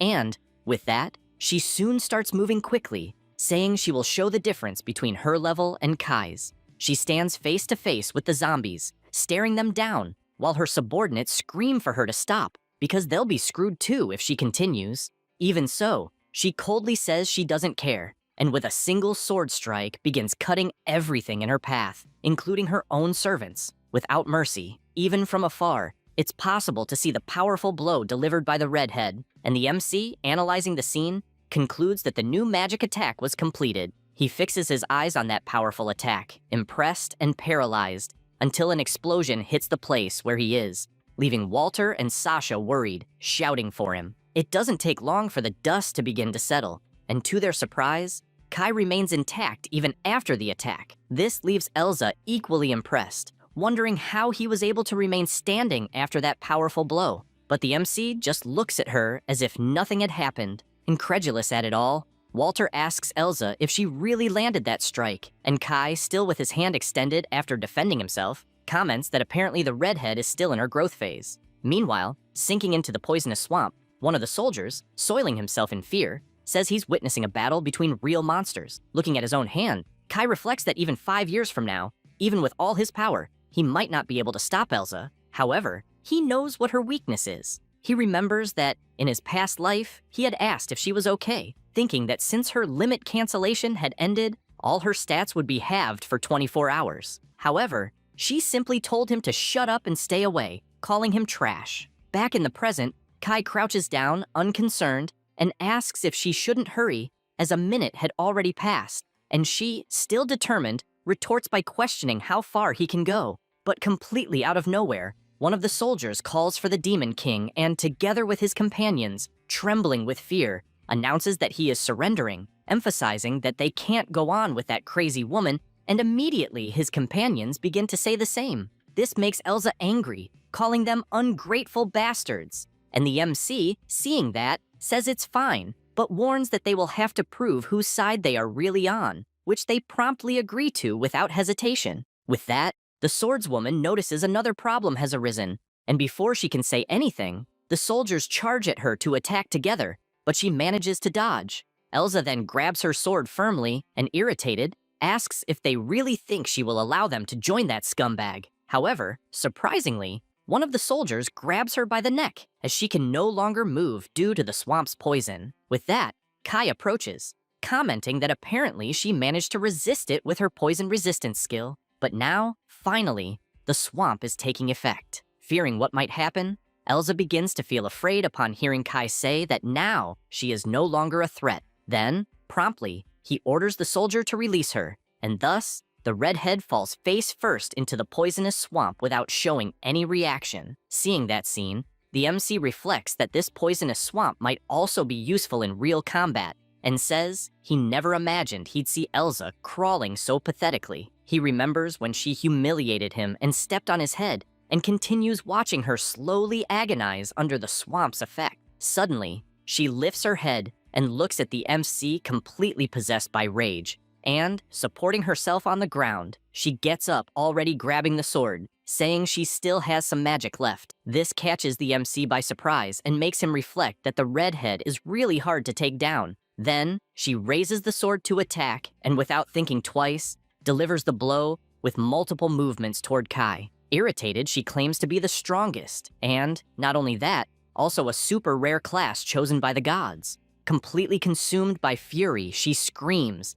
emphasizing that she is a spellblade. However, Kai simply raises his arm, showing the heraldry to her, and, using a magic circle, says she probably never imagined she would be defeated by a mere dark mage. Elsa is completely shocked when faced with that, and, with no time to react, is attacked from all sides by the Hellfire skill that Kai used. And, as a result, Elsa has her body completely pierced, looking like a sieve, gravely wounded. She starts coughing up blood and writhing in pain, but still trying to hold on, she places her hands on the ground, still feeling sick and in disbelief, asks what the hell Kai really is and what his problem is with her. He simply replies that he made a promise, and Elsa, smiling, says she has no idea what he's talking about. Even trembling, she manages to stand up, almost exhausted, and says that despite all of this, one thing has become clear, the fact that she cannot defeat him. This leaves the MC confused, not understanding what she is trying to do.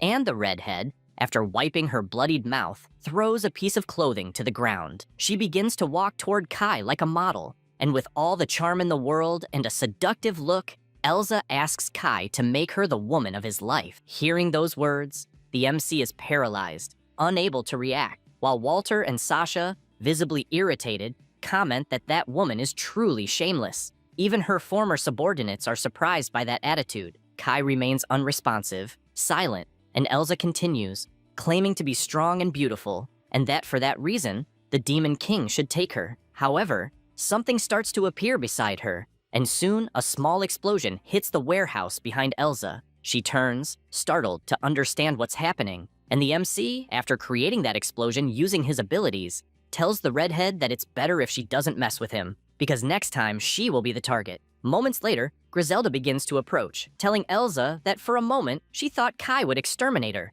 but it was he who decided to keep her alive for now. Immediately, Elsa recognizes Griselda, and she, with her arms crossed, says she's surprised Elsa remembered her, because she thought it would be easy to forget the face of a slave. However, the swordswoman smiles, saying she remembers Griselda because she was sold for a good price, and, provoking, asks if she's there to be sold again. But Griselda just stands with her arms crossed beside Kai, and with that, Elsa is shocked, asking why she is there, and if she is really working with the Demon King. Griselda says nothing, and just watches coldly. Then the redhead gets even more irritated, saying that now she realizes that it was Griselda who planned everything. Immediately, she grips her sword tightly, preparing herself, and charges at Griselda, saying she will annihilate that slave. Watching the scene, Walter and Sasha become worried, shouting for Griselda and asking how that demoness is still able to move. Also watching the dust rise from their fight, Kai reflects that even wounded Elsa in limit cancellation mode is a formidable opponent, but Griselda is no longer the same as when she was captured by her. After all, Now she is one of his 4 celestial queens. The redhead is completely astonished by Griselda's current powers, and soon hears her saying that normally she would like to take Elsa's life with her own hands. But suddenly, a spell appears at a terrifying speed. It is none other than Griselda, restraining Elsa with her powers, while Elsa, completely bound, asks how that slave got so strong, to which Griselda responds that she merely swore loyalty to Lord Kai. Shocked by this information, Elsa can't understand what it means. Then she begins trying to break free but fails miserably and concludes that her limit cancellation is wearing off. With that, Griselda makes a simple gesture, closing her hand, and the magic she is using begins to strangle the redhead, who can't react and starts to panic. Distressed, she begins to say that she swears loyalty. Then MC tells her that he will give her all the fortune he possesses,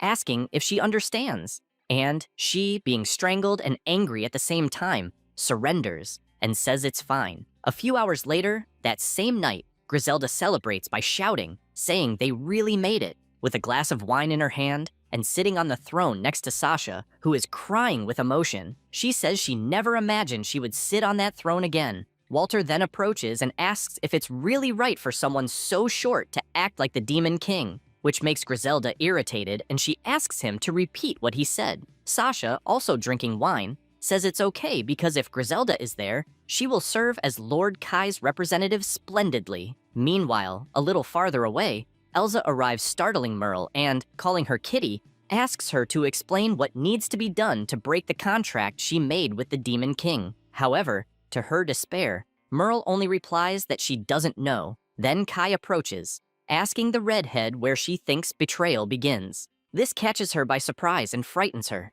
Then MC extends his hand over her head and seals the pact, saying he grants Elsa the rank of one of the 4 celestial kings and queens. With that, the heraldry on her hand changes. But even so, she smiles and says that Kai should enjoy it while he can, because someday she will tear his head off. This irritates MC, so he says he will make it very clear, stating that this is a contract of servitude, and if she betrays him, she will die. This leaves Elsa absolutely shocked, nearly having a heart attack. Frustrated, she throws herself on the ground grumbling, leaving Merle and Melty watching, intrigued. With that, the Demon King begins to walk away, tired of it all, and, remembering Colette, he reflects that to rescue her, and unfortunately, he will need Elsa's limit cancellation. He also recalls the nearly impenetrable magic barrier of the capital of the Holy Kingdom. Even Griselda, as a demon queen, won't be able to break it, and if she manages to destroy just that, he can handle the rest himself. Shedding a tear of longing,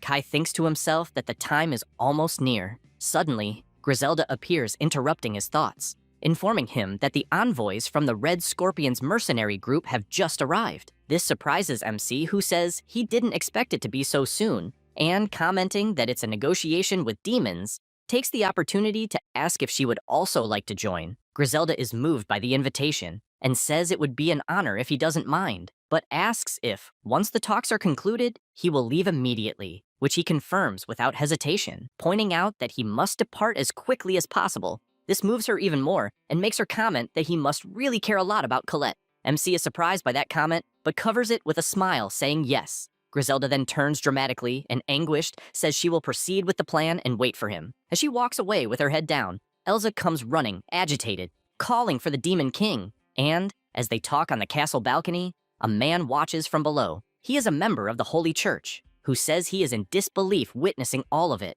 Observing the conversation between Elsa and Kai, he wonders if the redhead was really defeated by the Demon King, and concludes that he needs to report it to Lord Johann immediately. But suddenly, the creepy dragon starts descending toward the man, and, approaching him, asks if that man is one of Johann's subordinates, commenting that by order of Lord Kai, he will also help them as an informant. Then the dragon extends its claws toward the man, who is shocked, asking if that is a high-ranked demon, but unable to react, he is easily captured by the frightening demon. Meanwhile, elsewhere, observing a dress, Johann tells Colette that she is very well dressed, and looking the beautiful young woman up and down, he calls her Lady Colette, the saint. Observing the mark on Colette's neck, Johann smiles. A few days earlier, in the capital of the Celestial King, 2 maids present clothing to Colette, and soon one of them, finishing dressing the saint, says she looks wonderful. However, Colette, shaken by being trapped there, just lowers her head and says nothing. She remembers when she was captured by Johann and said she would not return to the capital because she was with Kai, which made Johann, mocking, say that in fact she was referring to the Demon King and pointing out that she would never see him again, left her worried.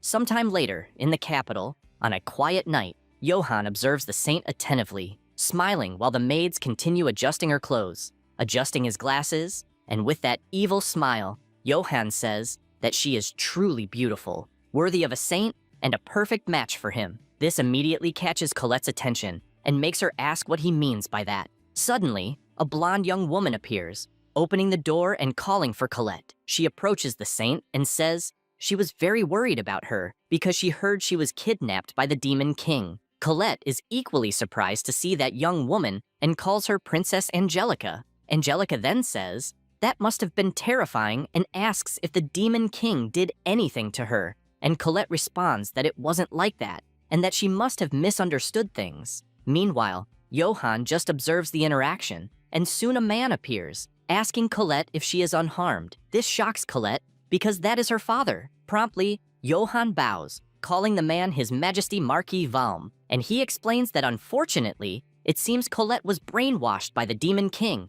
and moreover, is now suffering from a curse. This leaves Angelica and Valm shocked and worried, but Colette immediately says that is a lie, emphasizing that Kai would never do that. However, as she says this, the chains of the curse Johann used begin to tighten around the saint, who feels intense pain. Johann, observing the scene, merely smiles faintly while Angelica is shocked, commenting that this is the curse. However, even while suffering, Colette, with a trembling voice, says that Kai is a hero who saved everyone. Immediately, Angelica approaches her and hears her saying Johann's name. Widening her eyes, the princess asks what she is trying to say about Johann, and, absolutely tense, seems to have realized what Colette meant. However, the prophet interrupts, saying that Angelica shouldn't listen to what the saint is saying, as it is the effect of the curse of the Demon King Kai. Even gasping for breath and in pain, Colette does not lower her guard and looks angrily at the prophet, and he says it's better to leave her there for a while until she calms down,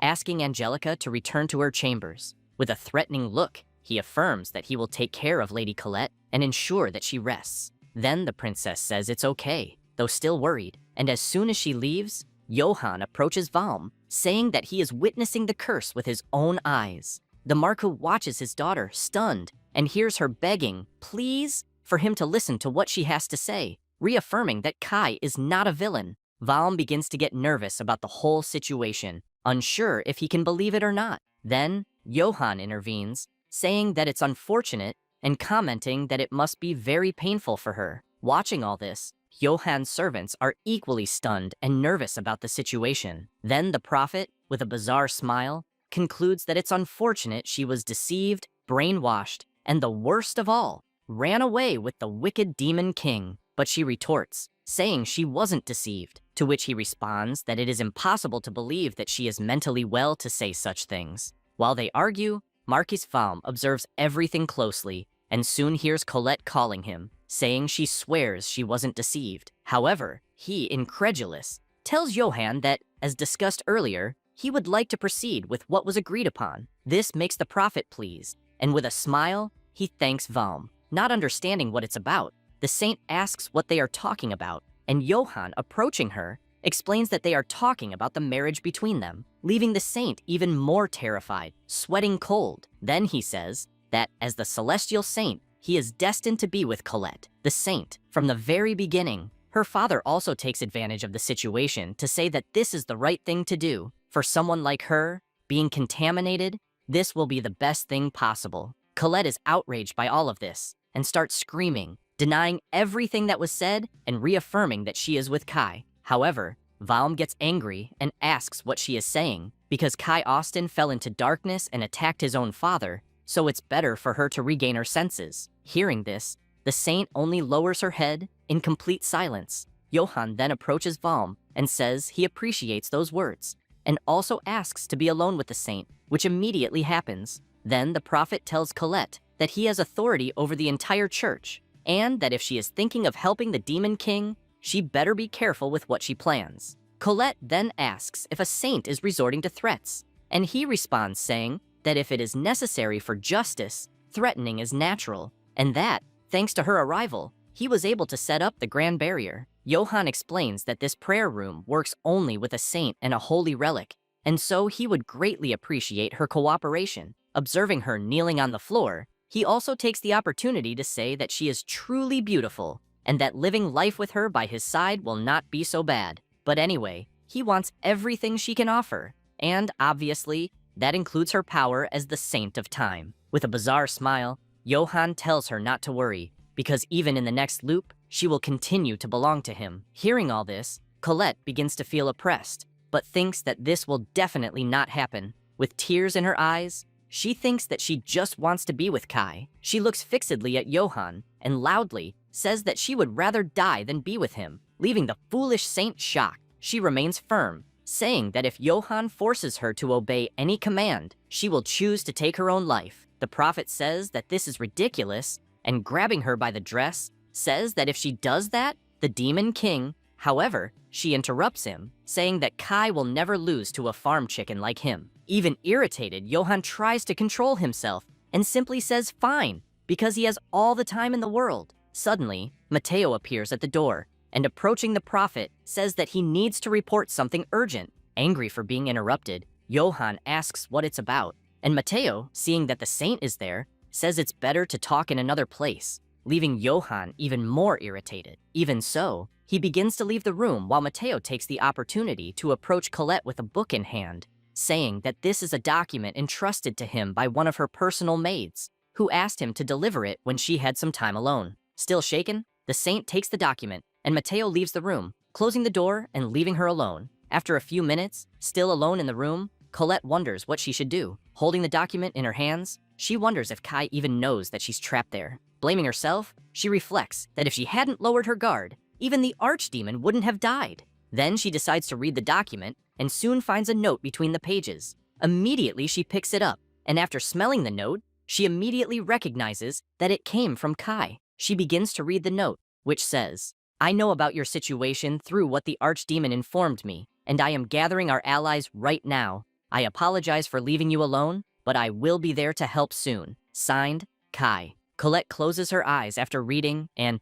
with a hint of hope, says that she will be waiting. Meanwhile, elsewhere, Matteo bows before Johann, who, angry, asks what Matteo is thinking, as the purifiers are from the darkness, and he should refrain from such actions. He asks if this is about the Demon King subjugation mission, and comments that, this time, he just wanted to see how the other side would respond to this. The prophet also says that the enemy is in the second round, and even if they escape, he was expecting it. However, Matteo says no and claims to be the only survivor, stating that the mission was a complete massacre. Hearing this, Johann is absolutely shocked, wondering if those purifiers were defeated, which makes him think that this so-called Demon King will truly not be an easy enemy to face. With this in mind, he asks Matteo to increase the alert level and reorganize the purifiers, which Matteo promptly acknowledges. Thus, Johann leaves the room and heads to another place. In a sacred temple with several men apparently important to the church,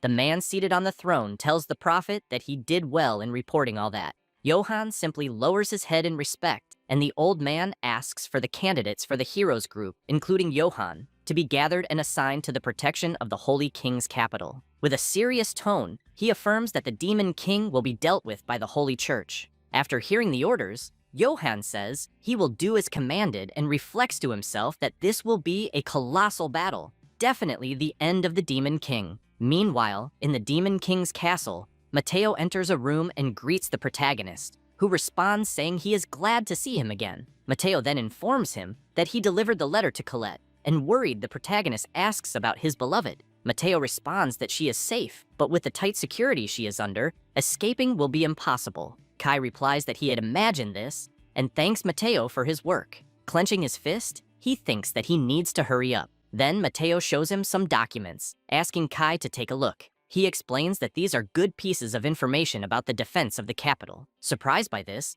the protagonist says that, apparently, besides the barrier, there are also powerful magical weapons, which makes him wonder if they also have equipment that forcibly drains magical power, which is bizarre. Observing the weapons drawing, he notices that they've placed it around the entire capital wall, Kai reflects that just as they managed to create this tactic to drain magical power, the enemies also succeeded, and even if they break the barrier, they will be forced into a fight without magical power. Pondering the matter, Kai deduces that this will definitely be a problem. He then tells Mateo that he can go back and continue with the preparations, and returns to thinking about what he could do, but quickly has an idea. Meanwhile, elsewhere, an axe nearly hits Elsa, who, holding a bottle of wine, asks what the hell that is among the smoke. A colossal figure appears, asking if she is Elsa. He places the axe on the ground, which immediately starts to break, and Elsa, shocked, looks to the side and realizes that the tower behind her is also splitting in half. Moments later,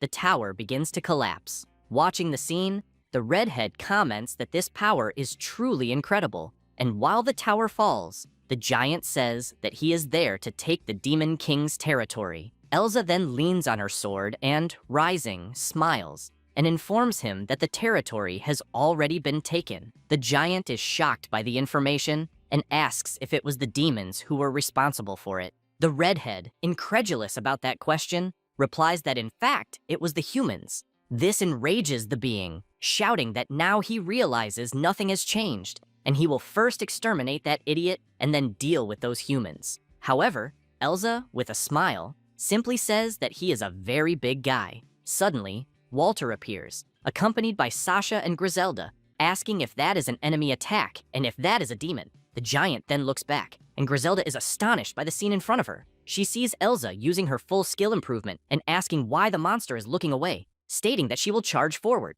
Her sword starts to catch fire, and she quickly attacks using the flame slash. Instantly, the giant tries to react by defending, and Griselda, still shocked, recognizes the being. Meanwhile, Elsa's strike is about to hit the opponent, but suddenly both attacks stop before colliding, leaving them both confused about what is happening. Watching his attack being stopped, the giant cannot understand what the hell is going on, until amidst the powers, Kai appears, holding both with little difficulty and a not-so-friendly look. He says that he is here, and upon seeing him, Elsa cannot believe it, just like the giant, who is shocked and trembling, asking how that guy managed to stop the attack. Kai then says that he is causing a lot of chaos there and asks who the hell he is. The giant responds by stating that he is Balrog. Immediately, Griselda recognizes him and points at him, smiling, and he, also smiling, says he is glad to see her alive and calls her princess. Watching the scene, everyone is absolutely confused, including the protagonist, who doesn't understand why he called Griselda princess. Balrog then begins to laugh, thanking God that everything is fine. He also comments that she has grown a lot, and while he shows absolute happiness, Elsa asks if Griselda really knows that man, commenting that he has a powerful voice. The young demon then approaches and tells Balrog that it has been a long time since they last saw each other, asking where he has been all this time. The big guy then says that he was on a warrior's journey, but when he heard that the Demon King's castle was taken, he decided to return. As he speaks, Kai remembers having heard that name before, until the big guy notices something, and looking at Kai's sword, asks if that is really... Griselda confirms that it is the sword he's thinking of, and introduces the protagonist as Kai-sama. However, Balrog doesn't recognize him and murmurs the protagonist's name. Everyone watches in silence, still stunned, and with that, Griselda says that apparently she will have to explain everything that has happened so far. Sometime later, inside the castle, Kai and Balrog face each other, and the protagonist, observing him closely, reflects on the fact that he is an ogre and remembers that ogres are the strongest race among demons, possessing insane power. He observes Balrog's muscles and veins. However, Walter interrupts him and informs him that the preparations for the operation are almost ready, and Kai responds that he will join them soon. Intrigued by all this, Balrog asks the protagonist what he is planning. Suddenly, Griselda appears, and seeing the big guy angry, she tries to disguise it, telling the protagonist that she will introduce the strong man again. She explains that he was one of the 4 sacred kings, according to the prophecy of the former Demon King, who was her father. This information immediately surprises Kai, who remembers meeting him in his past life, and that man was very strong, and even now, 5 years later, he remains a strong opponent. Balrog then comments that he doesn't understand what is happening, and asks if humans and demons are joining forces. However, everyone remains silent, not saying a word. Then, Balrog lowers himself, calling for the protagonist, and asks why he has that sword, which belongs to the Demon King. The protagonist then remains silent for a brief moment and soon affirms that it is because he himself is the Demon King, leaving the big guy absolutely shocked and asking him to repeat what he just said. At that moment, the protagonist reflects that it's natural that Balrog doesn't accept this, as it's hard for him to understand that a mere human is suddenly declaring himself as the Demon King. Griselda then calls the big guy's attention, asking him to stay calm, as they owe their lives to Kai, who saved them, and Sasha adds that not only that, but he also fought for the liberation of the demons, and they all swore their loyalty to Kai-sama from the bottom of their hearts. Balrog then looks at everyone present, still suspicious, asking if they are really loyal to a human. With just one hand, he crushes one of the castle's pillars, and with a vacant look, he asks Sasha if she has forgotten the Demon King's last words. The blonde gets uneasy at that, and Balrog concludes, telling everyone there to pay attention because he doesn't know any of the nonsense they are talking about. And now that the Demon King is gone, his daughter, Princess Griselda, needs to exercise her right to the throne. She only hears all of that, and the big guy continues, saying that a human being the Demon King is impossible. However, Griselda intervenes, saying that she understands what he is saying, but Kai has the qualities and strength of a true Demon King. Still irritated, Balrog grits his teeth in anger. Then the protagonist calls him and says that they are about to launch an attack on the Holy King's capital, so Balrog can decide whether to recognize him as the Demon King or not. Hearing these words, the big guy is astonished, and lowering himself, he asks if Kai is really serious. He highlights that this place has been resisting demons for centuries, and that's why he is questioning if Kai really believes that a mere human will be capable of such a feat. The protagonist responds that it's not just humans, but humans and demons together. Again, Balrog says that this is ridiculous and nothing but a fantasy. However, Kai, irritated, says that, anyway, this is not the time to be discussing this, and asks Merle to start preparing for the journey ahead. He asks her to inform everyone that they will be leaving the next morning. Suddenly, Balrog grabs his axe, irritated, but when he looks at Griselda, he immediately becomes paralyzed and listens to her asking him not to stand in Kai's way. Still, Balrog remains unwavering and asks why she is allying herself with a human. Griselda then says that he can ask anyone there, as the vast majority of them were saved by Kai-sama. The big guy then looks at everyone there, the cat-eared sisters and the various demons, and says that it cannot be true. Frustrated, he cannot understand all of this. He then goes to the palace door and, outside, wonders who the hell that human is, as the late Demon King's wish was for his daughter to take the throne. But then he notices something,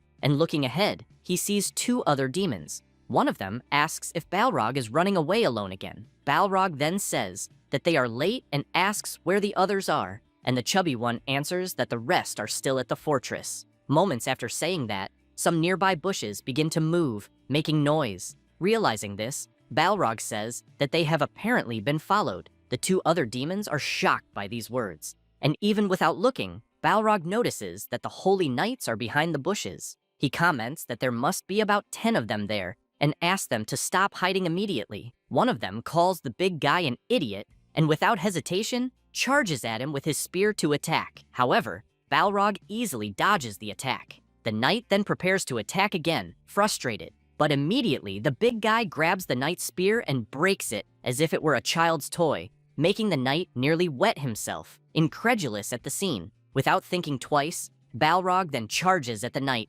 grabbing him and saying that to him, those spears are just toothpicks. The big guy then crushes the knight cruelly in front of all the other knights, leaving them absolutely terrified and shaking with fear. Balrog warns that he won't leave any of them alive. Sometime later, at the Ogre tribe's forward base, a man sitting on the ground tells Balrog that he has already investigated the human named Kai Austin. Excited, the big guy asks what kind of evil deeds his companion discovered that Kai has done, and he, a bit nervous, reports that everyone he asked said that Kai was a noble human acting for the good of the demon tribe. Hearing this, Balrog says that he doubts this is true. However, he begins to question whether a human is really helping the demons, pondering that there might be some kind of scheme behind all of this. He then asks his companion what's going on there, and so the companion continues reporting everything. Sometime later, Balrog goes to another room with a man held hostage and another ogre wearing a mask. He looks at his companion, who gives him a thumbs up. Then Balrog takes the man's hood off and asks if he is ready to speak now. The man says yes, and begins to say that the role of that man is to lure the demon tribe to the Holy King's capital. Pretending to know nothing, Balrog asks which man and what he is talking about. The man continues, saying that he is the son of a captain of the Holy Knights, and that it's impossible that he is an ally of the demons. The ogre is shocked hearing all this, and the man, desperate, screams that Kai is a traitor among humans, as he was one of them, the knights. Immediately, Balrog grabs the man by the head, making him even more terrified, and in the blink of an eye, ends the man's life. Stunned, he says he understands everything and asks the ogres to join him immediately. Sometime later, elsewhere, Griselda informs that with the zombie army of the Holy Knights and the demons that were enslaved in the mines and in the Demon King's castle, they have about 1,000 warriors. She says that the Holy King's capital has many more, maybe even 10 times that number of soldiers. And in addition, they have the powerful magical barrier and weapons. Uncertain, she says that this will be... Suddenly, Kai interrupts her, saying that the difference seems colossal, and because of that, the invasion seems impossible. Confused, Griselda asks what he means by seems to be, and he, with a smile, says it's fine. After all, they are all here, just like he is, and the individual quality of each of them will be the differential. Observing the capital, the protagonist says that they will destroy it all and save Colette. With this, Griselda gets excited and says she is ready for action, but suddenly, one of the demons approaches them, saying to Kai that a messenger from Balrog is here, and that is enough to make the protagonist worried. Moments later, Kai hears the messenger apologizing profusely. Observing the ogre's expression, Kai reflects that this is not the right way to apologize, and the ogre, kneeling, says that Balrog wants to apologize for the previous day and asks Kai to accompany him to the ogre village as they have prepared a feast for him. The protagonist then says that inviting him to apologize is somewhat selfish. Intrigued, he wonders what's behind this sudden change of behavior, since Balrog doesn't seem like the type to change his mind overnight. And with that, he says he will accept the apology, but he is busy at the moment. Hearing this, the ogre takes a deep breath and, standing up angrily, asks if Kai knows what it means to refuse an invitation from the ogre tribe. Thinking to himself, the protagonist reflects that it will be an additional problem if the ogres are enemies, so he has no choice. Observing the situation, Sasha calls out to Kai, who responds saying it's fine. He turns to Walter and asks him to lead everyone forward. He also asks if Sasha and Griselda will accompany him, which they immediately confirm. With that, Kai turns to the ogre and asks if he can guide them to the ogre village. Sometime later, after the journey, they finally arrive at the village. Upon entering, Griselda comments that this is the first time she's been there. Impressed, she remarks that everything there is huge, and so the three of them stand still for a while, waiting for something. Then Kai asks if there is nothing there that resembles a house. The ogre, confused by the question, says that they don't need such things, as they have no enemies to challenge them. Kai, looking discreetly, notices the giant's heavy armor and asks why he wears that armor if there are no enemies. The big guy then stands up and says that, actually, it's a coincidence, as they are returning from a battle. Hearing this, the protagonist remains suspicious, realizing that something is wrong. Moments later, feeling an aura, Sasha, frightened, calls Kai telepathically, and he responds that he understands that something is wrong there. The ogre then asks if the protagonist has more questions, and he, observing, reflects that ogres shouldn't possess magical power and wonders why he is sensing such power there. The big guy then says they must hurry,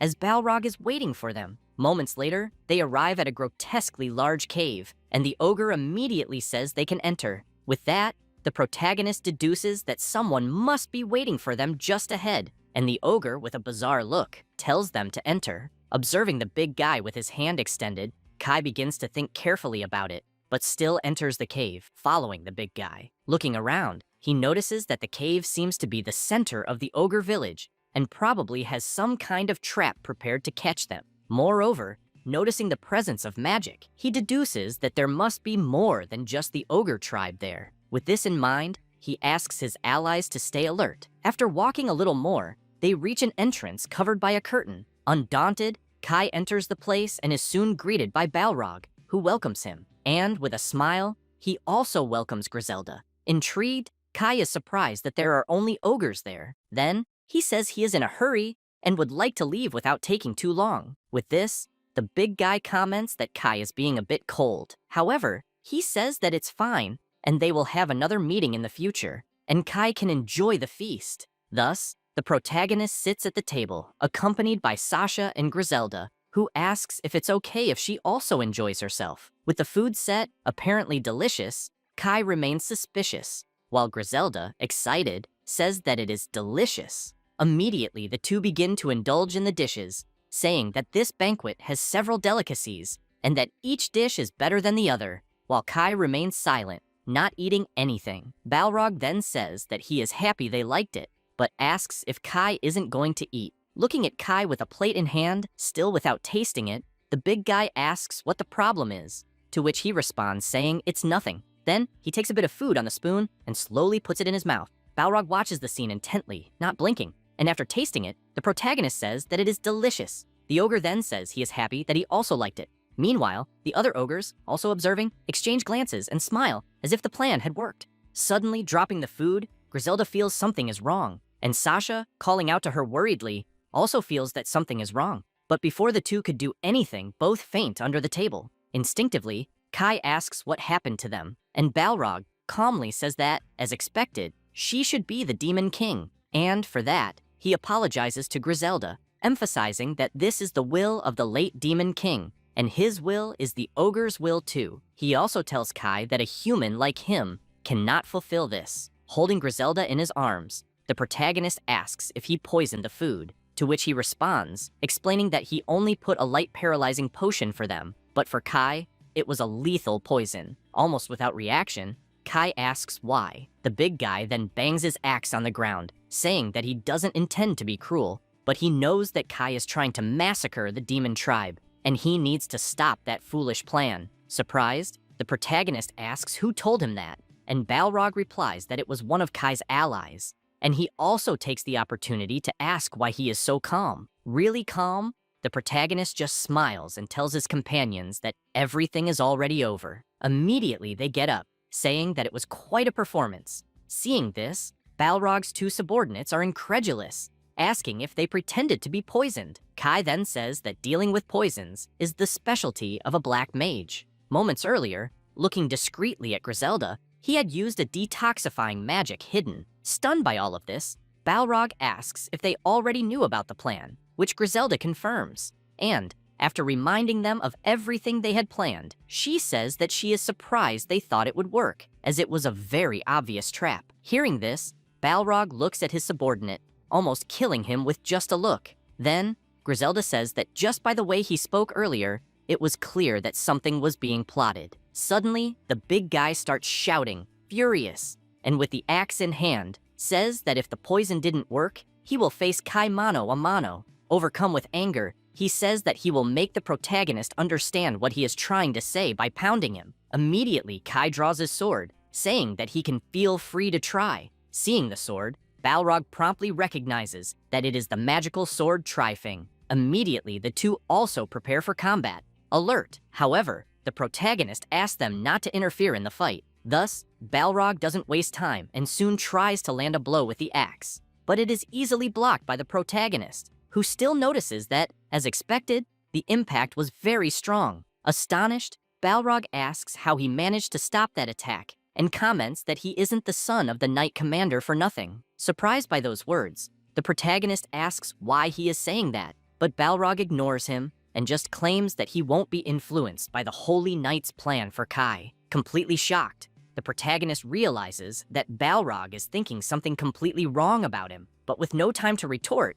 he just dodges another powerful blow from the ogre, who, impressed, asks how he is managing to dodge like that. However, Kai also doesn't waste time and uses the ability to walk in shadows, and with that, he begins to move quickly. Balrog is impressed with that ability, and Kai, after noticing this, immediately uses a magic circle above the ogre's head, catching him by surprise. He then extends his hand in the center of the circle and begins to use Black Thunder magic, leaving the ogre without any reaction. Moments later, Balrog becomes completely unconscious. his body smoking from all sides. Taking advantage of the moment, Kai returns to the ground while his opponent suffers the consequences of the ability that was used. Watching the fight, Sasha and Griselda are impressed by everything that has happened, while Balrog's subordinates grow worried, calling out to him. Kai then says that this should be enough, and the big guy, after regaining consciousness, can barely speak. Suddenly, the protagonist notices something strange,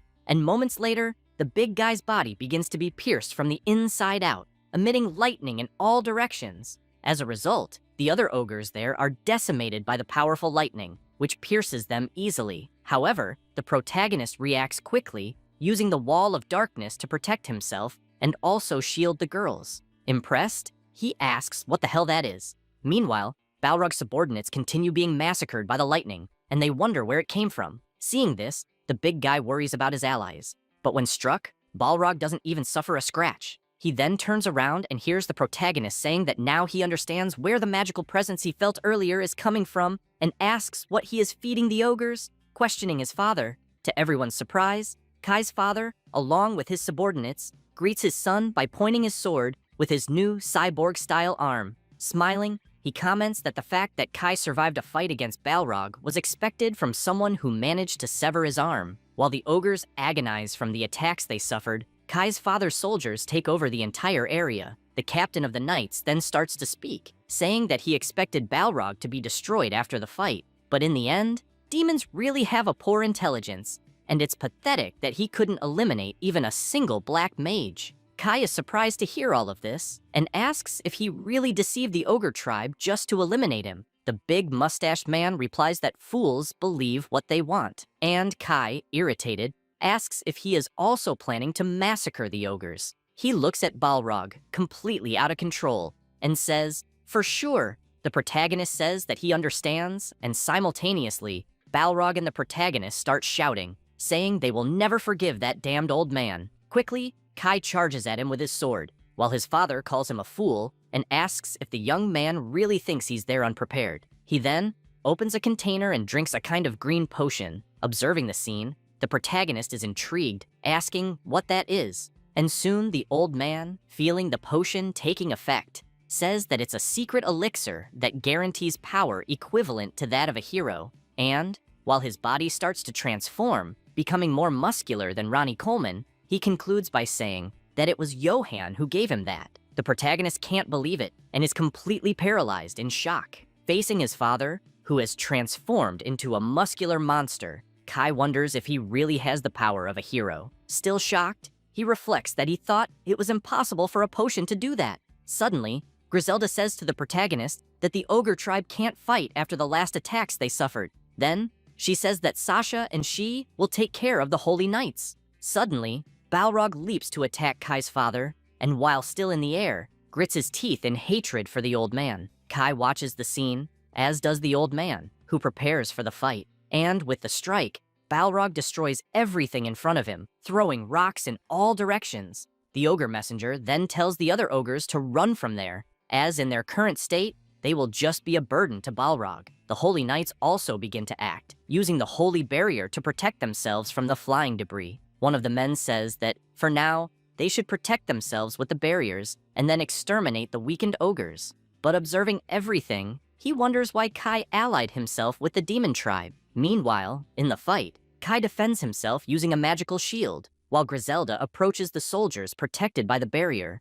and one of the men, upon seeing her, almost soils himself, as the princess used the blood lance to break the barrier and, moreover, also managed to annihilate the men who were protecting themselves. Manipulating her powers, she comments that the cave will collapse soon, so it's better for Sasha to evacuate the ogre tribe quickly. Meanwhile, Sasha uses martial arts to also avoid being hit by the debris, but informs that she understands her friend's request. At the same time, Kai's father charges at Balrog.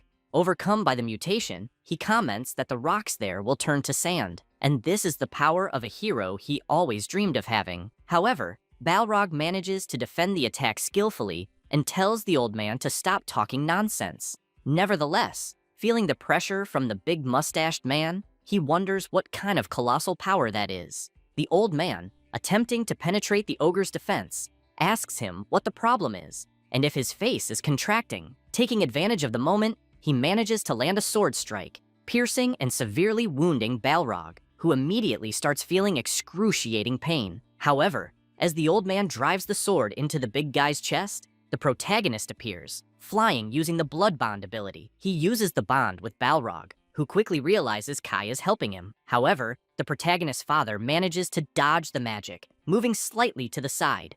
Irritated, he asks if Kai really thought he would be hit by that, calling him a tired black mage, and says that he will exterminate him too. Even wounded, Balrog thinks of something to counterattack, and before the cyborg can strike, he starts running at an absurd speed. Still, the old man attacks with the sword, commenting that Kai is a fool for challenging his own father, being from such a useless class. He continues attacking, moving the sword quickly and saying that this was absurd. Kai, while dodging the attacks, comments that it really is absurd. Moving at insane speed, he hears the old man say that his technique and power are first class, and it's a pity that Kai and Ares couldn't become a hero. Ignoring all of this, the protagonist manages to get close to his father while dodging, and this surprises the big mustached man. He then says that he will see the hero now. The old man, in shock, realizes he's in trouble. However, with no time to react, he is affected by the shadow wall and with the blood bond, leaving him with no escape route. Kai then gestures with his fingers,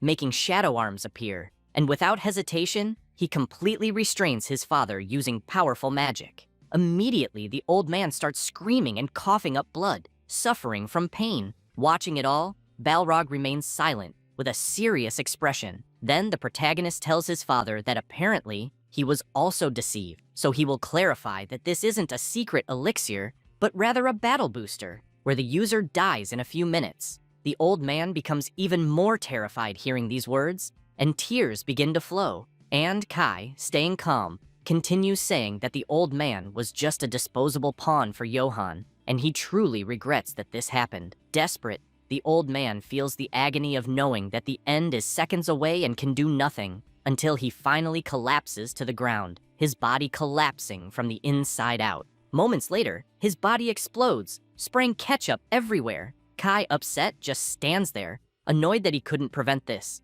Suddenly, Griselda approaches him, asking if he's okay, and he, smiling, says that she doesn't need to worry about him. Looking at the ogres around, he reflects that at the beginning, Johann used Ares to try to eliminate him, and now he set up this failed trap. Noticing his deceased father's mechanical arm on the ground, he thinks to himself that all of this is his fault. Observing that war-torn scene, Griselda becomes scared and asks Kai why his father exploded out of nowhere, and he responds by explaining that Johann made a level booster that can make a person stronger, but the side effect is that death occurs in a few minutes. Balrog then approaches the protagonist, carrying two other severely wounded ogres, and asks him if his father was the captain of the Holy Knights. Kai confirms that yes, but says that since he came here to eliminate him, he doesn't care about that. Balrog then takes a deep breath and tells Kai that they should cancel the meeting for now, as everyone there is injured, but tells Kai to wait a moment. Immediately, he begins to use healing magic on the wounded ogres, and says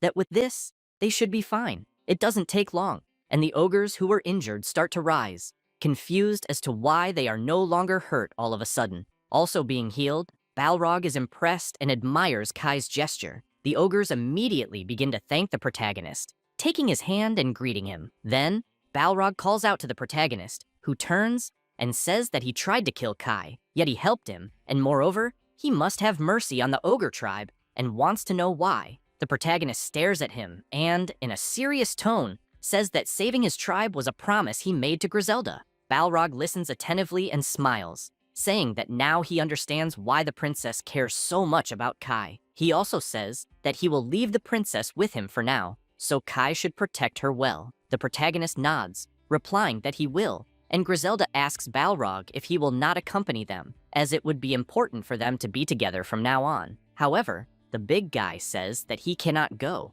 as his lord is alone. Hearing this, Kai is intrigued and asks Balrog if they will be able to meet again after he attacks and conquers the sacred capital. The ogre is surprised by the question, and before he can answer, Kai concludes by telling him not to worry, as he, Kai Austin, as the Demon King, will take care of the demon tribe, and that is a promise. Impressed, Balrog simply listens in silence. and the protagonist finishes by saying that when they meet again, he will prove that everything is fine, and they will talk until the ogre is convinced of everything he is saying. Balrog says that he is an interesting guy, and will arrange another meeting between them so he can sincerely apologize next time. Hearing the whole conversation, Griselda gives a contented smile, as do the other ogres. Then, Balrog, excited, says they will certainly meet again, which Kai confirms by nodding. Thus, he continues his journey with Sasha and the princess. Along the way, Griselda comments that she wishes the ogres could come with them, but Kai says that unfortunately, that won't be possible, and they must hurry to find Walter and the others as quickly as possible. Suddenly, a knight appears, visibly wounded, calling for Kai. This startles the protagonist and Griselda, and she asks if that holy knight followed them there. Noticing that she is about to attack the knight, Kai asks her to wait a bit. He then asks who that man is, and the knight responds that he can't accept that someone as intelligent as Kai Austin would betray humans and demands an explanation for that. Upon hearing this, Griselda recognizes the knight, as does Kai, who says that this is Vice Captain Gallard, his former sword instructor, and comments that it's been a long time since they last met. This comment leaves Gallard intrigued, asking what he means by, "It's been a long time." The two girls wait for an answer, attentively, but Kai remains silent, thoughtful. Meanwhile, elsewhere, Walter and the other demons march to war. Then, Elsa calls out to him and asks if they aren't heading straight for the sacred capital. Walter explains that if they camp directly in front of the enemy, it will clearly be a disadvantage, as the enemy has a vast army and many weapons. Therefore, they need to set up a base in a nearby village or an abandoned fortress and wait for Lord Kai. Hearing this, Elsa gets irritated and says that it's a pathetic strategy, and Walter retorts by saying that it's called caution. Suddenly, a giant creature starts approaching, flying, leaving Elsa shocked and asking what the hell that is. However, as the demon gets closer, she is even more stunned. Then, Walter explains that she shouldn't worry, as that is an archdemon, a messenger of the Demon King. The archdemon then informs them that he received a message from the Lord, and he said that the direction is changing. Walter then asks where they should go, and the small demon responds that they should head to the Guardian's fortress near the sacred capital, the Austin Fortress. Hearing this, Elsa's eyes widen and she starts screaming, saying she is sure Austin is the name of the Demon King, which Walter confirms. She says that if they attack the Demon King's family, it will be an act of rebellion, and asks if he has forgotten the contract they have with Kai. Hearing the redhead scream, Walter simply lowers his head, confused and irritated. But the archdemon says that they don't need to worry and should go quickly. Thus, they continue their journey, quickly arriving at the Austin Fortress. Still in front of the gates, Walter asks if this might be a plan from the Austin family, questioning if they should really trust a demon like that, and the little demon responds that everything will be fine, or at least should be. It doesn't take long, and the gates start opening slowly, and with that, Elsa begins to scream, asking if there could be strange traps in there, which Walter confirms without hesitation. Observing the holy knights opening the gates, Walter, in a serious tone, says that it's very likely that this is a trap, but as soon as the gates open, Gallard, accompanied by other soldiers, asks if that is the Demon King's army, and Walter, suspicious, says yes. Then, Gallard, shouting, orders them to lower their weapons. This leaves the demons scared and agitated, not knowing what to do. Walter simply watches with a serious expression, while Elsa gives a wicked smile. Promptly, the two get ready, with the redhead shouting and asking what they should do now, and Walter ordering everyone to form a battle formation. However, surprisingly, the weapons are lowered, catching them both off guard. The commander says they shouldn't misunderstand the act of lowering their weapons, as they truly were supposed to be there. With conviction, he states that he is surrendering, leaving the redhead absolutely confused. Walter begins to put away his sword, saying he doesn't understand, while Elsa asks what the hell is going on. Someone starts approaching, and the captain promptly looks. The MC, with a smile, says they're late. He claims to be just joking, explaining that he used magic to get there first. Walter is surprised to see him, as is Elsa, who asks why and if that isn't betrayal. Kai says that obviously he already knew, so he spoke to the vice captain of the Holy Knights. And since Gisi is already dead, that man is probably the commander now. The man says that as a Holy Knight, he cannot cooperate. However, they are prisoners now. All of the MC's allies are completely shocked. The commander informs them that they will now follow Lord Kai, which he promptly thanks him for. The commander then kneels, showing respect, Kai remembers to explain to the commander that Johann was using him and asked him to cooperate with his army in exchange for saving the survivors of the battles. The MC also took the opportunity to talk about the first cycle, but is not sure if he believed it. Elsa then says she heard rumors that the Demon King set fire to the commander's family home, questioning how he could forgive that. However, the commander says he did not forgive and explains that, aside from Lord Ares and the late commander, there were almost no casualties at that time, and only a few houses were destroyed. With that, he asks Kai not to make him regret trusting him. The MC looks at him and, taking his hands, says that he can trust him. The commander then closes his eyes. While Griselda, observing the scene, finds all of it strange, she simply asks if the food is ready. Immediately, the others also say they are hungry, and the MC, smiling, says they can take a break and calls for Sasha. She promptly responds, saying to leave it to her. Moments later, elsewhere, the demons eat and drink cheerfully. Griselda, making a toast, says that tomorrow it will all be over, so they should enjoy eating a lot. With that, everyone raises their glasses to toast, celebrating happily. The young demon girl says it's quite exciting, and Sasha agrees, saying that seeing smiles like that is increasingly rare. Griselda also says that it's all thanks to Lord Kai. Elsa soon notices her expression, as does Walter, who shows concern and asks what's wrong with her. Smiling, he says she doesn't need to worry, as things will get easier now, and thanks to Kai, they're even well-equipped. However, Griselda says she's not worried, surprising the big guy. Suddenly, Elsa shows up hugging him and, with a mischievous smile, says that the Demon King is going to help another woman. With that, Sasha, bothered, asks what she's talking about, leaving the redhead flustered. Even so, she starts to speak and says that Griselda is in love with Kai. This immediately irritates Sasha, who starts shouting, while the little demon girl just watches until Sasha calls her attention, ordering her to do something about it. Then Griselda promptly curses Elsa, who quickly runs away. Holding her drink, she thinks she shouldn't care about that,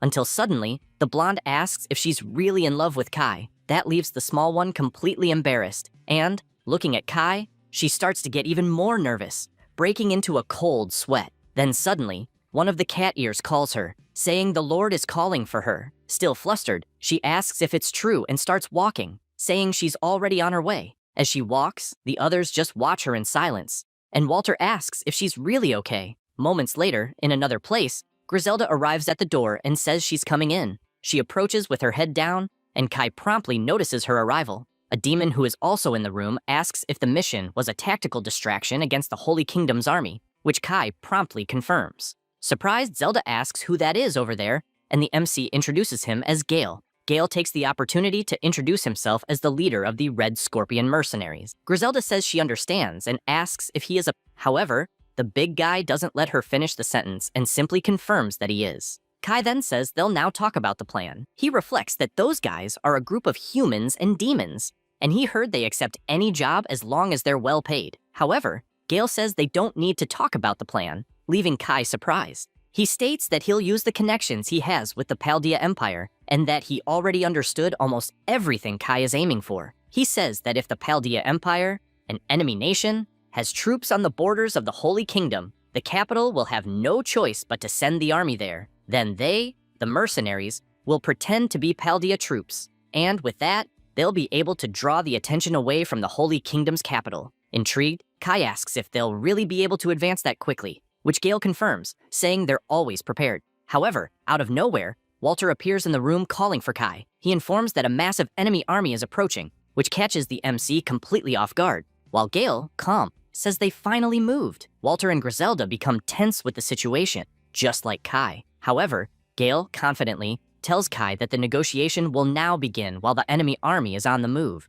Gale comments on the tens of thousands of troops from the capital and says that they, the Red Scorpions, lured them out right after their messenger arrived. Not understanding what's happening, Kai asks what he's trying to do, but the mercenary tells him not to worry too much, since he already said this is a negotiation. He also questions such a large army going there without properly preparing. Gale asks if they'd really go toward the Paldea Empire's border for a war that doesn't even exist. With that, he explains that they are the ones who can change the course of the battle, asking what Kai prefers. After hearing all that, Kai, irritated, asks if that's a threat, to which Gale responds by saying that those who hire his services are always in a weaker position, and he'll use that to gain a slight advantage. Reflecting on the situation, the MC thinks Gale is really clever, since he managed to execute the bait plan successfully and took them down, so he has good skills. However, he wonders what Gale will ask for now. The big guy then raises his fingers and asks what Kai thinks about paying 30 million in gold. That makes Griselda furious, saying that not even selling that mansion would get them that amount. And Gale, smiling, asks what's more important, life or money. Also irritated, Walter says that if such a large army surrounds that place, they'll be wiped out in an instant. However, Griselda insists, saying they can't afford 30 million. Paying attention to the conversation, Kai smiles, while Gale tells him to act carefully, as he probably won't have much time to think. Then, suddenly, Kai raises his index finger, leaving Gale surprised. Then, the MC, with his finger raised, smiles and asks what the big guy thinks about receiving 100 million. This leaves Gale completely astonished. And, watching the MC smiling, he asks if he misheard or if he really offered that. Kai then asks if that's not enough, which Gale denies, but questions if Kai can really pay all that amount. Griselda then approaches the MC, whispering in his ear that not even the National Treasury can cover that amount. However, he tells her not to worry. He explains that Elsa has an absurd fortune with hundreds of millions, so it's all good. This leaves both Walter and Griselda absolutely shocked, while Elsa, still at the banquet, feels a chill, as if she knows something. Hearing the proposal, Gale becomes wary. Then the Demon King says that with the money he's offering, he politely asks him to avoid other unauthorized actions, which the big guy agrees to, saying that with that amount, there's nothing to complain about. However, he says he has one more question and asks about that war, because he heard it's because of a woman and wants to know if that's true. Both Griselda and Walter feel awkward hearing that. However, Kai doesn't hesitate and immediately confirms, leaving the young demon somewhat uncomfortable. Gale is surprised to hear that and suddenly starts laughing. He hugs the MC, saying that's amazing, and extending his hand, says he trusts him more than those people from the Holy Kingdom, who are a bunch of greedy bastards. Kai is happy to hear that and shakes Gale's hand. Meanwhile, in the capital of the Holy Kingdom, the soldiers advance, commanding the 3rd Division to the East Gate and reporting that the Paldea Empire has a vast army on the kingdom's border. Giving orders, Johann requests immediate reinforcements for the 3rd Division. Intrigued, he wonders why the Paldea Empire would attack so suddenly, as this is a bad time, and they still haven't resolved the situation with the Demon King. However, he observes the barrier and thinks that should be enough for now, as it's better to be safe than sorry. Johann then continues giving orders, asking them to prepare their weapons and also the MP drain, as there is a possibility the Demon King might attack the capital, so they must stay alert. All the soldiers listen attentively, and Johann reflects that they have 12 members selected as candidates for the Demon King subjugation group. In addition, they also have the secret weapon, the level booster. Adjusting his glasses, the prophet thinks that there really are no problems for now. However, suddenly, one of the soldiers starts shouting, catching Johann's attention, who immediately sees his men throwing Ares to the ground, tied up. Irritated, Ares starts swearing, and the prophet asks who the hell that guy is. The soldier then explains that the man claims to be the hero named Ares, who was captured the day before,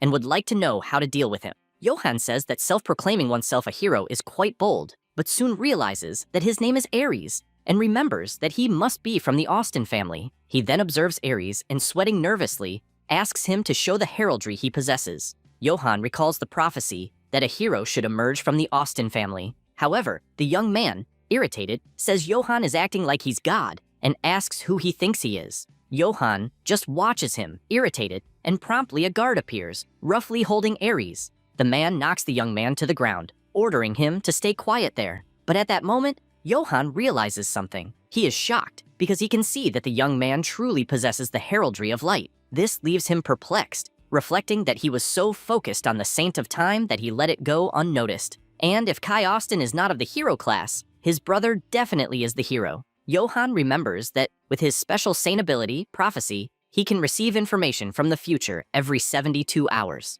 And, even though it's a bit vague, he recalls reading that the capital will be invaded by an army, and that the written events will certainly happen. Regarding Ares, when compared with the prophecy he read, he is undoubtedly the hero. Meanwhile, the arrogant young man on the ground yells, telling Johann to stop the nonsense and claiming to be the best in the world, so Johann should untie him and bow before him. The soldiers become irritated hearing that, and one of them again orders Ares to be quiet while the prophet says he will begin the interrogation. He asks for Ares to be taken to the military. This makes Ares furious, saying that he already saw the heraldry and affirming that Johann will regret this. However, the prophet ignores him and tells them to hurry. Suddenly, another group begins to arrive, and a young man tells the prophet that he brought the candidates for the heroes group. The one with the mustache, stepping forward, says that if the capital is attacked, he will fight as well. One of the men with him simply watches everything discreetly, and the young man states that all 12 candidates are elite warriors, well tested. Everyone there looks annoyed, and the soldier continues saying that they have combat power comparable to Elsa, and that they are of extreme value against the Demon King. Adjusting his glasses, Johann says those men can be called the Heroes Subjugation Group, and that he is counting on them. The knight then kneels and questions whether, during that emergency, the sacred artifact of the Great Barrier might be poorly protected. Johann immediately agrees with Matteo and says he entrusts him with that task, asking him to reinforce the artifact's guards, which he promptly confirms. The prophet also states that this is an important mission, so they must not fail, as the perfect barrier needs both the saint and the artifact. Hearing all of this, Matteo, still kneeling, says that Johann can count on him for everything. Then the prophet goes elsewhere, and after descending the stairs, arrives at the prison where Ares is. He is shouting, asking if Johann really thinks his father will let this go unpunished. But the guard soon scolds him, ordering him to be quiet. Ares then becomes intrigued upon hearing Johann ask the guards to leave the two of them alone, and with a smile, he continues saying that the two of them will have a little chat. This makes Ares nervous, telling Johann to say what the hell he wants. Johann calmly asks if it's true that he is one of the sons of the Austin family, which he confirms, stressing that behind him stands the strongest of the commanders of the Holy Knights. However, the prophet simply informs him that his father, Gisi, is already 6 feet under, leaving Ares absolutely shocked. Trembling, he says that's a lie, but Johann confirms, explaining that the Holy Knights verified and reported it. He also says he is very sorry for it, but informs him that, in fact, Gisi was killed by his own son. This leaves Ares even more astonished, asking if his brother really did that. With a smile on his face, the prophet asks who is really behind him. At that moment, the young man begins to sweat cold, completely desperate and shocked, while Johann, cold and calculating, simply watches. After a few seconds, he starts laughing, saying that apparently Ares has no one he can count on. Laughing, he comments on how Ares is always shouting that he's a hero, questioning who would believe such nonsense. Still shocked, Ares again confirms he's a hero. However, he can't believe all of that is happening. Happy with the situation, Johann keeps smiling. He leans down and puts his hand on Ares' head, saying he believes he really is the hero. This scares the shoppy hero, who immediately backs away from the bars. Terrified, he watches the prophet smiling, and Johann, approaching again, says that thanks to his saint, he's able to see the truth. Observing closely, he notices a mark on Ares' forehead and says that apparently he's cursed to hide his own class. This surprises Ares even more, until he remembers the moment he was beaten by his own brother and cursed. Shocked, he can't believe his own brother did that, and concludes that he really was cursed that day. Johann says he clearly noticed that, and seeing the young man's nervousness, asks if he's not thirsty for revenge. Trembling, Ares remembers all the humiliation he has endured, the curse, and everything else. Then he confirms that yes, he will definitely take Kai's life. This makes Johann smile like a child, and Ares, excited about the idea of revenge, asks if he really is a saint and begs him to break that curse. Hearing this, the prophet gets annoyed, mentally calling him a bastard, but says it's fine. The young man then celebrates that he will finally be free. However, Johann proposes a condition to break the curse, which makes Ares worried again. Johann then explains the condition to Ares, and after a few seconds, looking straight into his eyes, hears the young man agree. Moments later, he's free from the cell, ready for revenge, and smiling, asks for a woman with big breasts and a presidential suite. Everything that is the best, he wants it. Hearing this, the guard gets irritated, but Johann says it's fine. He can have whatever Ares asks. So Ares leaves smiling, while the prophet wonders if that really is a hero, because it's hard to believe. However, even with that personality, that idiot will be useful in the future. The mustached man watching the scene asks the prophet if he really is the hero, and comments that either way, they've now gathered more combat strength. Johann says he agrees, until a guard arrives saying loudly that he needs to report something about Saint Colette. Immediately, he asks the knight to speak more quietly. However, Ares, even a bit far from there, turns and asks if Colette is really there too. Sometime later, the guards at the outposts comment that orders were given to reinforce all positions and for everyone to stay alert, and one of them, laughing, asks who would be the fool to attack the Holy Capital's defenses. Meanwhile, atop the trees, Kai observes everything, determined to carry out his plan. He then jumps from the tree and moves forward. Moments later, while all troops are moving, Sasha informs Griselda that she received an urgent message that the capital's forces are mobilizing to intercept the Empire's forces. However, Griselda says it's fine and that they shouldn't struggle to deal with that. With a smile, she says it's all thanks to Elsa, which catches the redhead's attention, who asks what she's talking about. Griselda, remembering that the MC paid Gale with the redhead's treasures, tries to cover up, saying she didn't mean anything, leaving Elsa even more confused.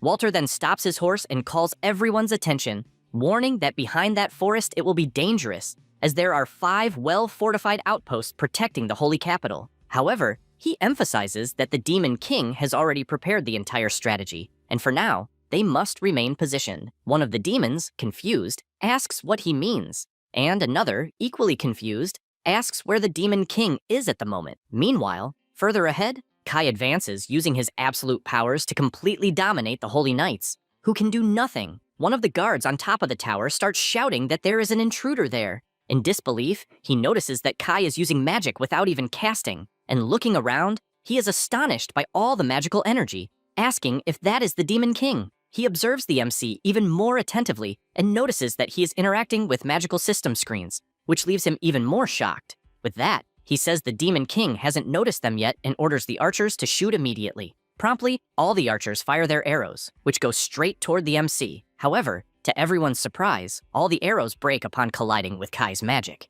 who continues interacting with the system calmly. Watching the scene, the guard is in shock, wondering if he really shattered the arrows without even looking back, while Kai, seeing the arrows breaking and using auto-casting, realizes it is working. He thinks he managed to save his troops from casualties and that he can take that outpost alone, and by doing so, he can gain a massive amount of EP. Looking closely at the arrows being decimated, he reflects that the auto-casting costs him 2,000 EP, but it was definitely worth it, as it allows him to use skills without having to cast them. He also reflects that it automatically protects him from any creature or projectile that tries to approach. And even though it consumes a lot of mana and attacks anything nearby, it is a skill against surprise attacks and gives him a great advantage. And, above all, suddenly, the guard starts shouting, confident that the next attack will work, and calls the magic squad to attack. With that, the mages begin their attack, and watching Kai surrounded by magical attacks, the commander shouts that it will be impossible for him to block that. However, immediately, Black Thunder and Shadow Barrier are activated, as the auto-casting can trigger multiple skills and spells. With that, he manages to block the attacks easily. Seeing the scene, one of the mages alerts the commander that he is already out of mana, which makes him irritated, questioning how it ran out so quickly. Realizing that, Kai uses MP Drain, and that leaves the knight even more incredulous, wondering how he can use so many high-level spells in a row, seeming to have infinite mana. Meanwhile, on the ground, Kai advances relentlessly, using his spells, and with that, the commander realizes that he is draining mana from the enemies and using automatic spells to annihilate them, which makes the Demon King an unstoppable advance machine. This makes the commander even more desperate and unable to react. He, like everyone there, is easily defeated by the MC. Determined, Kai continues advancing and disables the auto-casting, as apparently there are no more enemies at that outpost. Until suddenly, the system congratulates him, catching him by surprise. The system informs that he annihilated the Holy Knights of the first outpost, and therefore earned 500 EP. This makes Kai satisfied, thinking that everything is going well, and that he will invest those points in slash enhancement. Flying above him, a demon comments that Kai is a true warrior of immeasurable worth, and the one who said that is actually the Archdemon, who surprises the MC by approaching,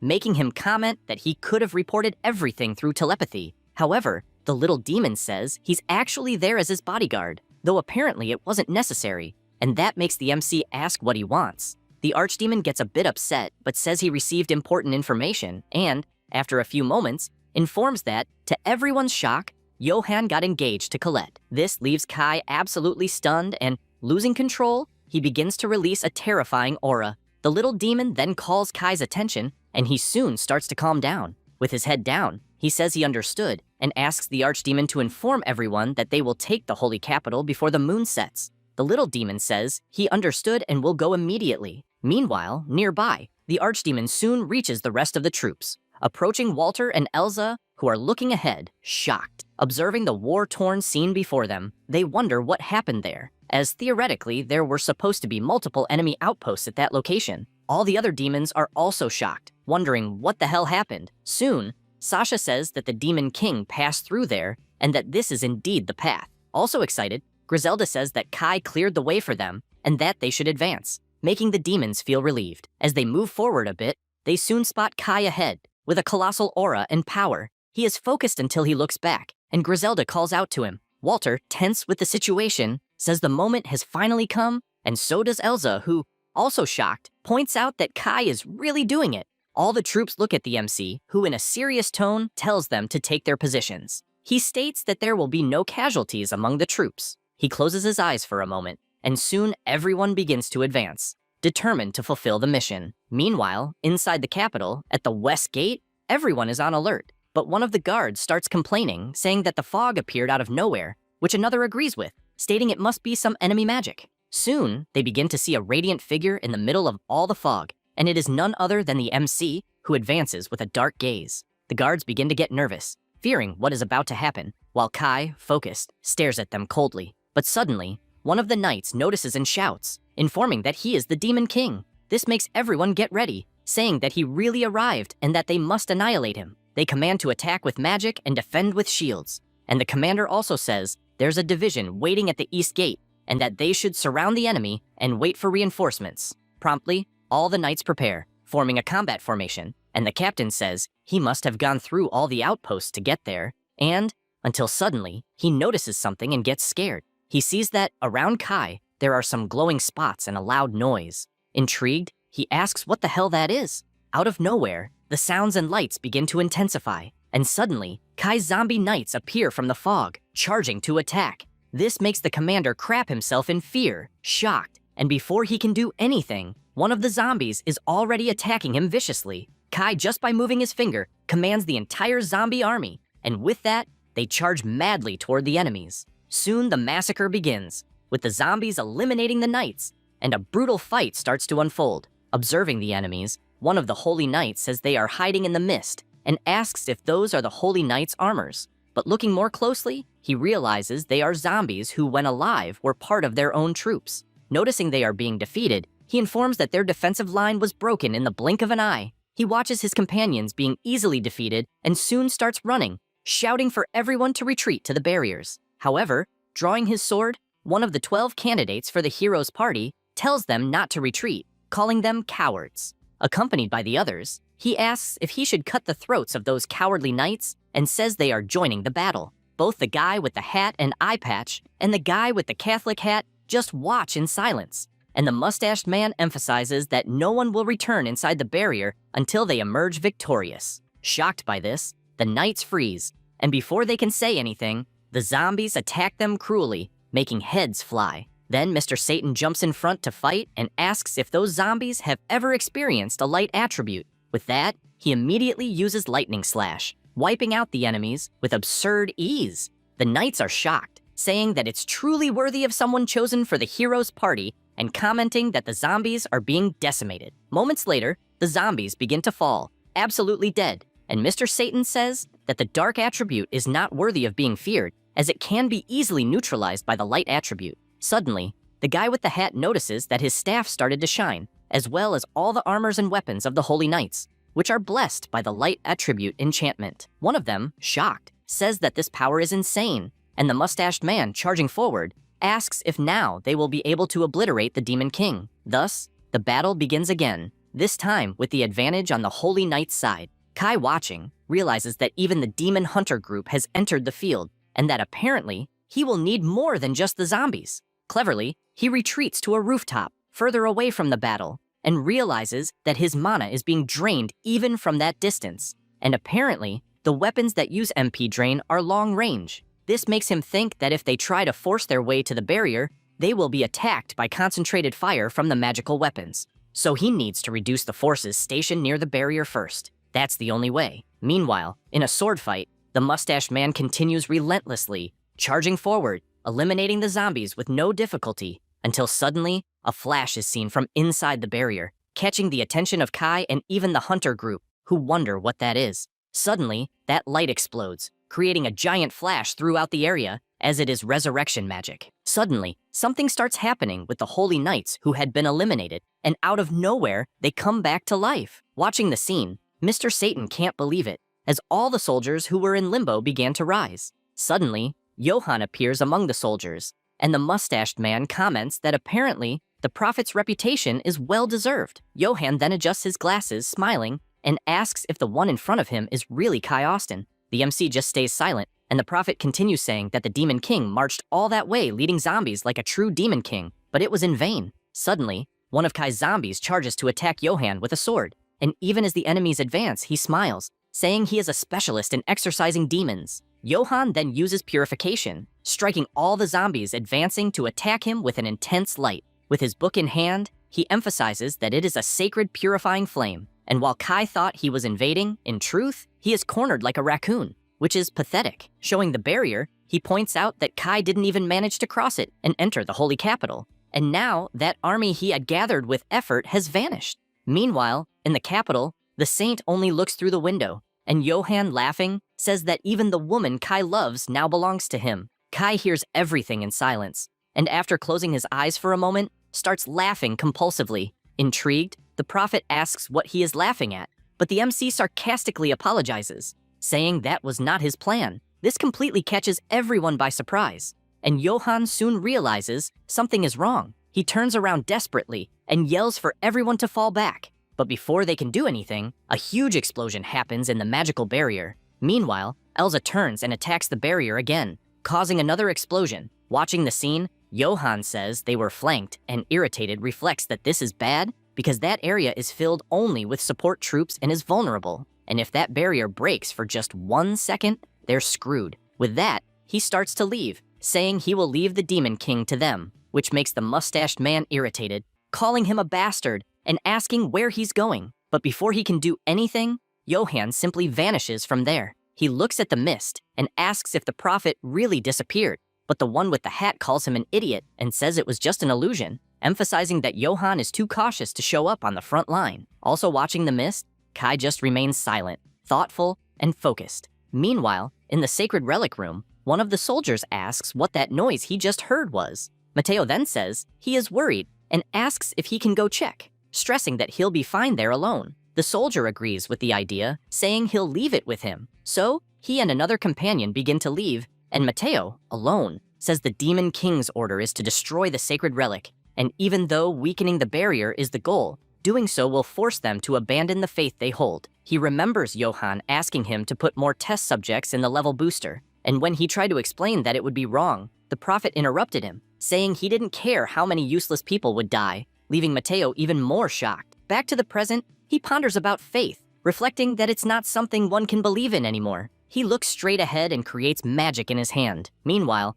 in front of the west gate, a thick smoke covers part of the place, and screams are heard from people asking if everyone is okay and to find out what happened. A mage among the soldiers asks what exploded and wonders if the front line was broken, but upon looking ahead, he sees a silhouette and asks what the hell that is. Amidst the smoke, Merle appears, and in the blink of an eye, she attacks 2 members of the hero's group without hesitation. The guy with the hat, upon realizing it, can do nothing and just sees his own head flying. Moments later, the 2 bodies fall to the ground next to Merle, and one of the soldiers watching can't believe what he saw. She then looks to the side and signals the others to advance. The soldier starts trembling with fear, and soon Walter and the others arrive, standing face to face with the enemy. Without hesitation, they begin charging forward, with Walter leading everyone into the attack, and one of the mages, in shock, says there are enemies everywhere. Quickly, Walter and the others launch their assault, decimating the mages, who, seeing their companions being massacred,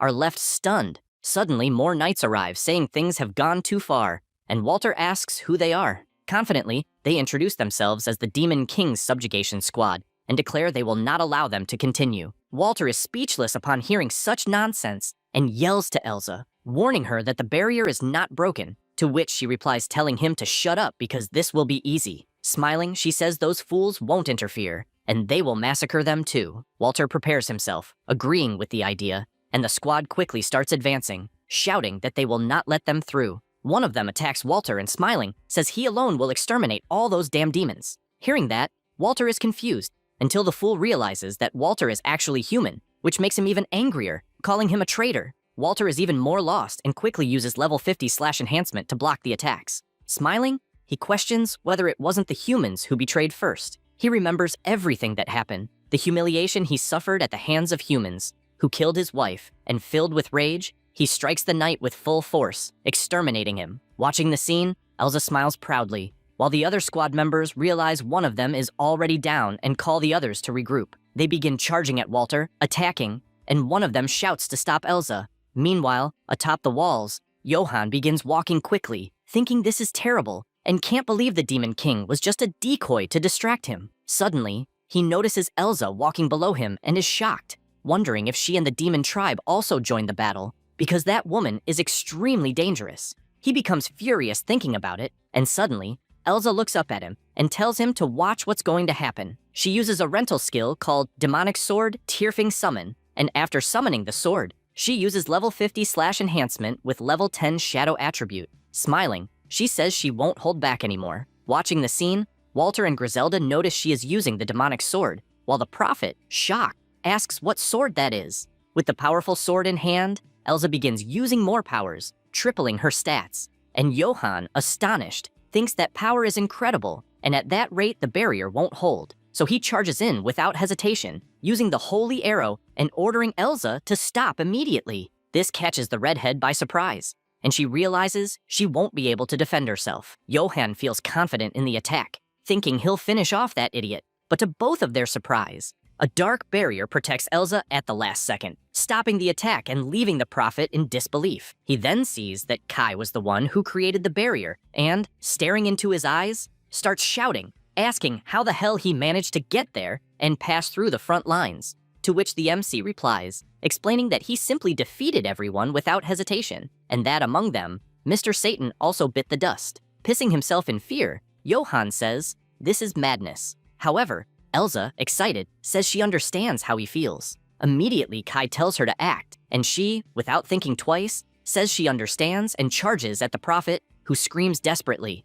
Meanwhile, inside the capital, Matteo destroys the sacred relic using his powers. Back outside, Elsa destroys everything around with a slash of dark flames, launching an attack against the barrier, and, watching the barrier being consumed by that power, Johann is speechless, paralyzed, and in an instant the entire barrier shatters like glass, breaking apart. At the same time, inside the capital, Colette is startled by a noise. She looks out the window and two subordinates comment on the crash that just occurred, but she, lost in thought, just thinks it must be Kai. Back outside, Johann sees the barrier shatter and says he can't believe it. Kai also watches, focused, while Elsa is impressed that the barrier actually broke. However, out of nowhere, she starts to feel something and drops the sword to the ground. Quickly, Walter picks her up in his arms, saying that cursed sword drained all that power with a single strike, and asks how the hell she could use something so dangerous. Kai says her mana is exhausted, and besides that,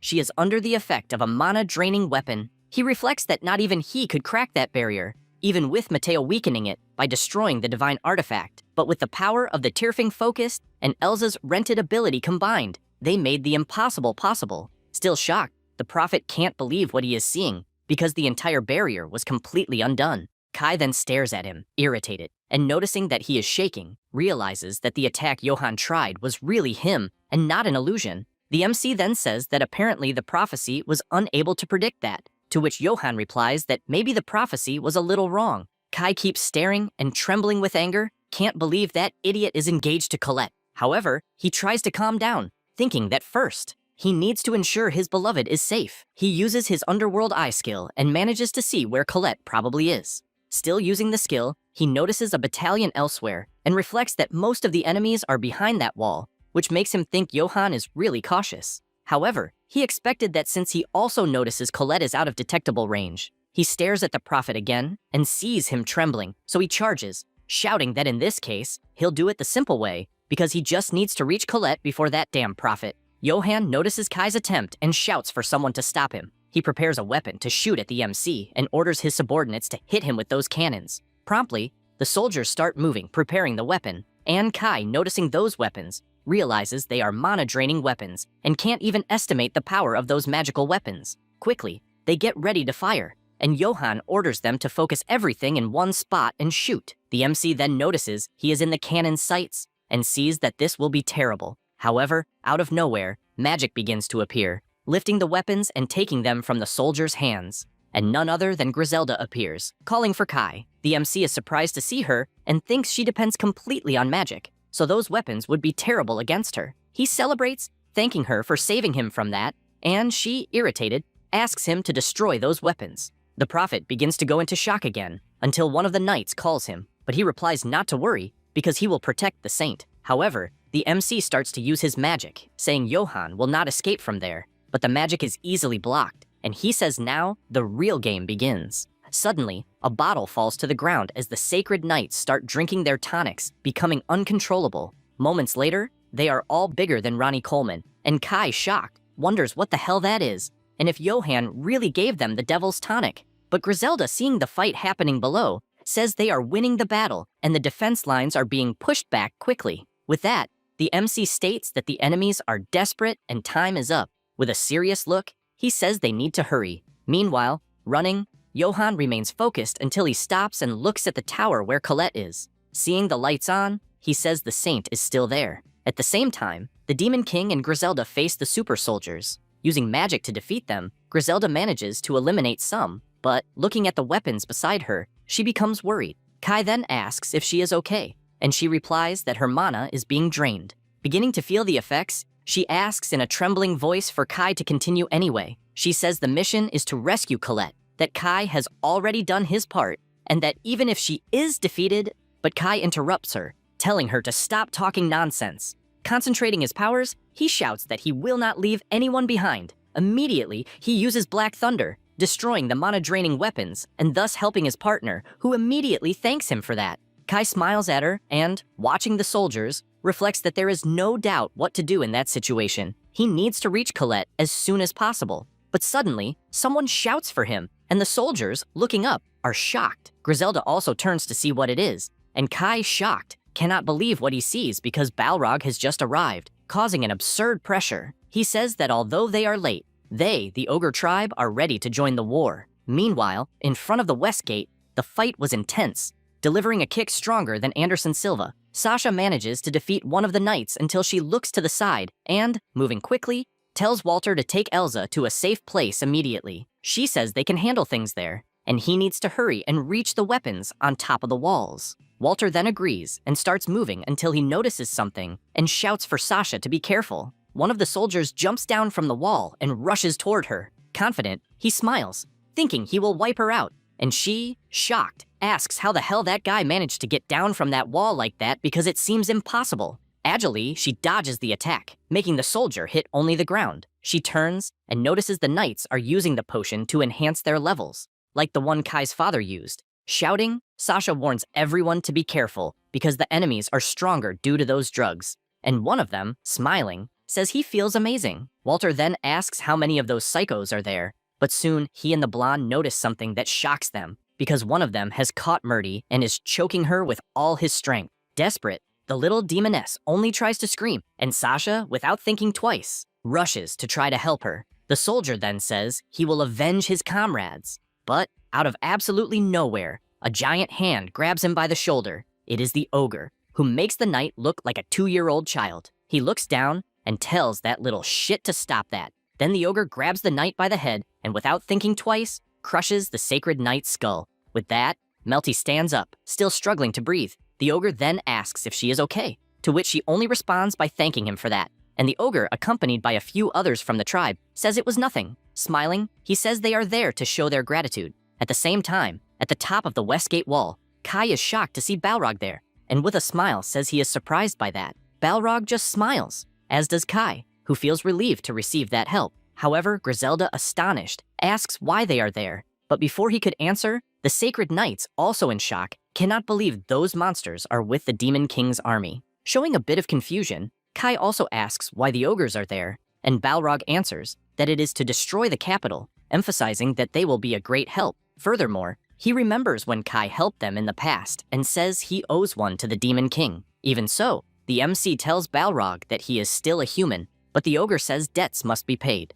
Relieved, Griselda says she is happy they are there, and points out that they were struggling with those mana drain weapons. Smiling, Balrog says ogres don't use magic. Griselda then begins to prepare her powers, and Balrog, ready to decimate soldiers, says that what they have is just brute strength, enough to destroy anything, and that is all they need. Quickly, the little demoness summons her sword and asks Lord Kai to leave that to them. Kai, a little suspicious, asks if she is sure, and the ogre, advancing, questions if he is doubting. With a sinister look, Balrog states that war is their specialty, and it's all right. Kai can proceed while they handle the situation there. With that, the MC immediately closes his eyes and uses instant shadow step, teleporting away from there. Balrog smiles, commenting about the Demon King, and Griselda also smiles. Thus, promptly, the two charge at the enemies, decimating them with brute force. Meanwhile, inside the sacred capital, the MC's magic begins to appear on a rooftop until moments later he arrives, reflecting that the informant's map showed exactly where Colette is. Looking at the room, he thinks he needs to get there before Johann, then begins to use another magic and, with Shadowrun, quickly advances to the room where his beloved is. On the way, he gets emotional thinking that he can finally save her and asks God that she is safe. Not long after, he arrives at the window of the room and, excited, says he is there to save the love of his life. Colette immediately turns and, upon noticing him there, is happier than I am after opening a beer. However, Kai, looking ahead, is completely astonished because Ares is with his beloved, holding her by the arm and saying that he is finally there. He turns, calling him bastard brother, and the Demon King asks why the hell he is there. Noticing he is holding Colette, Kai begins to prepare his powers, telling him to take those filthy hands off his beloved. Moments before, when the barrier had broken and shattered, Colette immediately noticed the noise and soon realized the barrier had been breached. She put her hand on her chest, excited, and went to the window, saying that Kai must have arrived. With a relieved expression, she thought she always believed in him, and that someday he would come to save her. Her subordinates, also watching through the window, asked if the Lord Kai she referred to was the Demon King everyone talked about, and if the noise they just heard was the work of that Demon King. Shocked, they watched the broken barrier and said that this was possible. Annoyed, one of them said she would check the situation outside and told Colette to stay there safe. Promptly, the saint said it was fine and thought she was sure Kai would arrive soon. And when that happened, it was better that she be alone. However, the door opened, and immediately the subordinate asked who he was and told him to stop right there. But Ares just ignored her and exclaimed that he had finally found Colette, thinking it was her beloved. She turned excitedly, thinking he had finally arrived, but soon realized it was Ares, who began walking and ordering the subordinates to leave immediately. Noticing they weren't moving, he showed the heraldry and said that was an order because he was the hero. With that, they ran away scared. The saint, intrigued, asked what Ares was doing there, and he, smiling, said he was just there to rescue what was his. Hearing this, she was shocked, asking what he meant. Ares then paused for a moment, scratching his head, and said he was obviously talking about her. This left Colette absolutely shocked, and before she could do anything, he grabbed her arms, questioning if she wasn't being held captive there, and saying he came to rescue her. However, the saint pushed him away harshly, refusing to go. This irritated Ares, and looking at Colette's expression, he just listened as she screamed, telling him not to speak that way because she was not an object. This made the fake hero even more irritated. While she, intrigued, commented that Ares really was chosen as hero, looking at the heraldry, she remembered Kai had said this would happen. She remembered him saying he would go to Ares to prevent the beginning of the Demon King's emergence. With that in mind, she asked if he had seen Kai. Ares, nervous, retorted, asking if she was talking about his bastard brother. With a dark look, he said that bastard had stolen his slave, which surprised the saint, questioning the word slave. But he continued saying that besides that, Kai had killed their father, and, even if he had reason for it, hearing all this, Colette was stunned, unable to believe what she was hearing. She remembered Johann smiling like the devil and all the destruction he caused. She tried to say something but couldn't control herself, and began shouting that regardless of everything, she believed and trusted Kai. However, Ares, smiling, said he didn't care about her opinion and wanted to possess that little body, leaving the saint stunned again, asking why. Smiling maliciously, Ares said it was because he wanted to see his bastard brother at rock bottom. Nervous about the whole situation, Colette just lowered her head, wondering why the two had always been rivals and why so much hatred. Then she asked if he and Kai couldn't go their separate ways. Surprised by the question, the shoppy hero argued that Colette was saying that because she didn't know what Kai had done to him. Fed up, he grabbed her arms again, saying that was enough. However, she tried to resist, telling him to stop, and it was at that exact moment that the MC appeared with a cold look, asking why Ares was there. Noticing him holding his beloved by the arm, Kai began to prepare his powers, ordering him to take those dirty hands off her. Hearing those words, Colette immediately turned and with a smile called for Kai, while Ares, also surprised, said now the party was going to get interesting. However, noticing the magic that the MC was preparing, Colette screams, asking him to wait and try to talk a little. However, Kai, pissed off, says it's all right and goes, but he hears Ares saying he will kill him, and without hesitation, the Demon King uses the fire of hell, attacking his own brother, who, seeing the attack coming, is absolutely shocked, thinking he is doomed. But in a quick move, he pulls the Saintess by her hair, using her as a human shield. Then Kai, seeing this, immediately dodges the attack, causing it to split and hit Ares in the 4 limbs of his body. However, even being hit, Ares keeps holding the maiden, who can do nothing. This makes the MC even angrier, asking how he dares. However, Ares, even in pain, questions if that was how he killed their father. Hearing these words, the Demon King freezes and says no, beginning to explain what happened. However, before he could say anything, Colette interrupts him, tears in her eyes. Ares then takes advantage of the moment and pulls the Saintess's hair again, making her complain of pain and beg him to stop, as does Kai, who this time tries to talk, asking him to stop. However, the hero ignores them and, smiling malevolently, begins to use the sacred teleport, saying he will see that bastard another time. Realizing something is happening, the Saintess looks down and notices a magic circle on the ground. Immediately, the MC runs to try to save her, shouting for her, but before he can reach them, the two disappear with the teleport. Instantly, in another place, a magic circle appears, and soon Ares and Colette emerge there. She, confused, asks what just happened. Looking around, she wonders where she is, and if that was a magic teleport. The Saintess then turns, shouting for Ares to take her back quickly, but suddenly Ares starts to fall until he hits the ground completely unconscious. This leaves the Saintess intrigued, asking if he is okay, and noticing he doesn't respond, she immediately starts using her powers to heal him, until suddenly, someone begins to approach. She soon notices the sound, which is none other than Johann, who with a smile on his face, says he never imagined the Saintess would come to him willingly. This makes Colette worried, staring at him intently, while the prophet, still smiling, says it's exactly as he thought. The gods are really on his side. Johann also says that this is his victory over the Demon King. The prophet laughs and emphasizes that as long as they have the Saint of Time in their hands, the Demon Lord will not be able to make any move. The girl comments to Johann that it is a terrible moment. He laughs maniacally and then answers that no, because it is divine will, so he calls her to go with him. At that moment, the soldier opens the door and calls for Lord Johann, and as soon as he sees the situation that is happening, he wants to know what occurred there. Johann thinks that the old man seems to be one of the knights who were defeated during the campaign to subjugate the Demon Lord. The old man says nothing. Johann states that he found the hero Ares covered in blood, completely collapsed. He then highlights that the saint seems to have lost her mind. Colette screams that the prophet is lying again, but she is soon imprisoned by the abilities of the sacred binding chains. The old man becomes worried about her and shouts, wanting to know if she is okay. Johann explains that this is the Demon Lord's curse upon his dear saint and thinks it is a great tragedy. The prophet also emphasizes that he thinks the soldier should offer help to capture the saint.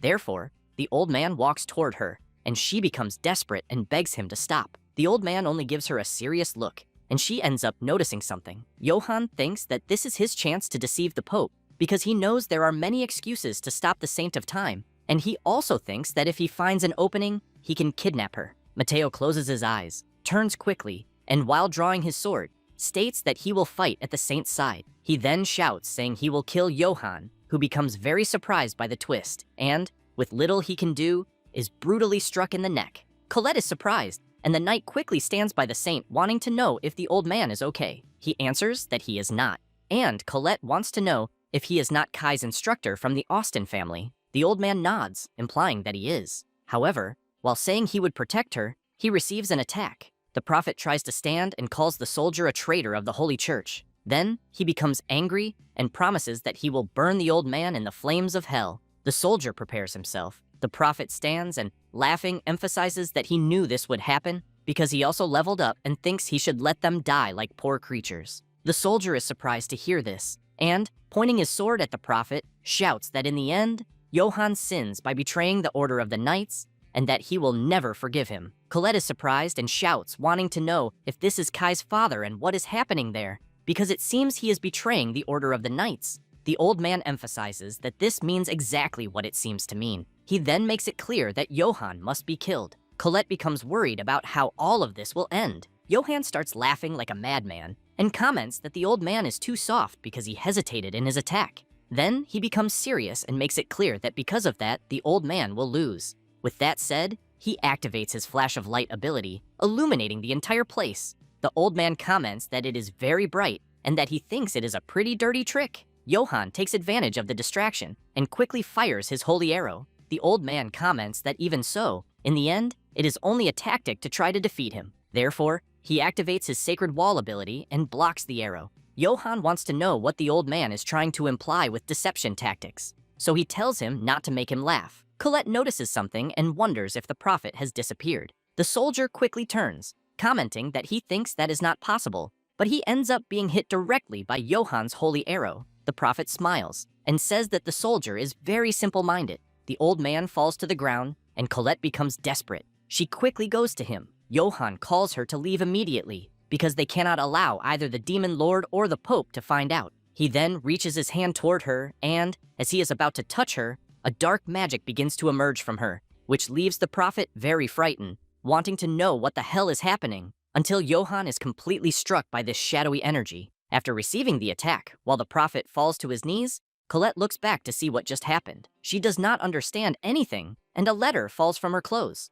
Colette notices the letter and soon sees it disintegrating. Colette begins to cry and wonders if a letter from Kai protected her. Johann, badly injured, tries to stand and immediately wants to know what she did. He then questions whether the sacred binding chains he cast on her are not reacting, and whether the magic he just took is from an external source. But he says that does not matter, and emphasizes that he will ensure she never resists again. Therefore, he calls Princess Angelica. Colette becomes frightened when she hears that and quickly turns around. Angelica, terrified, apologizes to her sister. Johann states that he made her a hostage. Colette glares angrily at the prophet, but he makes it clear that if she does not go with him, he will eliminate Angelica. As he sees Colette standing, Johann wants to know what she is trying to do, because defying him is helping the enemy, and the sacred binding chains he cast on her will suppress her. Colette says she is very scared, and her little sister screams in worry for her. However, Colette begins to remember the people she witnessed being hurt. She then makes it clear that she does not want anyone else to be harmed. With that said,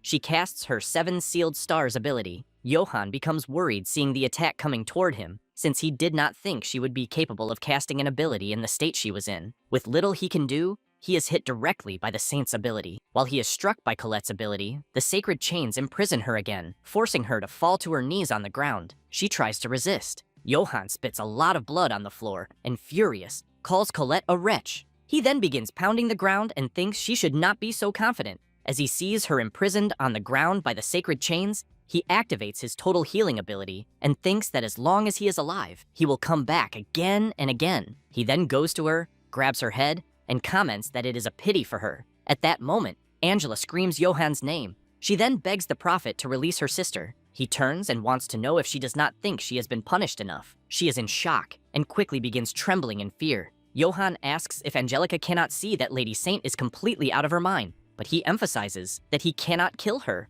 although he thinks there is no need for her to remain whole. Then, while preparing the arrow of divine punishment, he thinks that if he rips off just one arm, it will not be missed. Colette calls Angela and says she cannot take it anymore. While the prophet's ability is being prepared, Colette screams, telling her sister to run. Angelica screams, begging Johann to stop the attack. He does not listen and comments that it is not as if he would stop. With that said, he launches his ability. Angelica becomes worried and screams Johann's name, but he ends up very surprised, wanting to know what he is seeing standing in front of his attack. A shadowy energy absorbs the holy arrow, which leaves the prophet very worried when he realizes it is dark magic. The ability begins reacting until something starts to happen. Johann remains worried, and from within the dark magic ability, the holy arrow returns straight at the prophet, grazing his face. But he realizes he has lost a piece of his ear. At that moment, the MC appears and picks Colette up in his arms. She has her eyes closed, and as soon as she opens them, she sees the MC right in front of her. He apologizes for being late.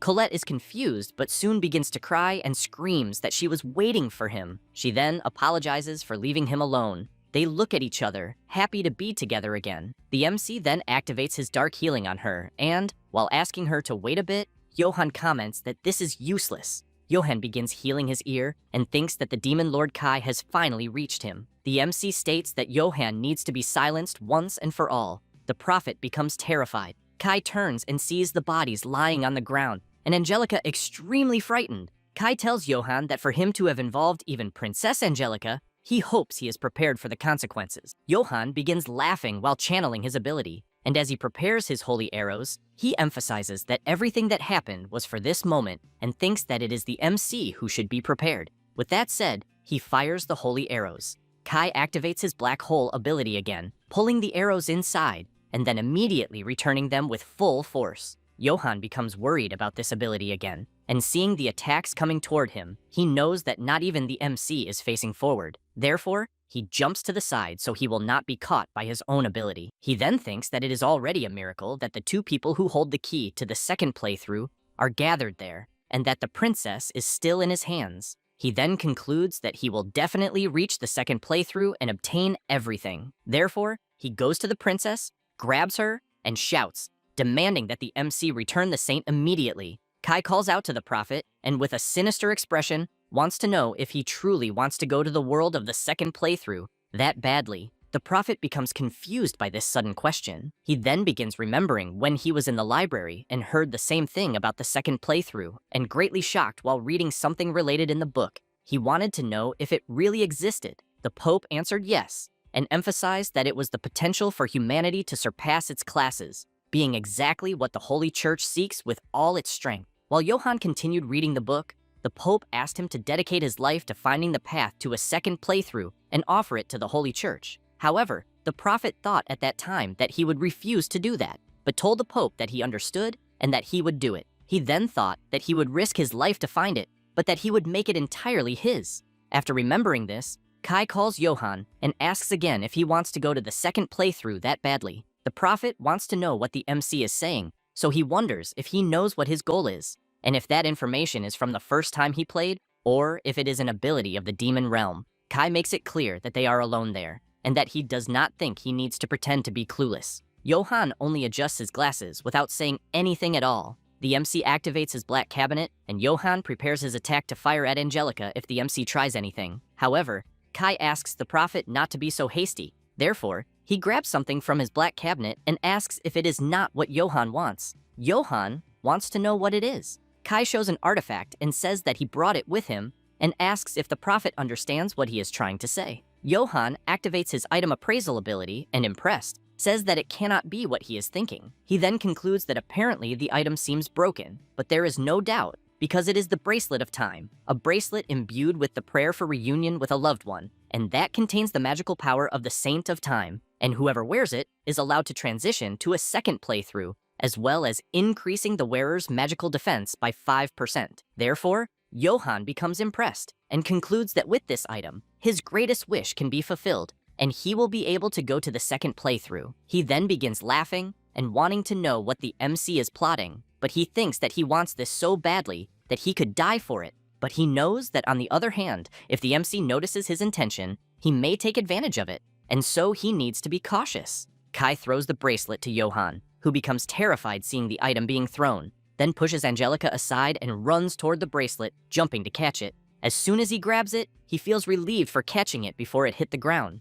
Both Angela and Colette are surprised to see that the prophet caught such an item. He stands and, furious, screams, wanting to know if the MC is crazy, because the bracelet could have fallen to the ground and broken. Kai says he thinks that is enough and suggests a truce. Johan stays silent, but the MC says he has only one goal, which is to live in peace with Colette. She is surprised to hear that. Kai also says he does not want any more bloodshed and thinks it is better for them to make peace. He emphasizes that he does not want to see Colette's sad face anymore, but makes it clear that he does not mind using force to achieve that. Johan laughs and calls the MC a foolish idiot. He then stresses that it is too late to negotiate after he has already entered with the bargaining piece. Therefore, he shows the bracelet and says that this is what he wanted, the key to the second playthrough. Angelica shouts Johan's name and says he has been talking nonsense for quite some time, so she wants to know what his goal is. He calls her a stupid princess and says he will clarify things. He then shouts thorough down that he does not care about the country, the people,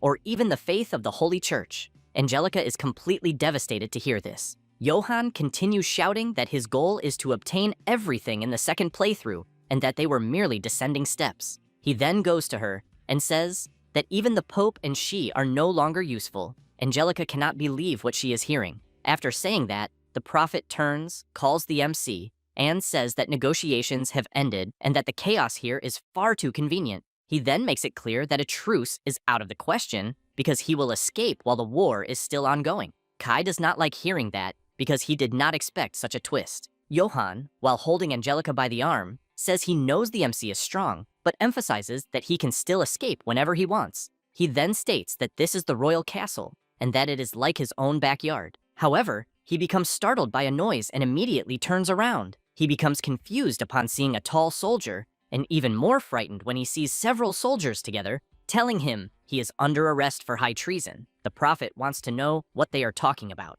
He then points at the MC and says that he is the demon lord and a villain who killed many people. Kai takes a deep breath. Then someone behind the soldiers comments that all this is a pity, which leaves Johann terrified as he recognizes the voice. It is the king. The prophet becomes nervous, wondering why he is there. Colette is also surprised to see that the Holy King is present. He says he saw everything, and not only him, but also the people of the kingdom through a dark magic, where Johann was saying all his atrocities, leaving everyone speechless. Meanwhile, the battle outside continued frantically. Griselda shouts orders, saying that now that the barrier has fallen, as long as they do not let anyone interfere with the demon lord, victory will be theirs. One of the soldiers shouts that the MP drain is over and that he and Balrog completely eliminated the threat of the reinforced soldiers. With that said, the remaining soldiers continue advancing frantically. Griselda becomes excited and shouts that all that remains is to resist a little longer. The warriors on the demon lord's side shout enthusiastically, and the kingdom's soldiers become intimidated. An old man does not like this and says he will not let Griselda do whatever she wants because he can still fight. Then something happens, and she tries to understand what just occurred, which also surprises the old man because they are seeing a transmission magic showing Johann taking Princess Angelica hostage. The old man, very surprised, wants to know why Johann is keeping the princess hostage and whether what they are seeing is some magical window. One of the MC's soldiers says it can only be his doing, and everyone becomes excited. Griselda begins thinking about her lord. Inside, an eye continues observing everything that is happening. As it transmits, Johann becomes nervous, begging to be released. Kai knows this is the Eye of Hades, and that it can also project what it sees into the surrounding space, and that it is faster for showing Johann's wicked deeds to the citizens. He then thinks that his partner Matteo did well, who in turn tells the MC that Johann's true nature is being revealed, so he thinks he may resort to drastic measures, and therefore his friend should be careful. The soldiers,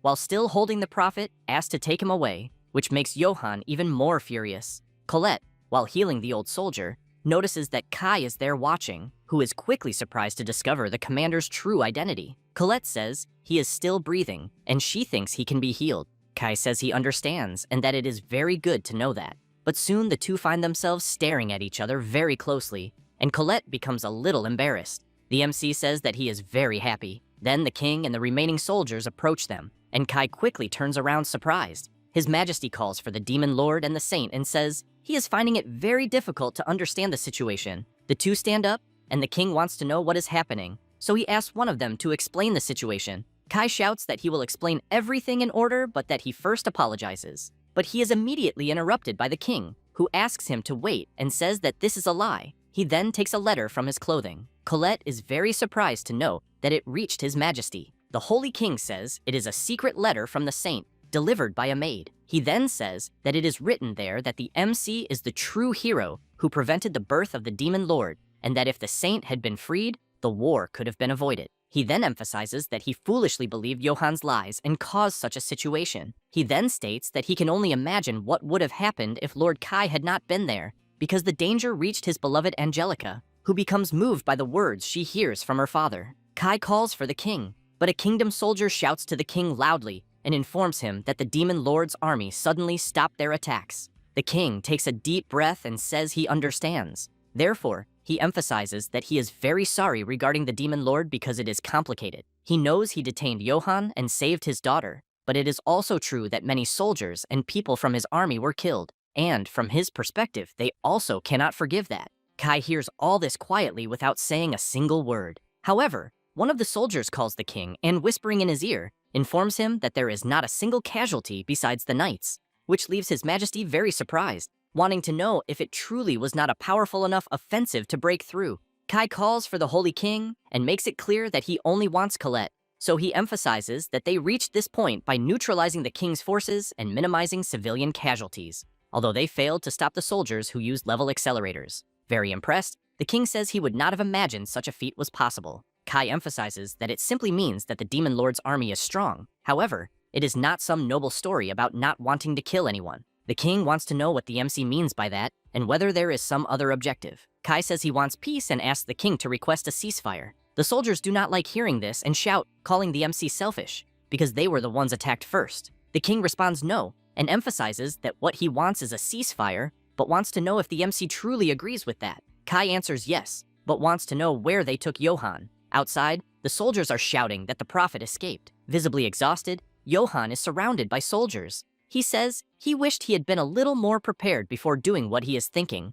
but he knows he has no choice. With that said, he grabs the bracelet and says that he is going to the second playthrough. The soldiers become tense, and the prophet shouts that he has memorized all their faces. As he puts on the bracelet, he keeps shouting that he will show them hell, then waits for something to happen, but soon becomes shocked when he realizes nothing is happening. Therefore, he wonders if he is already in the second playthrough. At that moment, the MC appears saying that the prophet is in deep trouble and informs him that the bracelet he is using has already lost its magical power. Hearing that leaves the prophet shocked. Johann then wants to know what the MC is trying to imply because he used his appraisal ability and everything was correct. Kai explains that he used the appraisal of forgery, which provides false information to whoever is appraising. Moments earlier, the MC used his appraisal of forgery on the bracelet of time. Johann becomes completely furious, removes the bracelet, and calls the MC a bastard. But Kai is faster, runs to the prophet, grabs him by the arm, and while pressing him against a wall, emphasizes that the bracelet, even without its magic, is very precise. He then squeezes the prophet's arm with full force, who begins trembling and thinks that Kai's strength is absurdly brutal. But even so, he shouts that he will not give up. He then drinks a potion, which puts the MC on alert and makes Colette comment that it can only be a level booster. Kai wants to know if the prophet is willing to be killed just for level 800. As he gains strength, power, and level, Johann makes it clear that the version he is in is an improved one. He then says he is level 900 and that the potion he just used is tailor-made and has no side effects. He then gets a sinister look and emphasizes that, in other words, no one can stop him. Kai watches the prophet overflow with power, and the soldiers, as well as Colette, become very worried about what might happen. Johann calls Kai and emphasizes that he will eliminate him. Kai does not respond, and the prophet, laughing, says he will take the Saint of Time and go to the second round. Kai becomes intrigued by something and thinks that Colette was placed under a spell by Johann, so he knows he needs to find out how to break the slavery spell of the sacred restriction. Johann wants to know if the MC thinks a sage can only use healing and prophecy, because if so, he thinks the MC is underestimating him. With that said, he begins releasing a strong power in his hand and makes it clear that he will show why he is called a high-class mage. He then clenches his fist tightly and punches the wall, breaking everything. Colette is impressed with the power she is witnessing and wonders if the prophet had been hiding power like what she just saw. Kai remains calm, but wants to know where the prophet is aiming and whether he was trying to hit him, which makes Johann even angrier at the provocation. Therefore, he charges at Kai with a punch, throwing him toward the hole he created earlier with his strike. And while he hurls the MC outward, he comments that he is sorry for making him wait. Kai is thrown violently outside the castle, and Colette screams in worry for him. Johann jumps after the MC and says he will make an example out of him. With his incredible speed, he manages to reach the MC by running along the castle walls. Then, while preparing his powerful kick, he comments that he did not think he could finish him in a single blow, and that is why he considers himself such a cautious person. With that said, he lands the kick on the MC, launching him far away. Kai crashes violently into one of the castle towers, and while he lies on the ground, the soldiers shout that this is very bad because the MC is in danger and they need to make the magic cores provide support for him. Colette only keeps hoping her beloved is safe. Johann goes to where the MC is and, laughing, says that Kai is known as a demon lord. The MC simply lies there on the ground, and Johann, laughing, prepares another strike and asks where all his bravery went and if he gave up. He then unleashes his punch, followed by several others, completely destroying the area. While waiting for the dust to settle, Johann wonders if he overdid it. He then takes a deep breath, thinking the MC will be fine. but he is soon very surprised because he hears the MC still coughing and trying to move. Kai grits his teeth and makes it clear that he has not given up yet. The prophet says that this is very strange because he knows nothing should be different, but then hears the MC say that, as a final request, he has just one thing to ask. Johann becomes confused. Kai wants to know if Johann will break Colette's sacred constraint because he thinks that will not matter when they go to the second round. The prophet begins laughing and says he never imagined he would hear the MC saying something like that. He then makes it clear that he will not do it. Kai is surprised by Johann's answer. Johann continues laughing and says that it is impossible because the sacred restriction cannot be undone until he dies. And if the MC wants to break it, he will have to kill him. However, he emphasizes that that is only if the MC can, of course. Kai says that then, in the end, it is something surprisingly simple. With that said, he stands up and dusts off his clothes, which makes Johann worried. After finishing stretching, Johann wants to know what is happening. Kai says he simply did not suffer anything, so he thinks he no longer needs to hold back. Johann moves quickly as the MC draws his sword. The prophet, very worried, shouts that it is the sword that broke the Great Barrier and wants to know if it was not supposed to belong to Elsa. Kai answers that it was not, and, while striking his attack directly at the prophet, makes it clear that the sword is his. Johann spits a lot of blood, and the MC says he bets Johann thought he could win if he reached level 900 because he considers that very unfortunate. Johann hears the MC also saying that he is level 999, and while on the ground healing his wound, he wants to know how that is possible. As soon as he finishes healing, Kai says the prophet is really someone persistent, so he wants to know if he truly managed to instantly recover and avoid a fatal blow. Therefore, the MC activates his black flame and attacks exactly where he struck Johann with his sword. The prophet laughs and says that the MC is underestimating him again because such a spell is very pathetic. Kai emphasizes that he will soon discover that it is more than enough. He then approaches him, activates a dark magic circle right in Johann's face, and asks if he really wanted to go to the second round. He then unleashes his dead evil ability, which hits the prophet directly, who cannot do anything to dodge. But Johann still tries to resist the attack. However, the ability is so strong that it rips Johann's eyes out, who begins screaming non-stop. Kai says that as an undead, Johann can enjoy the second playthrough as much as he wants. The prophet falls to the ground and cries that he feels his whole body burning and that it is spreading more and more. Then Johann's body begins to slowly fall apart as he screams and begs for help. Kai says he will save him if he answers all his questions. He then tells the prophet to state the purpose of the new booster, because he thinks that if it were to deal with the Demon Lord, a hero would have been enough. Johann says he was only being used and that he does not know the Pope's purpose, then screams again that it is all the Pope's fault. Kai finds this strange but thinks the prophet does not seem to be lying, yet he still questions the purpose. Johann keeps screaming, begging to be saved and for the flames to be extinguished. Kai becomes serious and makes it clear that he thinks that is impossible because the flames he casts will continue burning him until death, but that he will still fulfill his promise and put an end to this. Therefore, he kicks the prophet, throwing him off the top of the castle tower. He then watches from above until Johann crashes violently onto the ground.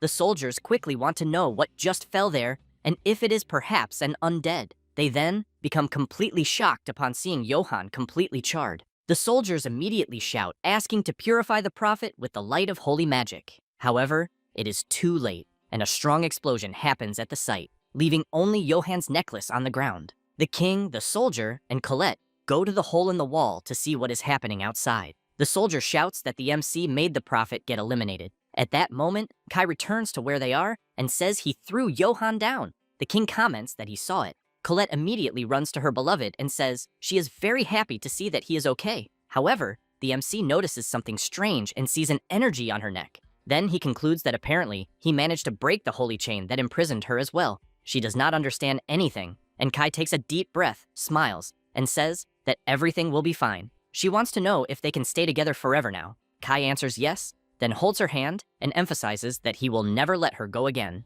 She becomes happy, as do the king and the soldiers. However, the king gives a slight cough calling attention, and Kai and Colette turn at the same time. Thus, the king says he will gather all his people later to announce the truce, but wants to know if Kai can be there as well. He smiles and answers yes. Then a tremor occurs, and the soldiers immediately stand guard and shout to protect the sacred king. A huge guy appears calling the MC, and he sees that it is his friend Balrog.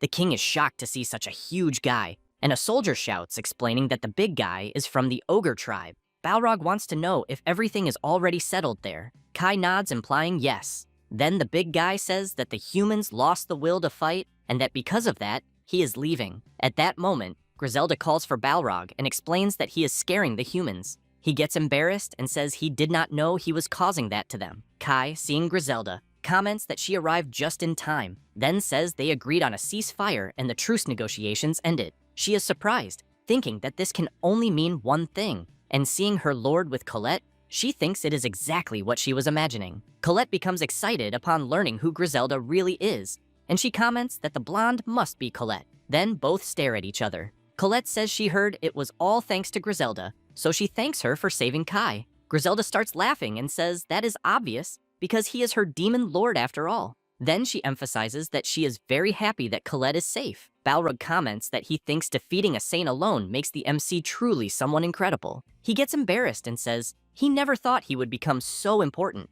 Colette emphasizes that she just has to thank everyone, so both start laughing, but the MC notices something and says there is something in the blonde's hair. Griselda becomes a bit awkward, seeing the way her lord treats Colette, but Kai calls her and says he will explain something about the ceasefire, but she turns around interrupting him and saying she will warn everyone about it. Kai keeps thinking that there is something about her that seems a little strange. Thus, both Griselda and Balrog go among the people, and as soon as the big guy arrives among them and tells them about the ceasefire, the kingdom's soldiers do the same. The residents become intrigued by this and question whether they really surrendered to a bunch of demons. And it doesn't take long for several people to gather and go to the front of the king's castle, who in turn shouts calling his brave knights and beloved subjects. Then he announces that they decided to make a ceasefire and that the war between them, humans, and the demonic tribe ends there. The residents do not like this decision and shout wanting to know what the king is talking about because they attacked them the night before.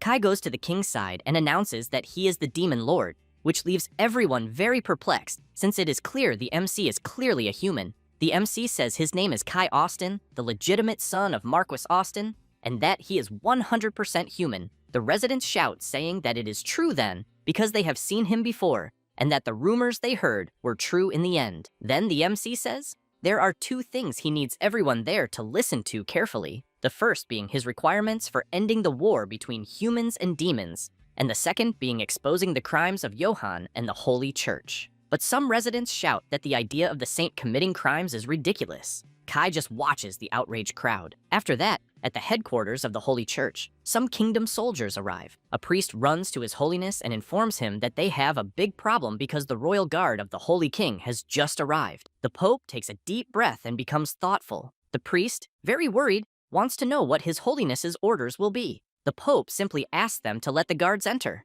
The priest becomes nervous and emphasizes that all the guards are armed, but the Pope only comments that justice is on their side. As soon as the guards enter, they accuse the church of being under suspicion of illegally manufacturing dangerous drugs. The Pope remains silent, and the guards stay prepared for any possible reaction. The prophet says that what they are doing is very rude and that he does not care if they are knights under the direct command of the king, so he asks them to show some respect in the presence of the Pope. One of the guards says that if the Pope goes with them peacefully, they will make things easier for him. The Pope wants to know where Johann is, and the guard does not answer anything. The Pope wants to know if Saint Johann is dead. The guard replies yes, and says that Johann was secretly using a large number of holy knights as test subjects for a potent drug. The Pope interrupts the soldier and shouts, emphasizing that it is not a potent drug, but a level enhancer. The guard concludes that in the end, the Pope was truly involved. His Holiness stands up and, laughing, says that Johann was a brilliant disciple and that his ambition made him cold sometimes.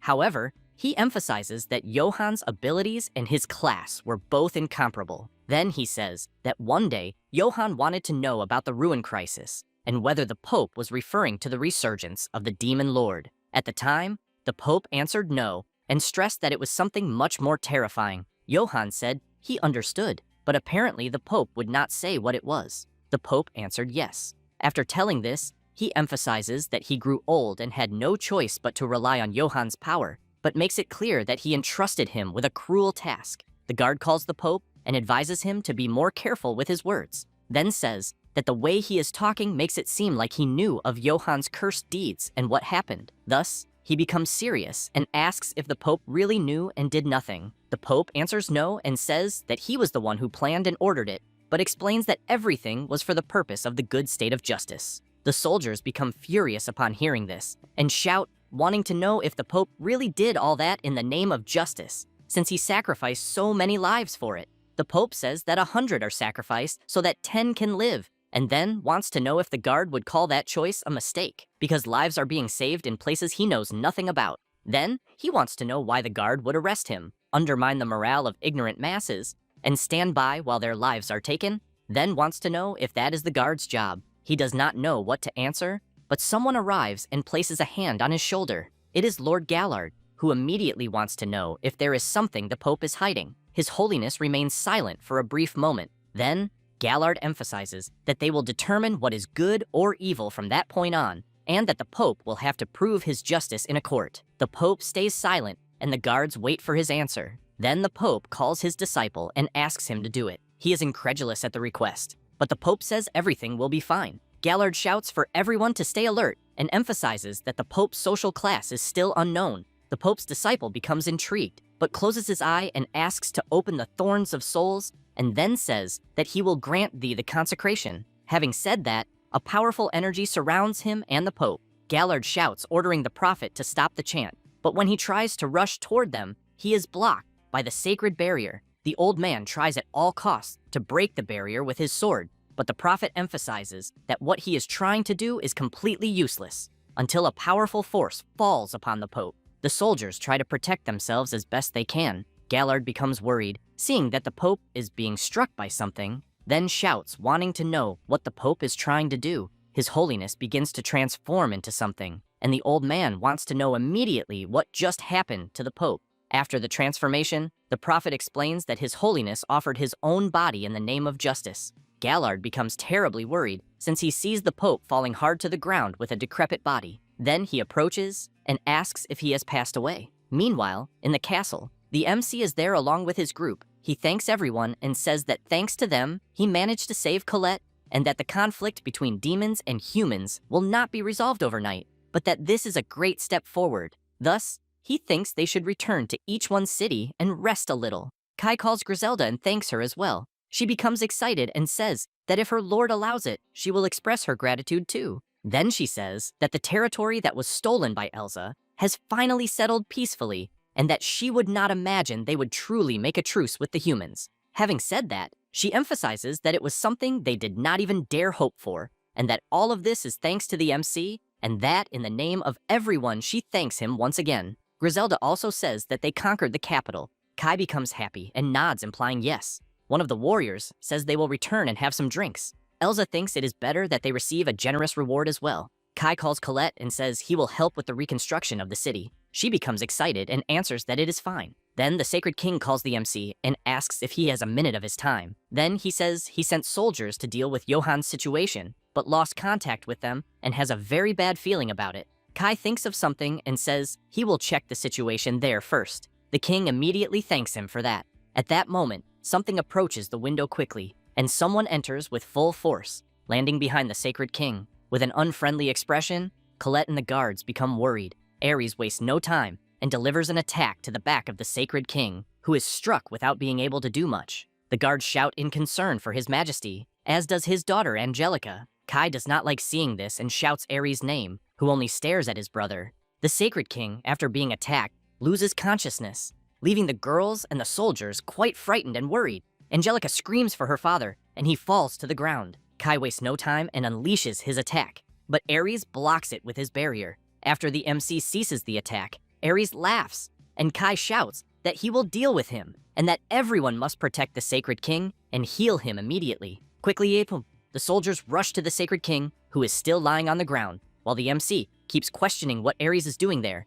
since he knows that he should have been locked up after what happened. Ares prepares his huge sword, and Kai keeps thinking that he completely blocked his attack, so he believes this is impossible, since he knows that Ares may even be a hero, but his level is still lower, and that he even managed to break the sacred sword. Ares prepares for battle, but before that, he asks the MC if he is Ostum, which leaves Kai quite shocked. At that moment, Colette shouts, wanting to know why Ares is acting that way. He becomes intrigued at being called that and comments that he remembers being called by that name but then says that he is now called Clemens, which leaves the MC even more surprised to learn this, as well as Princess Angelica, since she knows that this is the Pope's name. Ares nods, implying yes, and then explains that he took over the hero's body. Kai is puzzled and shouts, wanting to know how that is possible. The Pope in Ares' body says that the young man's body is simply more convenient and that his class is also exceptional. Colette shouts, saying that this is not possible, but wants to know what happened to the real Ares.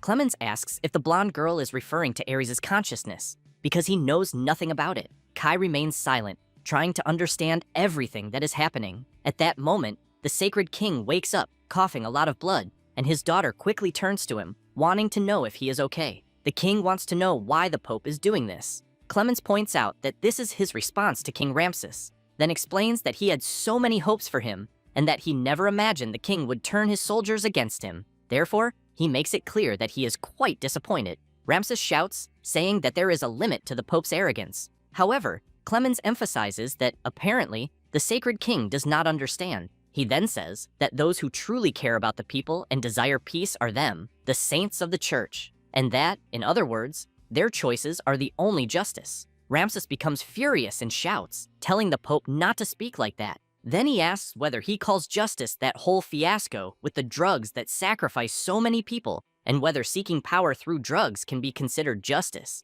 But as soon as he finishes speaking, he starts coughing a lot of blood again. Angelica becomes worried about her father, and Colette tells Your Majesty that they are already taking care of his healing, until Colette becomes perplexed upon noticing something. She then wants to know why her magic is not healing the king, so she tries even harder to heal him, but nothing works. Kai says that it can only be a recovery blocking spell. Clemens asks whether he will still be challenged, then calls everyone to end this quickly. Quickly, the soldiers step in front of the king to protect him. Ares points his sword, smiles, and, as he releases a powerful force, leaves some soldiers quite frightened since they are feeling a terrible power. Then they shout that the power they are feeling is an insane amount of magical power, yet they still emphasize that, even so, they will be the shield for the Holy King. At that moment, the MC moves quickly toward the Pope, which leaves both Colette and the soldiers excited as they see the MC's incredible speed. However, Kai is surprised by one thing, because while he has his power active right in the Pope's face, he wants to know if the MC really thought he could defeat him at that distance. Kai does not care, and unleashes his attack right into the Pope's face, and a huge explosion happens. The soldiers become excited, thinking that everything is over, but Clemens, with his face completely injured from the attack he took, simply laughs. Then he comments that he can see very well. Angelica is horrified by what she is seeing. The soldiers, on the other hand, want to know how Clemens is still alive after taking an attack at that distance. Kai simply stays alert, without lowering his guard. The Pope comments that now he understands what the power of the second turn is like, and that it is basically as he imagined, since this is not a power that a mere human like the MC should possess. Having said that, he completely heals from the attack he received. Kai comments that this is the hero's automatic healing ability. Clemens agrees and emphasizes that, with this ability, he can completely suppress the side effects of the level accelerator. The MC starts thinking that if it is the same as Johann's, the Pope's level will be 900, and because of that, he thinks it will be very difficult. The Pope takes a deep breath and comments that if he were truly the MC's brother, he thinks he could understand his anger. Kai comments that he does not feel anger, and that he only finds it lamentable, including the Pope himself, who in turn comments that it is exactly as he thought, in which the MC really knows nothing. Having said that, he drives his sword into the ground with all his strength, releasing an incredible power everywhere, and saying that the body he now possesses used to be fragile. But at the moment, it is something completely different, as the ground begins to break apart throughout the place. The Pope also emphasizes that he now possesses the hero's class, but also his own arbiter class. At that moment, the MC begins to fall amid the debris caused by the blow to the ground that the Pope delivered. One of the soldiers runs to him to try to help, and Colette starts screaming for her love. A huge hole is formed in the place where Kai was, and thus, Pope Clemens, in Ares' body, goes down together with the MC so they can engage in battle. Kai wants to know why Clemens chose the castle's basement. He replies that it is to test the power of level 999, which leaves the MC unable to believe what he just heard, while the debris continues to fall. Colette desperately wants to help the MC, but one of the guards holds her and comments that it is dangerous, emphasizing that if she goes down there to help, she will only get in the way. He then emphasizes that he did not know such a place existed there in the castle. Angelica begins to shout, asking the soldier to call for reinforcements. Meanwhile, Colette is praying to her god to save her beloved. As for him, he remains alert and waiting for the battle to begin, but keeps in mind that the reinforcement level Johann used was 900, so he questions the level 999 he heard from the Pope and whether there really was a better version of it. Clemens begins to walk forward, always attentive, and points his sword. Kai notices that the sword in question does not seem to be a holy relic. The Pope asks the MC to show what he is capable of. Kai is intrigued when he sees that the sword has disappeared, then shouts, wanting to know what the Pope did. Clemens makes it clear that he has no intention of resolving this peacefully,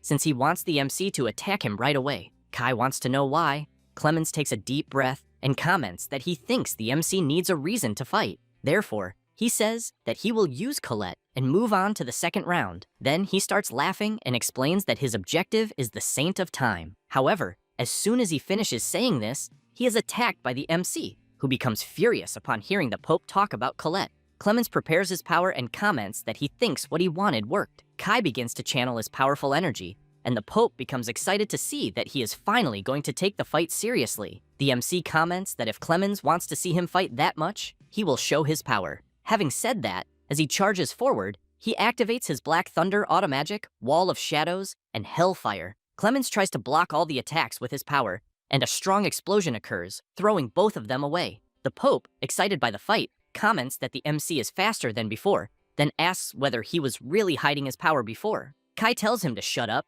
and launches another attack toward the Pope, who remains excited by the fight and jumps backward to dodge the MC's attack. However, Kai takes advantage of one of his attacks heading toward the Pope and advances along with it, but sees that Clemens is dodging all of his attacks by an extremely small margin. Therefore, he shouts, wanting to know if this level 999 is really true. Clemens retreats and says that the level accelerator he used has powerful side effects that remain. He then explains that a normal person would die, but since he is using the hero's ability to neutralize them, he will be fine. Having said that, he soon uses the hero's ability. Kai is shocked to see that the Pope is mastering the self-healing ability easily, since he keeps in mind that by instantly healing the continuous damage from the level accelerator, he is nullifying the side effects of the booster, so he knows he cannot aim for self-destruction. Clemens comments that the magic the MC is using is from the Black Mage class, so he wants to know why he is looking down on him. Thus, he makes it clear that this is not what he wants to see. Having said that, he says that he really wants to see the power of the second turn. Kai starts wondering if it could be what he is thinking. He then reflects that the Pope is seeking power for some objective, and that he wants to see his class in the second round, which is the hidden class Black Star, since it allows him to use all black magic and the evil points system, so he believes he definitely still feels its potential as a class. Next, he shakes the dust off his clothes, and considers that the unique magic of the Black Star has kept him from mastering it, since he knows it is better to fight with the magic he is used to, but on the other hand, he thinks he will have no other choice. At that moment, the Pope comments that if the MC still does not feel the danger, he will raise things a bit more. Kai wants to know what Clemens is planning to do. However, the Pope activates his power and summons the Sword of Sacrifice, Brianak. Kai cannot believe the sword he is seeing right before his eyes. Clemens begins to channel his power into the sword and then shouts that the real show will begin, then asks the sword to awaken, and an enormous glow occurs. The soldiers comment that something just happened down there. Colette comments that she is sure Kai is in danger and that, because of that, she will gather all the Demon King's soldiers, since she believes that if they fight together against the Pope, they might be able to do something. The soldier nods, implying yes, but feels something strange and soon places a hand on his chest, feeling discomfort. Colette wants to know what he is feeling, but the soldier collapses completely, face first to the ground. Then, she is surprised by something, as she sees all the soldiers, the king, and the princess also fall to their knees. Thus, she wants to know what is happening to everyone, until her hand begins to tremble, and she soon realizes that her strength has just vanished. And then, she also collapses to the ground. She becomes terrified, thinking that she needs to find a way to help her beloved. Kai comments to the Pope about the light he saw moments earlier, and soon wants to know what it was. Clemens says that those sinners who doubted purged themselves of their sins by becoming part of his Sword of Sacrifice. Kai wants to know if human life force is the source of the Pope's power.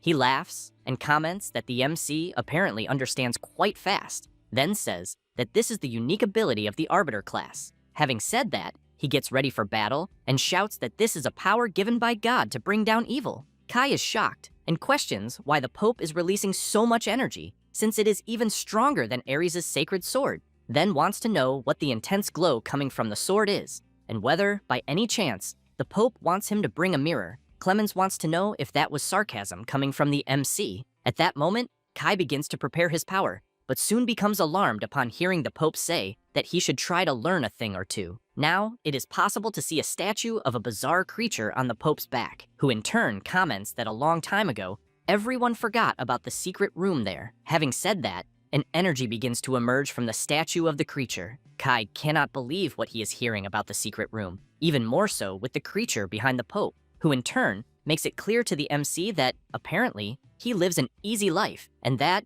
even in his first life, he understood nothing. Kai becomes intrigued by this, and looks at the statue in front of him, thinking that he had never heard of it. A giant statue like the one he is seeing, located in the castle basement. The Pope says that the statue is that of the evil god. Kai asks if it is, by any chance, the demon lord. Clemens takes a deep breath and answers no, then says that this is the true threat that has been beneath their feet the whole time, being the real threat, yet still so obscure. Having said that, the place begins to light up, and the MC can see it clearly. Then Kai looks to the side, and somewhat frightened, comments that if this were revived, he thinks it would cause a massacre beyond what could be imagined. Clemens emphasizes that the evil god is always watching, and that it is waiting for a vessel strong enough for its rebirth, seeking an opening. The Pope also emphasizes that the demon lord is nothing more than a pawn for the resurrection of the evil god. Kai asks the Pope to wait a minute, and asks why no one ever talked about this, since he thinks there is no way something of this level could be ignored.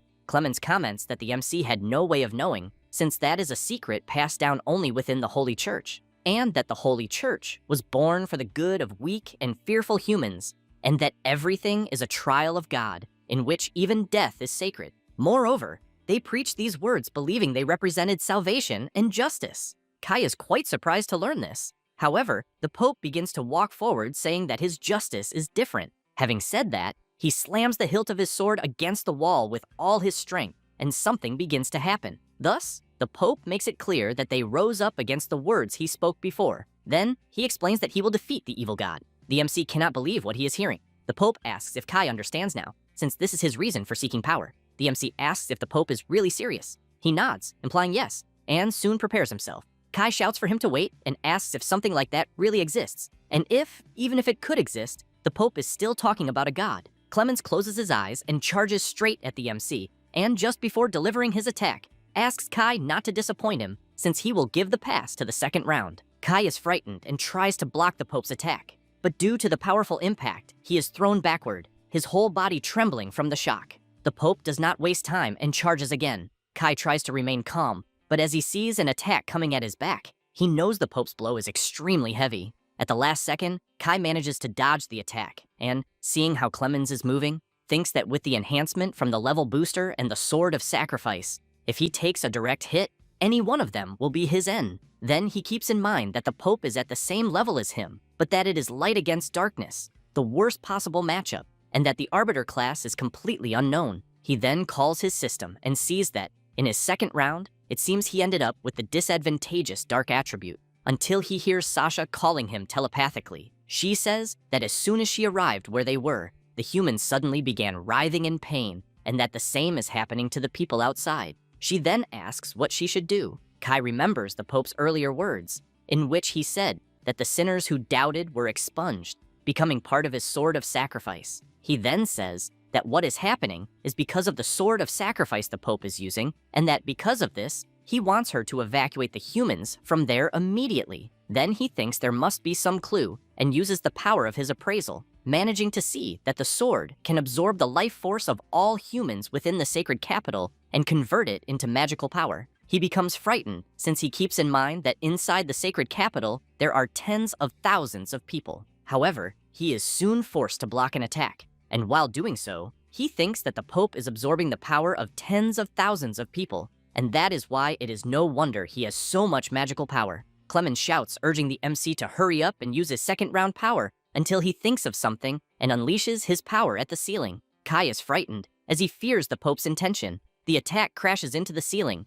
causing Colette to fall from above. The Pope makes it clear that if she hits the ground, she will die. The MC quickly turns, jumps, and catches her in his arms, then feels relieved to see that she is fine. However, Clemens takes advantage of his distraction and appears behind him. He then comments that it seems the MC is still underestimating him, so he thinks that maybe if he deals a fatal wound, he will finally fight seriously. Kai becomes worried, since he knows that in the position he is in, this is quite complicated. Clemens prepares his attack, and Kai shouts asking the Pope to wait, but he launches his attack and tells the MC to try to stop it. However, a black thunder strikes the Pope head-on, causing heavy damage to him. Kai is surprised when he sees the black thunder. Someone appears, saying that it is Black Thunder by imitation. Kai is pleased as he sees that Griselda has just arrived. She laughs and says she arrived just in time. As soon as the MC returns to the ground, Kai thanks Griselda for saving them. Then, he places Colette on the ground and asks her to stay there, then turns furiously and charges forward together with Griselda,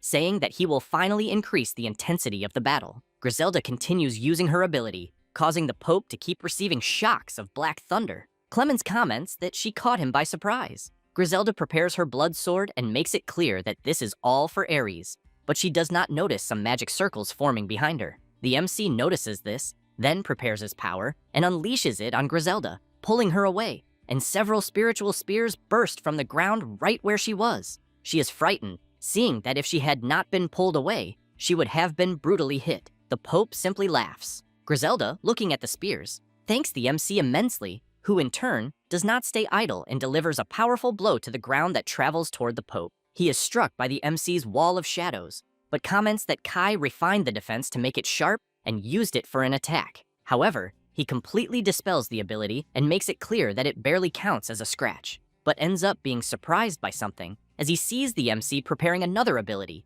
which he soon unleashes at the Pope's back. He simply stands still, waiting for the attack to land, and as soon as it does, a huge explosion occurs. Griselda comments that the attack was incredible and thinks that not even Ares would be able to withstand it. Kai tells her not to lower her guard and explains that the man she is seeing is not Ares, but Pope Clemens. As soon as the dust settles, he comments that the attack was not bad at all. Griselda cannot believe that the attack had no effect, and, observing the Pope more closely, thinks that he should be dead. Clemens, after healing himself, laughs and asks whether the MC is really being serious now. Griselda remains shocked to see that Ares' body has completely healed. Kai tries again to use the wall of shadows on Clemens, who in turn tells the MC to stop with the cheap tricks, as he is not there for that. Kai charges forward and thinks that now that he has opened a gap in the shadow for a fraction of a second, he will take advantage of the blind spot, but ends up seeing the Pope with his power active and becomes very surprised as he is brutally counterattacked. Kai spits a lot of blood,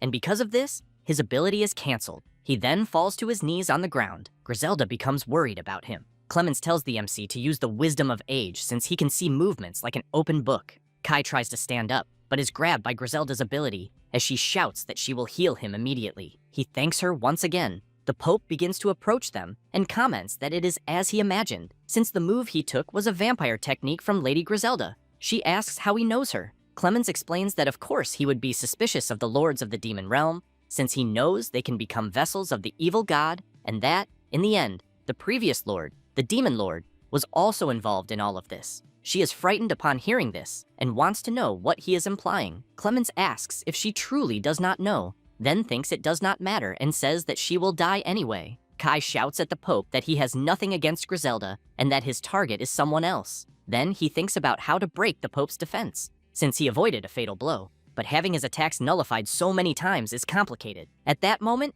he appears out of nowhere behind them, leaving both the MC and Griselda unable to believe it. And without either of them noticing, Griselda is brutally struck. Clemens makes it clear that his target is Griselda. Kai channels his power and directs it at Griselda, then tries to save her, but the Pope shouts that it is useless. Kai realizes it is the same as before, since he is not managing to heal her. Clemens comments that he thinks this should also exist in black magic, a spell that nullifies healing. Kai becomes furious and shouts, calling the Pope a bastard, who in turn just keeps laughing, while Griselda cries out to the MC. Then she asks him not to worry and to focus on defeating the Pope. She says this, but continues taking damage from the attack, which leaves the MC unable to believe it. He goes to her and says that the spell is not easy to break, but emphasizes that at least he will try to stop the bleeding. At that moment, the Pope prepares his sword and says that the MC's effort is useless. Kai tries with all his might to heal his friend, until someone uses a time-stopping ability.